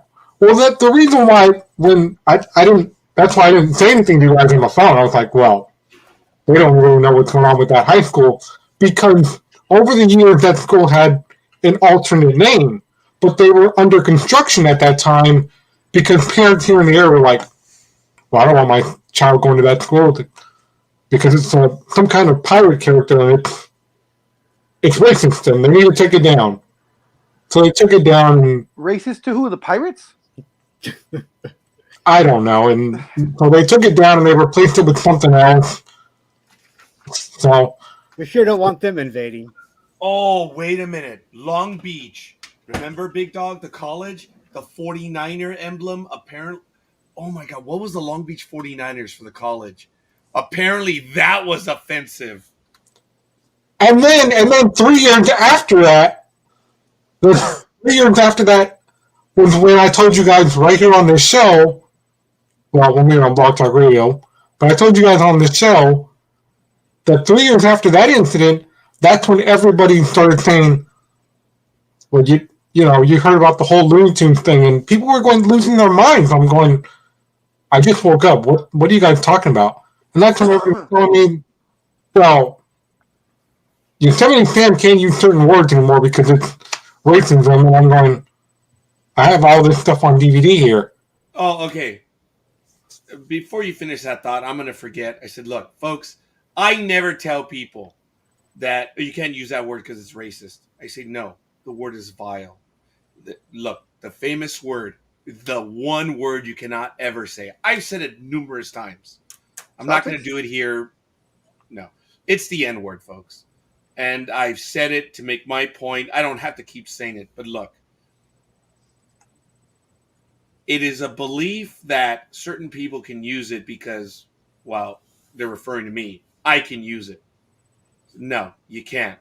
If the word is vile, there's never any room for it. It can't be, I can use it, you can't. No. If it's a bad word, it is a bad word. If you say it's offensive to me because you're saying it, well, you can't use it either. It's vile.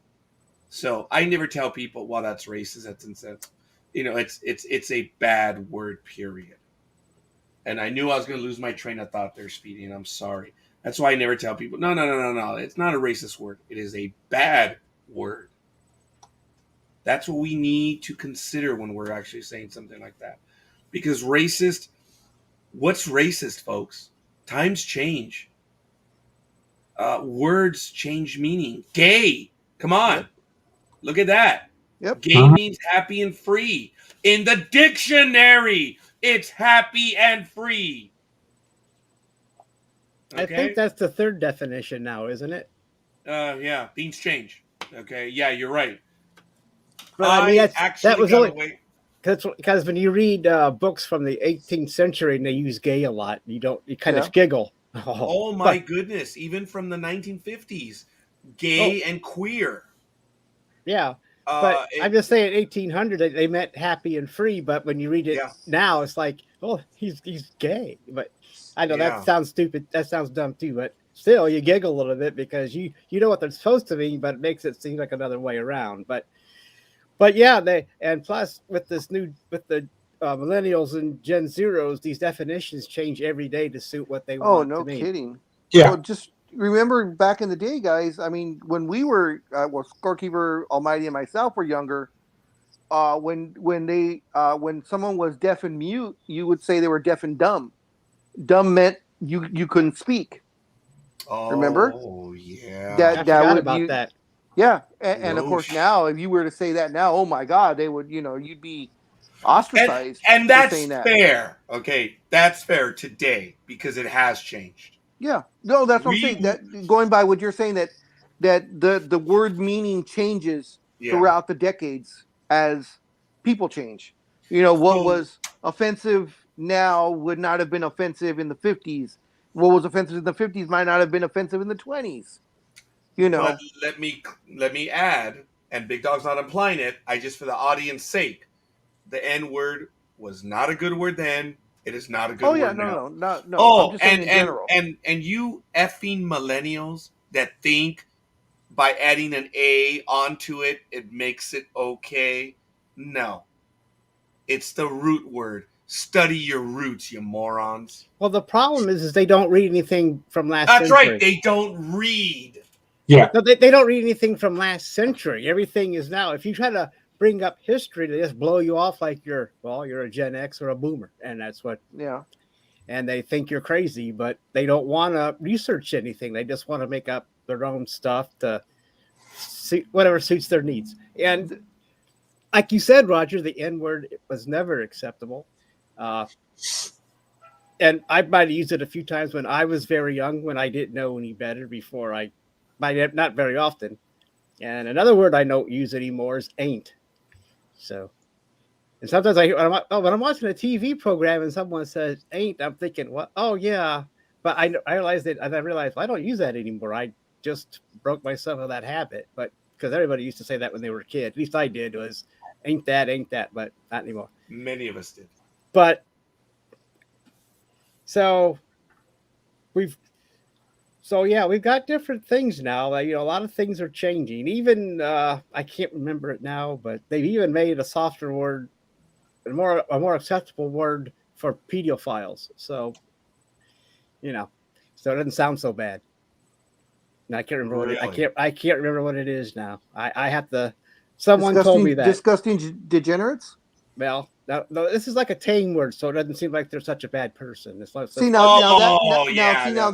word should not be tamed they at all. Desensitized it. They're like, well, we don't call them that anymore, or we're not supposed to call them that anymore. We're supposed to call them. And I would tell them, go to hell. Right, exactly. I'm going to call them, exactly what they are. And it's like, well, my gosh, they don't want to hurt anybody's feelings. It's like, it is what it is, buddy. I'll find it out someday. Just call them Epsteins. But maybe anyway, it's actually that might be in effect, coffee, without even thinking it. That might be in there. Yeah, it probably could be. I mean, we've been talking about it. That'd be the slang term. Yeah. They probably will be like, hey, we can use that to our advantage and change that terminology too. Yep. Be the first on the block. The one word that I got away with using in a meeting, and I used the third it's funny that you mentioned the third definition. Someone said something and they answered, and someone just out of nowhere just started spitting out stuff, spouting off. And I, based on what they did, I said, will you stop ejaculating? Oh my God. Oh, God. Everyone snapped. And they looked at me. You can't say that. I said, look, it's not my fault that you don't read a dictionary. Look up the definition and you'll know not only was I spot on, but I was correct and am correct. And I was told after, you can't use that word. I said, and why? It's in the dictionary. It's not listed as a bad word. It's not anywhere. So it's a verb. And the guy was spitting out in the 80s. How funny that that's what the word means. You're spitting out in the 80s. It's kind of funny. But see how that, I mean, even though the definition is on your side, if a person feels offended, you're not supposed to say it anymore just because, but even if you're right, you're wrong. And I've never used it again. I was told, do not use that word. And I was but it's weird how put that in writing. I actually told put it in writing. I could just, I'm not sure if this happened in the meeting, Scorekeeper, but it sounds like in your meeting, it sounds like they did something like this where they were like, hey, Google, what is the actual definition of this word? And Google probably told them, yeah, it's not a negative word. And they were probably like, no, this happened about 15, 20 years ago before the little computers were in our hands. Dude, I've always used big words, always.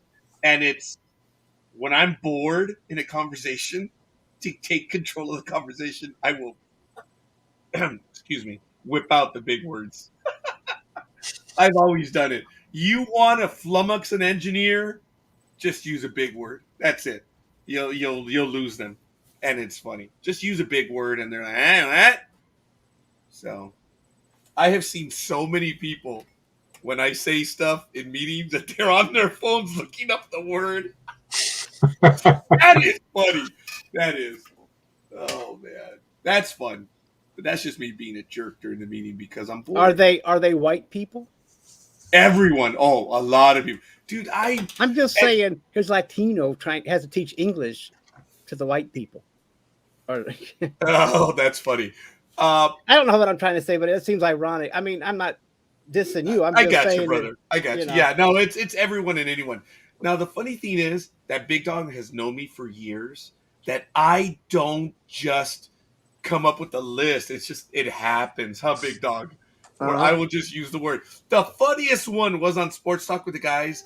It was still early morning, and we were talking about the pitching problems, and no one had the coffee take effect yet, and I went on a rant as to how the modern Major League Baseball pitcher is a pussy. And I said, we need a whole paradigm shift. Remember that, Big Dog? Yep. Couch Potato, Cuervo, Brian, everyone snapping. Hey, Scorekeeper, we're here to talk sports. We don't need an English lesson. Oh, God, it was funny. I remember that day because everyone spit out their coffee. Hey, it's sports, not English. What's wrong with paradigm shift? It was too early in the morning. But it's not a thing. Oh, my gosh. Young man. Yes. For them, it was a little too heavy. They now know what it is, paradigm shift. And I was going off. I was flattered that they were listening to me. Yeah, I said paradigm shift, and they all spit out their coffee. Yeah, paradigm shift. That's the wrestling move that John Moxley uses to beat his opponent. Paradigm shift. Yeah. I don't know. Maybe it's just me. I guess I shouldn't say anything. I just... Not at all. It was funny. It's the funny things that have happened. But, hey, it is what it is. Folks, since you are all administrators in the program, you don't need me here. But I am actually going to have to go now. If you guys want to continue the program, it is up to you.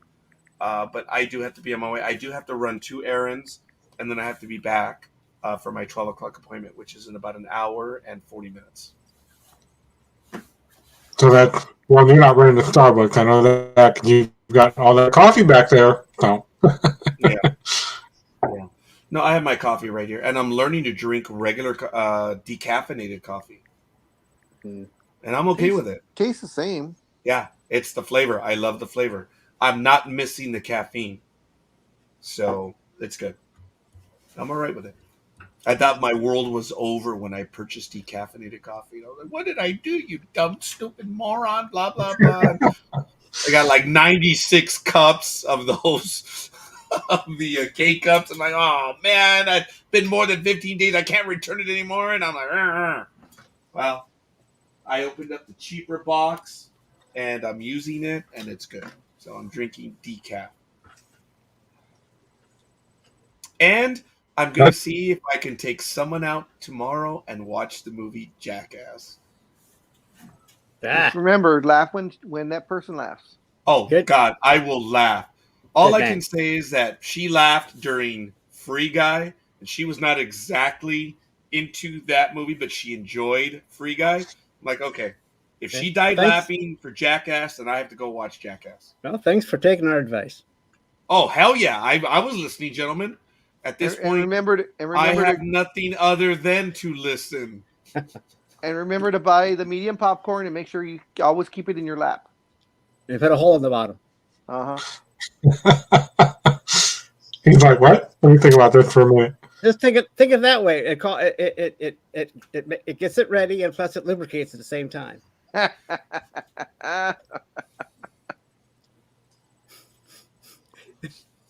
Coffee.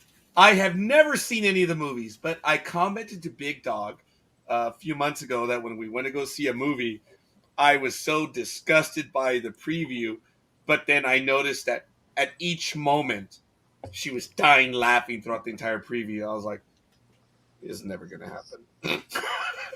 It's never going to happen. But I'm like, all right, Jackass is now out. I'm waiting for Uncharted. That is going to be an awesome movie when it comes out. Which one? It's called Uncharted. It's based on the 2007 video game series. Oh, okay. But I wish they would have gotten somebody slightly older to look like Sully. Just go to YouTube and look up Uncharted. You'll see the video game trailer, and then you'll see the movie trailer, and then you'll be like, who does it star? Who am I talking about? Well, he just said. Who does it star? Tom Holland and Mark Wahlberg. Mark Wahlberg. That movie. Yeah, that movie was funny. Yeah.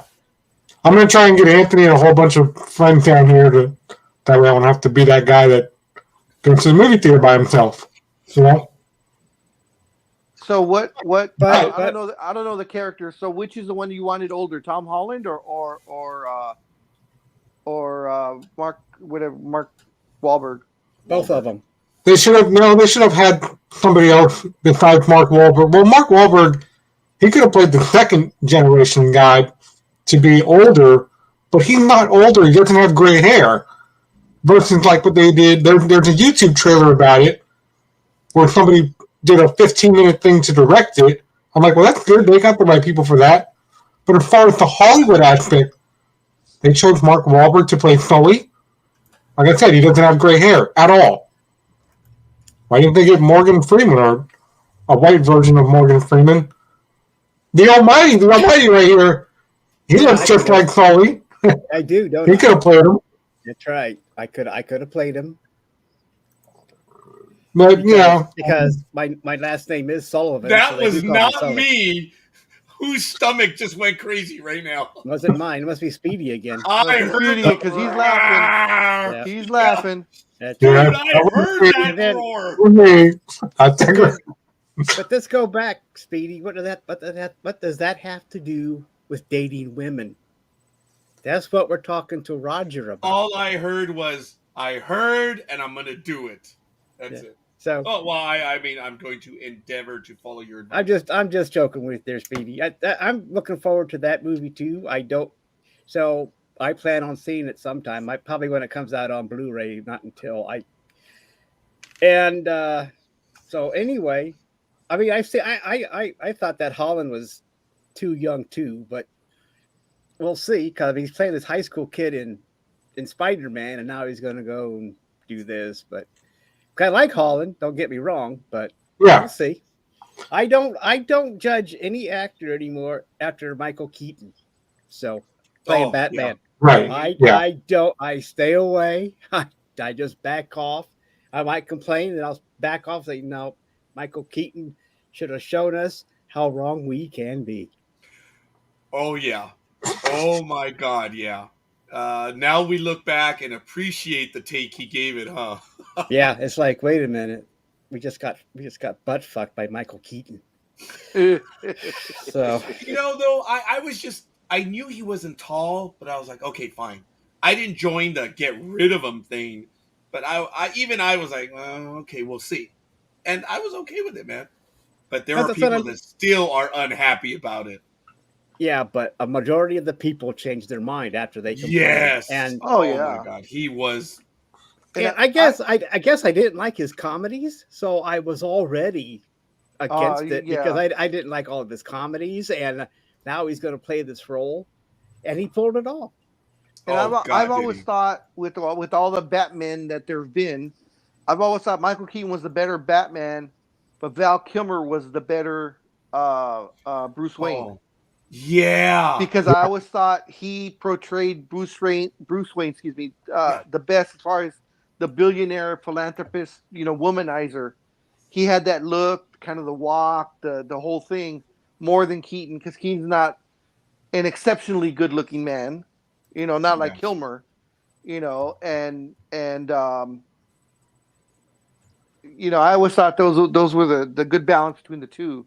Yeah, Big Dog, I agree with that one. Val Kilmer was phenomenal as Bruce Wayne. He was. It was good. What's his face that's going to play Batman now? The guy from England? Yeah, what's his face? Well, they're all from England. Yeah, all of them, literally. Twilight dude. Scott Peterson or something like that. Pattinson, Robert Pattinson. Yeah. Here we go. I absolutely hate that they're going with emo Bruce Wayne. Because if you look at it, he's got the emo haircut, he's got the emo look, and the whole 9 yards. And I'm sorry, you want to take your Hollywood interpretation, you want to creative differences, whatever you want to call it. Bruce Wayne is a billionaire businessman, whether he's 25 or 45. When you're supposed to portray a billionaire businessman, you are not going to look like an emo idiot. I'm sorry. And I just can't get past the scenes in the trailers where they show him, walking around as Bruce Wayne, and he's got almost the eyeshadow underneath the eyes, and the greasy hair, and that emo haircut, and I'm just like, why? How because they can. Yeah. We also got to think. I don't know where them Bruce Wayne shots are from, but maybe it's maybe it develops later that he becomes more. I don't know. You never know because you watch these things. Think, oh, okay, that's the way it started. Now we end with a more mature person, but who knows? I could still be wrong, but we'll see. I guess. But then who wants to? I mean, how is he going to sneak up on anybody sparkling? He's going to sparkle. Yeah, that is true. I don't get it. But I'm hoping to be surprised again. Unlike you gentlemen here, and unlike people in our chat room, ever since I started going to see all these amazing movies with Anthony, I just don't care about the previews anymore because half the previews all have to do with another stupid horror movie, and I'm just like, no. So because it takes 15 or 20 minutes for the previews, I now use that time, which is what I'm going to do next Saturday or next Sunday. I'm going to use that time. That's my time to go get my food. It'll already be paid for, so I'll just have to run through the line. Just give me extra butter on the popcorn, nachos, pizza, and my drink. And sure, I'll probably miss like the first 2 minutes of opening credits of the movie for Uncharted, but that's better than watching all the boring previews that I have. Okay. And I'm the exact opposite of you. I go for the previews. I make sure I'm there so I can see all the previews, so I can see the movies that I want to see, and the movies I'm like, oh, I ain't going to see that at all. Forget about that one. And for me, I'm into the art form of the previews. on how they do it and what they like to do to grab your attention and stuff. I've studied that my entire life. So for me, it's a little clinical, but I really do enjoy the previews.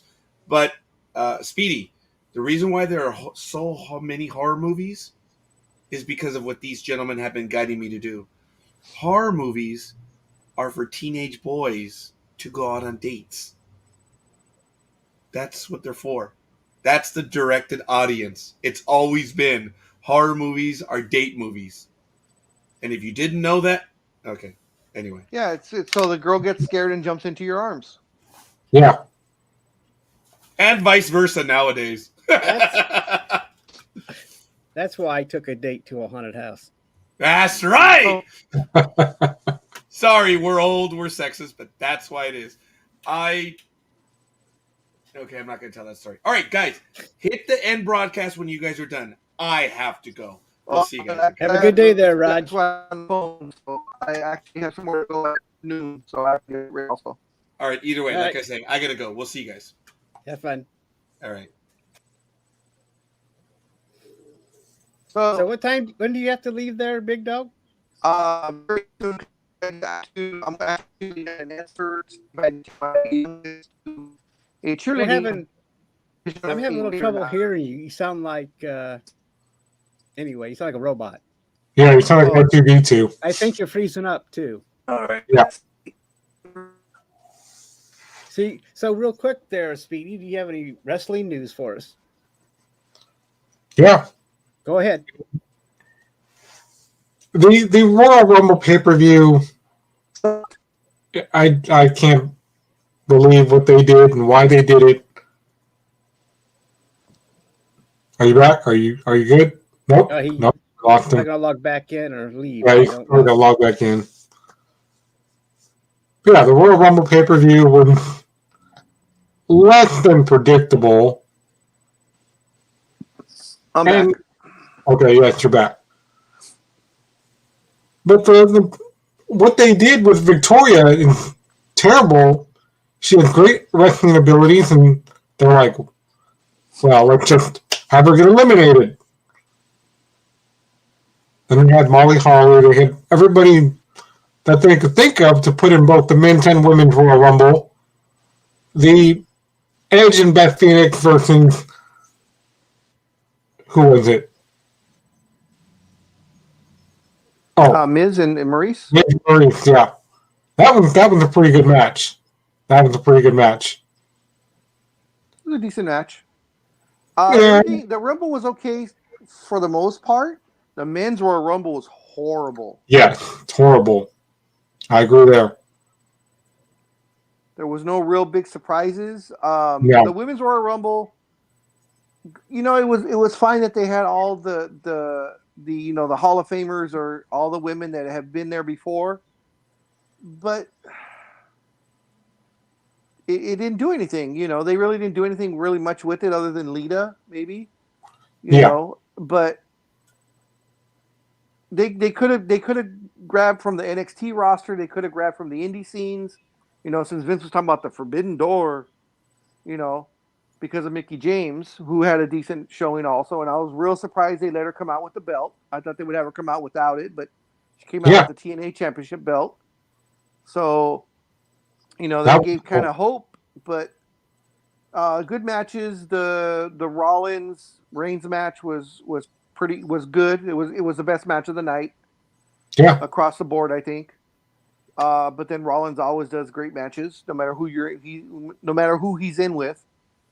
But the men's Royal Rumble, I mean, it was so bad. And of course, the big surprise was Shane McMahon coming back. Yeah. And of course, got fired the next day. Yeah. Because it was said backstage that he's the one that was the main writer for the men's Royal Rumble. And I'm reading from Meltzer and a few others that everybody backstage that he got a lot of backstage heat because he was trying to make the Rumble about himself. Evidently, the storyline was completely different, whereas I guess he was going to be in the final four of the Royal Rumble at the end. And the funny part was I don't know if you were watching it, Speedy, but when he had that little interaction with Matt Riddle when they were fighting each other. Yeah. Shane actually had himself outboxing Matt Riddle. Now Shane is notorious for having the worst looking punches in wrestling. He throws the lousiest punch. Yeah. Matt Riddle is a true MMA fighter who trained MMA and jiu-jitsu and all that other stuff and knows what he's doing. And everybody in wrestling and MMA knows that he's an MMA fighter, a former MMA fighter that now wrestles. And yet Shane had himself outboxing him in the original write-up. Yeah. And I thought that, I'm like, come on. We're supposed to non-believe. You're supposed to, get the real stuff out of the way and say, okay, I'm just going to enjoy it. But, there's got to be a point where you're like, okay, come on now. There's no way this guy who's almost 50 years old is going to outbox an MMA fighter who's in his 20s.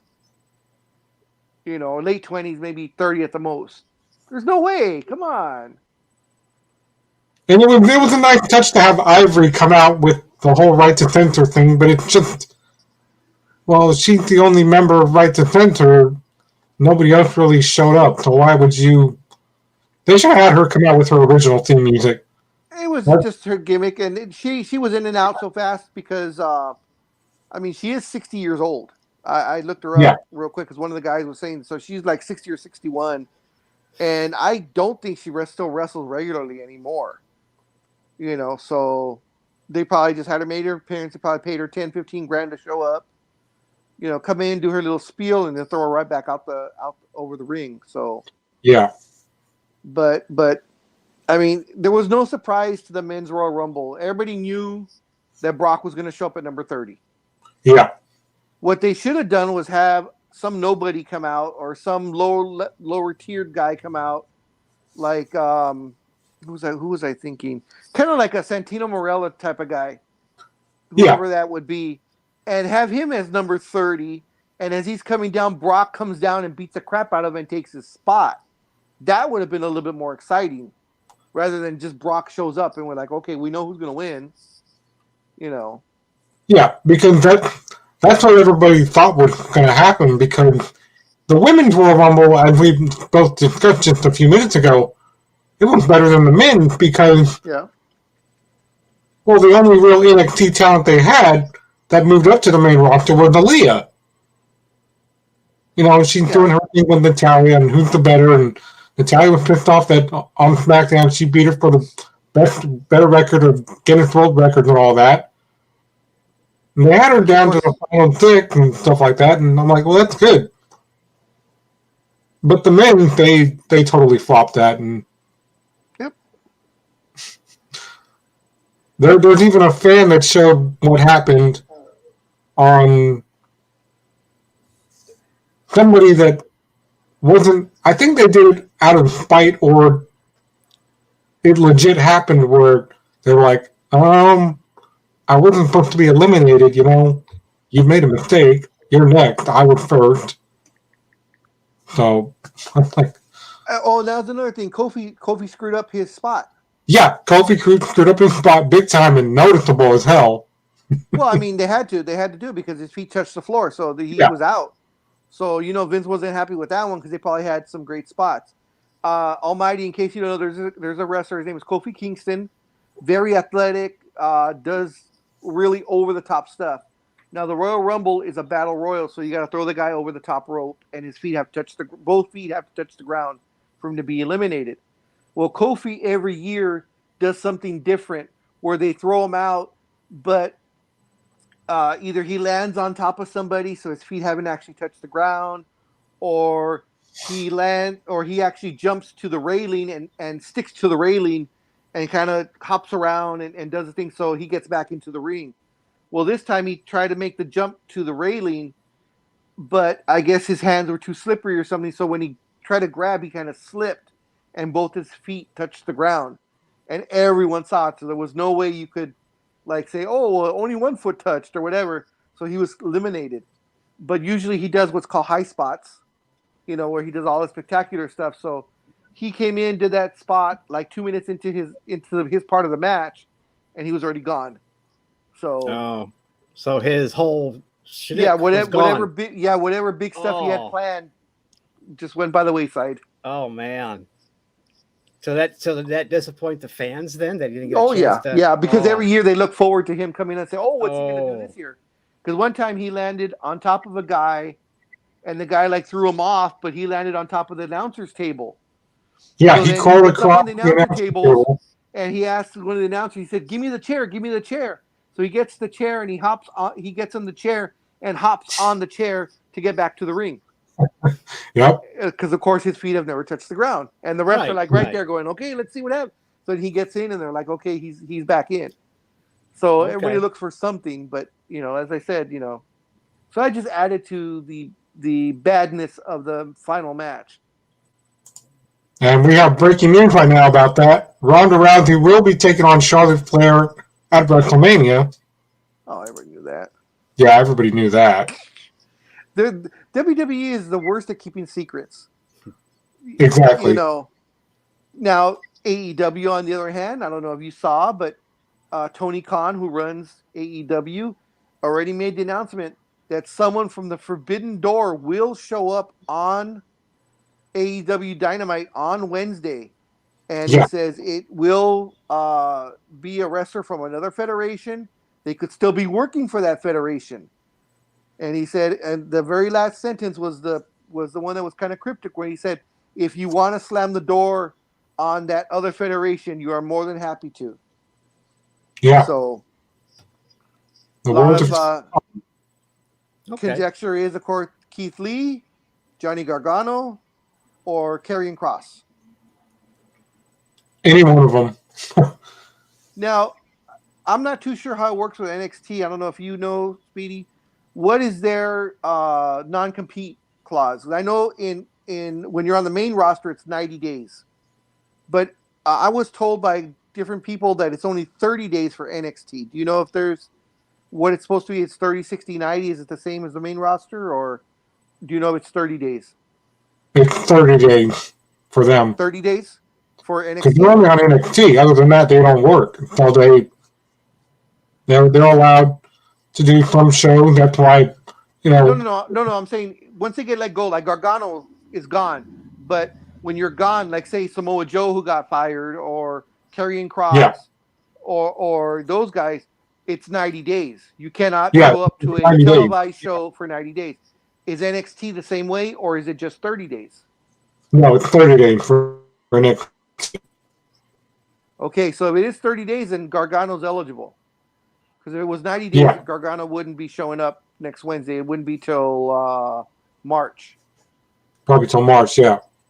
So and I'm trying to think, was Samoa Joe on NXT when he got fired, or was he on the main roster when he got fired? I can't remember which one it was. NXT. So technically, he would be. I don't know how the contract would work there, since he was both. Yeah. I don't know if he considered main roster that was just working in NXT, but if it's not, and he's just NXT, then I would love to see Samoa Joe show up on Wednesday. That would be awesome. That would really be awesome. I think it's gonna be Keith Lee, personally, but we'll see. Well, yeah, we'll see. Have you had a chance to watch the Roman Reigns interview he did earlier this week regarding what Bubba Ray said about Jon Moxley? What was the whole gist of the whole thing? Well, because, everybody has been saying that, Jon Moxley really shouldn't have come out, and he shouldn't have told the world what he's dealing with, and that's wrong, and blah, blah, blah. And I could see what Bully Ray is doing. He's taking it from the mindset of what he used to do, because we all know back in the days of ECW, he was part of the management team that helped book the shows and did all this stuff and basically told guys what to do from Paul Heyman. He still has that mindset today, which is why he criticized Jon Moxley, saying, "Why did you go on television to tell the world all these problems that you're dealing with publicly? You can't do that." And Roman Reigns was asked that question this week on the interview show, and he looked right at the camera and said, he doesn't need to apologize for anybody at all. Yeah, I agree. I agree with that too. I mean, old school mentality. I mean, I understand that. Could probably Undertaker probably thought the same thing. Undertaker probably thought, "What are you doing? Why are you telling your personal problems out there? You're not supposed to do that." Those Bubba Ray, Ric Flair, Undertaker, those type of guys, those are old school guys that still have that 70s and 60s mentality where, you know, you're out there, and if you're a heel 24/7. If you're a face, you're a face 24/7, and no one knows about your personal life. And that's just the way it was back then. Now, of course, with the culture that we're in now, you know, they want to know when you go pee and when you go eat and what you ate and how much you ate and so on and so forth. Yeah. Some of the old school guys don't go for that. So I mean, it's fine for Bubba to have that opinion. It's his opinion, you know. It Just is. like Roman Reigns. I mean, you know, did Bubba Ray feel the same way when Roman Reigns told everybody he had cancer? You know, who knows? Yeah, it's kind of interesting because Bubba never mentioned that, but he jumped all over John Moxley over talking about his substance abuse, and you've got a wife and kid at home. You can't be doing this on TV. And Roman Reigns, Ric Flair, and The Undertaker, and even Steve Austin all said the same thing we've been saying. That's his choice. Yeah. You know, some people keep it private. Some people have it public. Like when Sting was in WCW and he started the whole crow thing where he was up in the rafters. Yeah. And I don't know if you would have been a lot smaller or younger, excuse me, and how he didn't wrestle for almost a whole year. Yeah, I remember. And I don't know if you know the reason why. He had throat surgery. Throat surgery, He had a problem with his throat. And that's why he didn't do any speaking. That's why he just appeared. And of course that added to the myth of, you know, the whole crow persona and all that. Yeah. And I think because of that throat surgery, they wanted him to be still seen on TV, but he had to have a reason not to talk. So I think that's why they did that persona, and it really worked out for him. You know, once he finally got back in the ring. But no one knew for that entire year, unless you knew him or were in the business, that it's because he had throat surgery and could not wrestle. You know, so to each his own. I mean, you know, people talk about it. Some people don't want to talk about it. You know, I don't know what Bubba has his own thing. He's rubbed a lot of people the wrong way for a lot of years. Oh yeah, for sure. So. Because, you know, Roman Reigns in the interview this week, he said, "No, this is John Moxley is my real life brother. We still text each other a lot, even though we're in different companies. But I really miss him. I love him, and I'm actually proud of him that he came out like this. He didn't have to, but he did, and I respect him for that." And he said, "Bubba, on the other hand, Bubba should just, you know." He didn't actually say the words to the interviewer, "Oh, Bubba needs to mind his own damn business." He said he should just, you know, chill and relax. Yeah, I mean, you know, it was inferred probably, but I don't know. It's just whatever. That's why I like AEW, because AEW is transparent. I mean, people, if they want to talk about it, they can. If they don't want to talk about it, that's fine also. And I think that's why, you know, they're doing so well. You know, even their vignettes are smart. They're not stupid and go on for 10, 15 minutes. Like yesterday, Roman Reigns came out and talked, and everybody talked. It started at 8 o'clock, and the first actual wrestling match didn't happen till 8:27. 8:27, yep. They went a half hour talking. Bullshit, you know.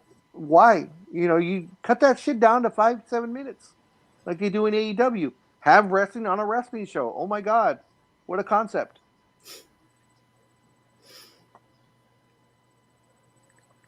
Yeah.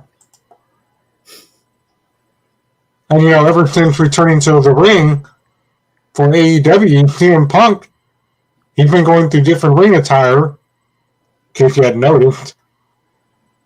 His traditional long trunk, he says he can't wear those anymore because they're giving him problems, which is why he's been, changing it up with his attire in the ring. Especially at last year's Full Gear with Eddie Kingston. He said, I don't like the way that they look on me. They have a back cut. I'm struggling with how I look in my gear and everything. It's a process. I'm now trying to find the right materials and the right cut for my trunks. And for the long boys, it's just a struggle. So that's why people are like, hey, he's wearing different pants every week. Well, this is why. I really don't pay attention to what he wears, actually. I mean, his WWE years, it was always trunks. I mean, it wasn't long, like Shawn Michaels always wore long pants. Yeah. Punk always wore shorts. So, yeah. I mean, I don't know what people are saying. Oh, he's wearing shorts now or whatever. And this is my opinion. And I know Almighty really doesn't watch wrestling at all, or somewhat. But ever since, and people have been because I put this out there a few times, and people don't like it, but I don't care. Ever since CM Punk has come back, he has not brought it in the ring. I'm sorry. He has yet to have even a 4-star match since he's been back. His mic skills are still there, but his in-ring performance is not there. Brian Danielson came in the exact same night as CM Punk. Yeah. Every single one of Daniel Bryanson's matches have been fire. Every single one. And I can't say that at all for CM Punk's matches. None of his matches have been like, oh my God, did you see that? Pretty much every one of Daniel Bryanson's matches have been, holy shit, look at what he just did. Do you think CM Punk is just calling it in then, or is he not ready? I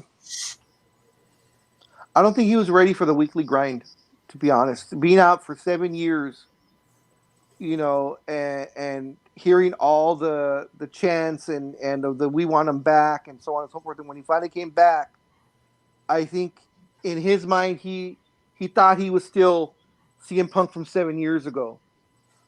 Where, and he's older. He's, I think, 48 now, 47, 48. Okay. So he was in his, wrestling prime is usually, your late 30s to early 40s is your wrestling prime. Because, you've been in there long enough so you know all the ins and the outs.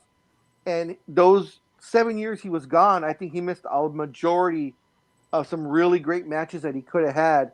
And that he came back and his body just, it's not there, So too much age and wear and tear is what you're thinking. Yeah, exactly. And he did have a lot of wear and tear because he did the indie scene and the whole 9 yards. And I think, that the mind is willing, but I don't think the body quite is, because the matches are a little bit slower. They're a little bit more methodical, which is fine. You want to do the storytelling, but it's a little too much. Well, we've reached that point where we think our mind is there. Yeah, we can play, but then our body tells us no. No, you can't. No, see, but we realize that you're embarrassing yourself, and you're like, okay, I'm done. Yeah. See, because he had the match. His match was the main event, and they went almost 40 minutes, 45 minutes almost of wrestling. And to me, that match could have been done in maybe 25, 20. And it had to be a much better match because they drew it out too long. I know they were playing the messed up leg angle and blah, blah, blah. But for me, that wasn't a main event match. The match, the Friday before between Sammy Guevara and Cody Rhodes, that ladder match, that was spectacular. That was great. Oh my God, I've never seen moves like that. The cutter off the top of the damn top ladder. Of the ladder, yeah. They were on the big ladder. They were on that 12 to 15 foot ladder, and then he jumps, from the top rung. So that means you're up even 6 feet higher than that. Yeah. And they just landed. Aisha, he had to leave. Yes, he did, unfortunately. And I forgot that he wasn't here, so I didn't see your message right away. Me either. That's my fault also. I looked at it and said, wait, oh.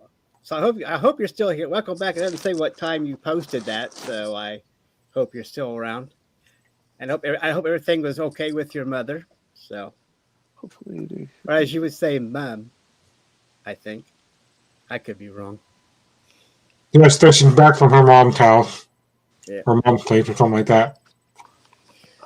Yeah, but that was interesting. That was cool when they were both on top of the ladder and Adam, he had to pretend like, don't hug me, get your hands off me. And they just both went, woo! I'm like, oh my God.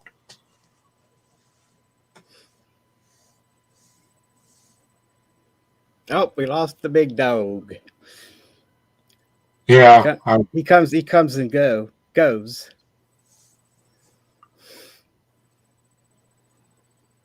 So can you answer that question, Speedy? Yeah, I can answer this. You know, this is why I said what I said 2 weeks ago, where people have said, well, Cody and a whole bunch of other people, the Young Bucks are going to leave. No, they're not going to leave. There's no way they would leave when these are the guys that all came up with the AEW idea in the first place. This is why they're the vice president for the company, with the backing of Tony Khan.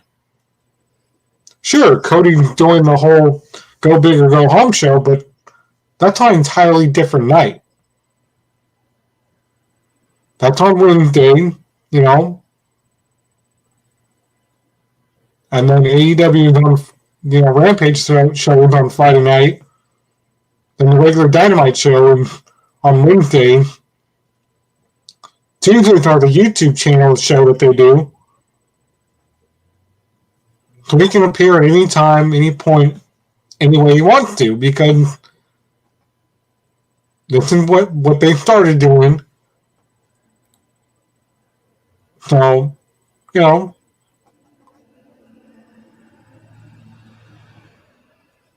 Yeah, I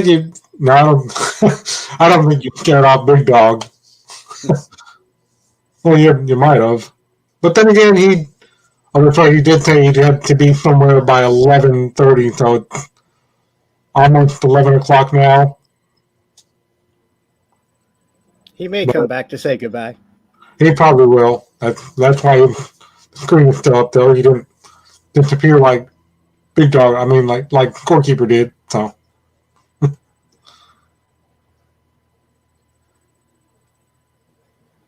Yeah, but you know, they're not like WWE where they tell everybody everything.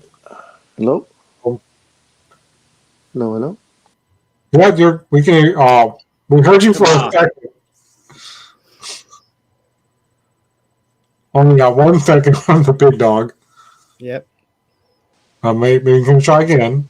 There he is. I just came back long enough to say I gotta go. That was my daughter calling, and of course, I tell her, let me know ahead of time when you need a ride and blah blah blah. And she's like, can you pick me up in 30 minutes? I'm like, oh shit. So yep. I gotta go because I gotta get ready. Well, Aisha thought she scared you off. So no, I would no, Aisha, you never scare me off. Can't wait to meet you one of these days. Anyways, guys, have a great weekend. We'll see you guys next Saturday. We'll do the Super Bowl stuff, and you guys all be safe, all right? So talk to you soon. All right, you too. You too, Big Dog. Later. See you later. Later. Yeah. Yeah, there you go, ladies and gentlemen. That Big Dog, Scorekeeper, has left. Big Dog's left, and now it's just me and Almighty that you have to deal with. Yeah. Now we have control of the bridge. Yes, we do. That could be dangerous. So the only last tidbit I have is that Jim Harbaugh is going to stay with Michigan. He's not going to go to a pro team. That's the only thing that I have left on my agenda here. So do you have anything else there, Speedy? I mean, any more wrestling, any more anything that you had to discuss? No, I think that's pretty much it. I mean, I made sure we got your wrestling in because I know that's your wheelhouse. I mean, you know a lot of sports, but you really know your wrestling too. So I guess I do have one question. Last time I saw Ronda Rousey was when she first started. How is she now as a wrestler? Is she good at it? Can she do it half decent? I don't know where she's at in her skill set. Well, I think she's pretty much gotten the hang of it now. I mean, she took a year off and was gone, and now she returned at the Royal Rumble, and she won the Rumble, which means she'll be main eventing at WrestleMania. So, we'll see how this goes. And they've made her champion before. They have. Yeah, they have. Wow, they rushed her to the top. Yeah, they did. Well, they do that with everybody that comes over from UFC. That's why Instagram was so high on Brock Lesnar when he came in. Oh, he's a big jacked up guy. Let's hurry up Russian's career and magically give him the title because, well, that's how wrestling works. It's storytelling.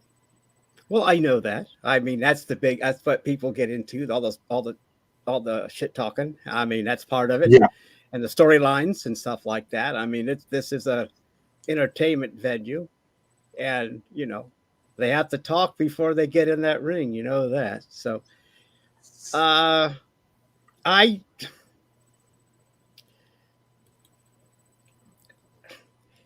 guess it's like I don't know if it's locked out for the whole season. I mean, there's no reason for them to have an arbitrator or whatever when you don't agree on nothing. I mean, there's nothing to bring these two to the table to talk because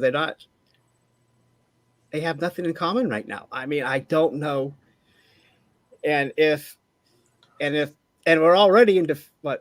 Okay, this will be the full first week of baseball, and catchers and pitchers are supposed to be reporting, and there's meetings that have been missed. And I mean, yeah, we can rush spring training, but for how long? Once we hit March, it's gonna when spring training is supposed to start. So I guess right now it's probably safe to say if there is a season, it's going to be shortened again because it'll take too long because I'm still trying to fit in a spring training and get them and and still start a regular season.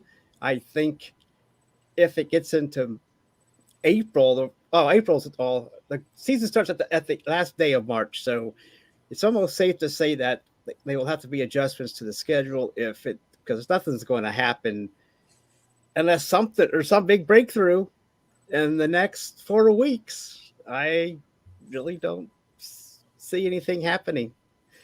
Well, this kind of the Major League Baseball issue. It kind of had the feeling of what happened 2 years ago. Remember in 2020 when they were like, wait, and then what? We didn't get baseball till like May or June. It kind of had that feeling of 2020 all over again. So, and like you just mentioned a few minutes ago, they won't even come to the table for an agreement at all. No, they have but 2020. Well, that was COVID, so that's different. Yeah, but I guess we can put it toward the 95 season when they came back. Yeah. But anyway, well. So do you have to pay the $70? Oh, you get it free, but Sony makes their players pay $70 for a cartridge. Yeah, that's about what it is for most of those games that have licensing fees. I mean, because all the players get a piece of the action as well as the league itself. So it's a big contract. Because I mean, I know that Madden just signed a $1.5 billion contract. $1 million to the NFL and $500,000 for the players' contract. So it's big business. And I know that. So, and it's right. I see your point there about what will the rosters be? Will it be last year's rosters? Will there be? It's interesting how they can. But we'll see. I'm sure that once this whole ordeal is over, they'll update your rosters at some point there'll be an update, and you'll sit there and wait for it to get done. But anyway, yeah.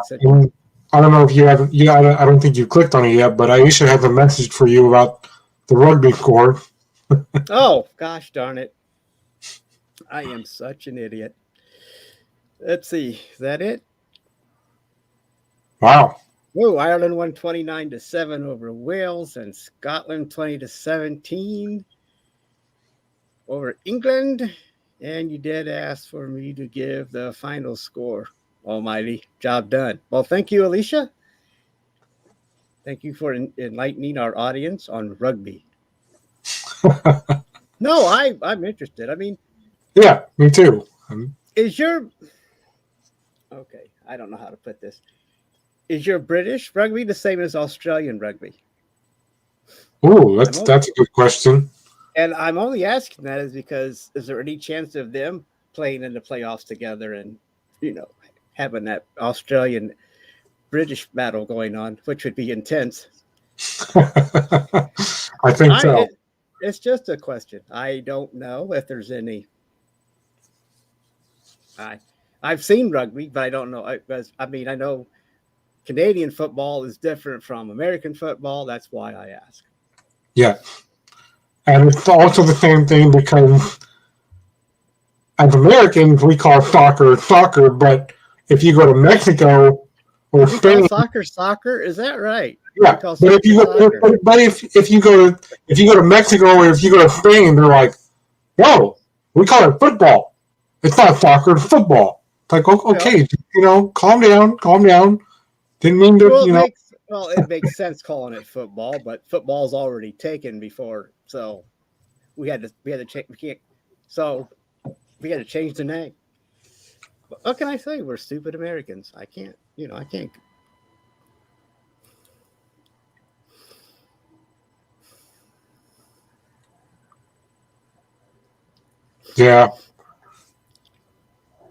Yeah, we'll see what Aisha thinks about that in just a few minutes. Give her some time, but yeah, I think that would be an interesting game if they were to actually meet, like you said, in the playoffs together.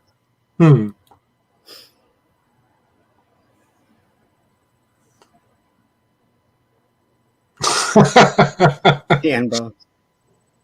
Well, that name's already taken too, so I don't know what we would call it. And then there's room for Aisha again. You have to click on that. It's all too late, though. We can't. All the names have been copyrighted and branded, and it's too much. Oh, it means the same, she said.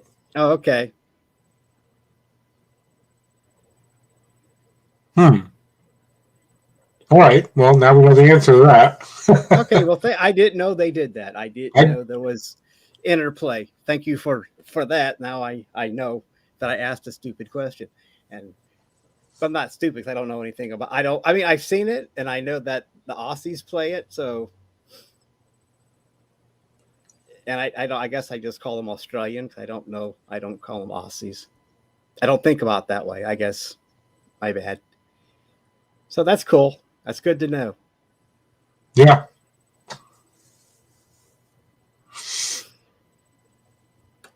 Then, of course, next Saturday,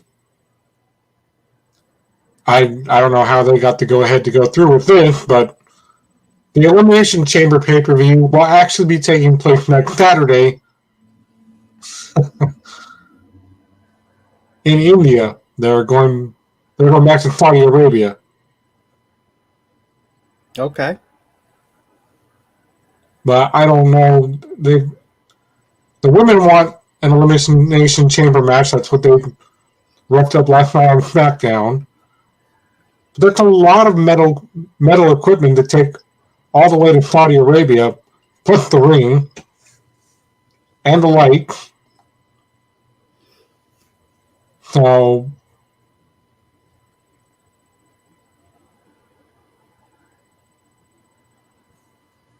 I know, Almighty, you're like, what is this all about? Just look up on YouTube the Elimination Chamber, and you'll see what I'm talking about when I said. That's why I said that's a lot of steel and metal to take all the way to Saudi Arabia. Yeah. Okay. I'm still thinking about the Aussie football. I mean, yeah, rugby. Yeah. Britain.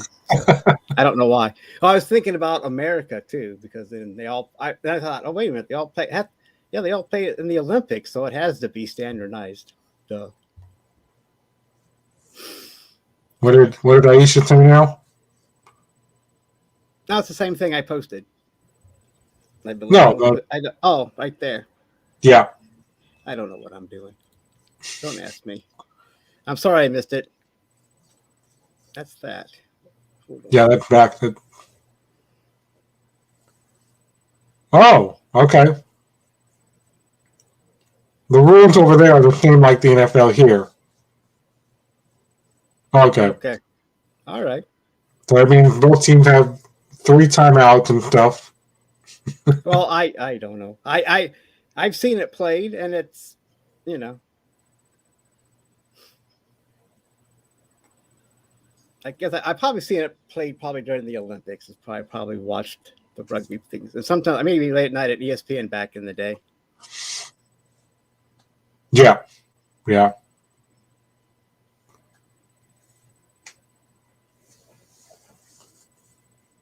Well, Almighty, that is all I have, and that's all I have. I guess we'll call it a day. And thanks for all your comments and for joining us today. Have a safe week. And I hope to see you next Saturday. I mean, I do know the professionals are on Monday at, I think, 6 o'clock p.m. Pacific time. something like right? that. But anyway, I'm sure there's a link that you'll see. So I hope some of you can join us for the professionals. I do plan on being there, so not just to see me, but to see Scorekeeper and whoever else shows up. But anyway, that's why Sports Talk with the Guys has a Facebook page. You can follow us there and get all the links and information from Scorekeeper and Big Dawg. Other than that, I will see you all next Saturday. You all take care. Good day.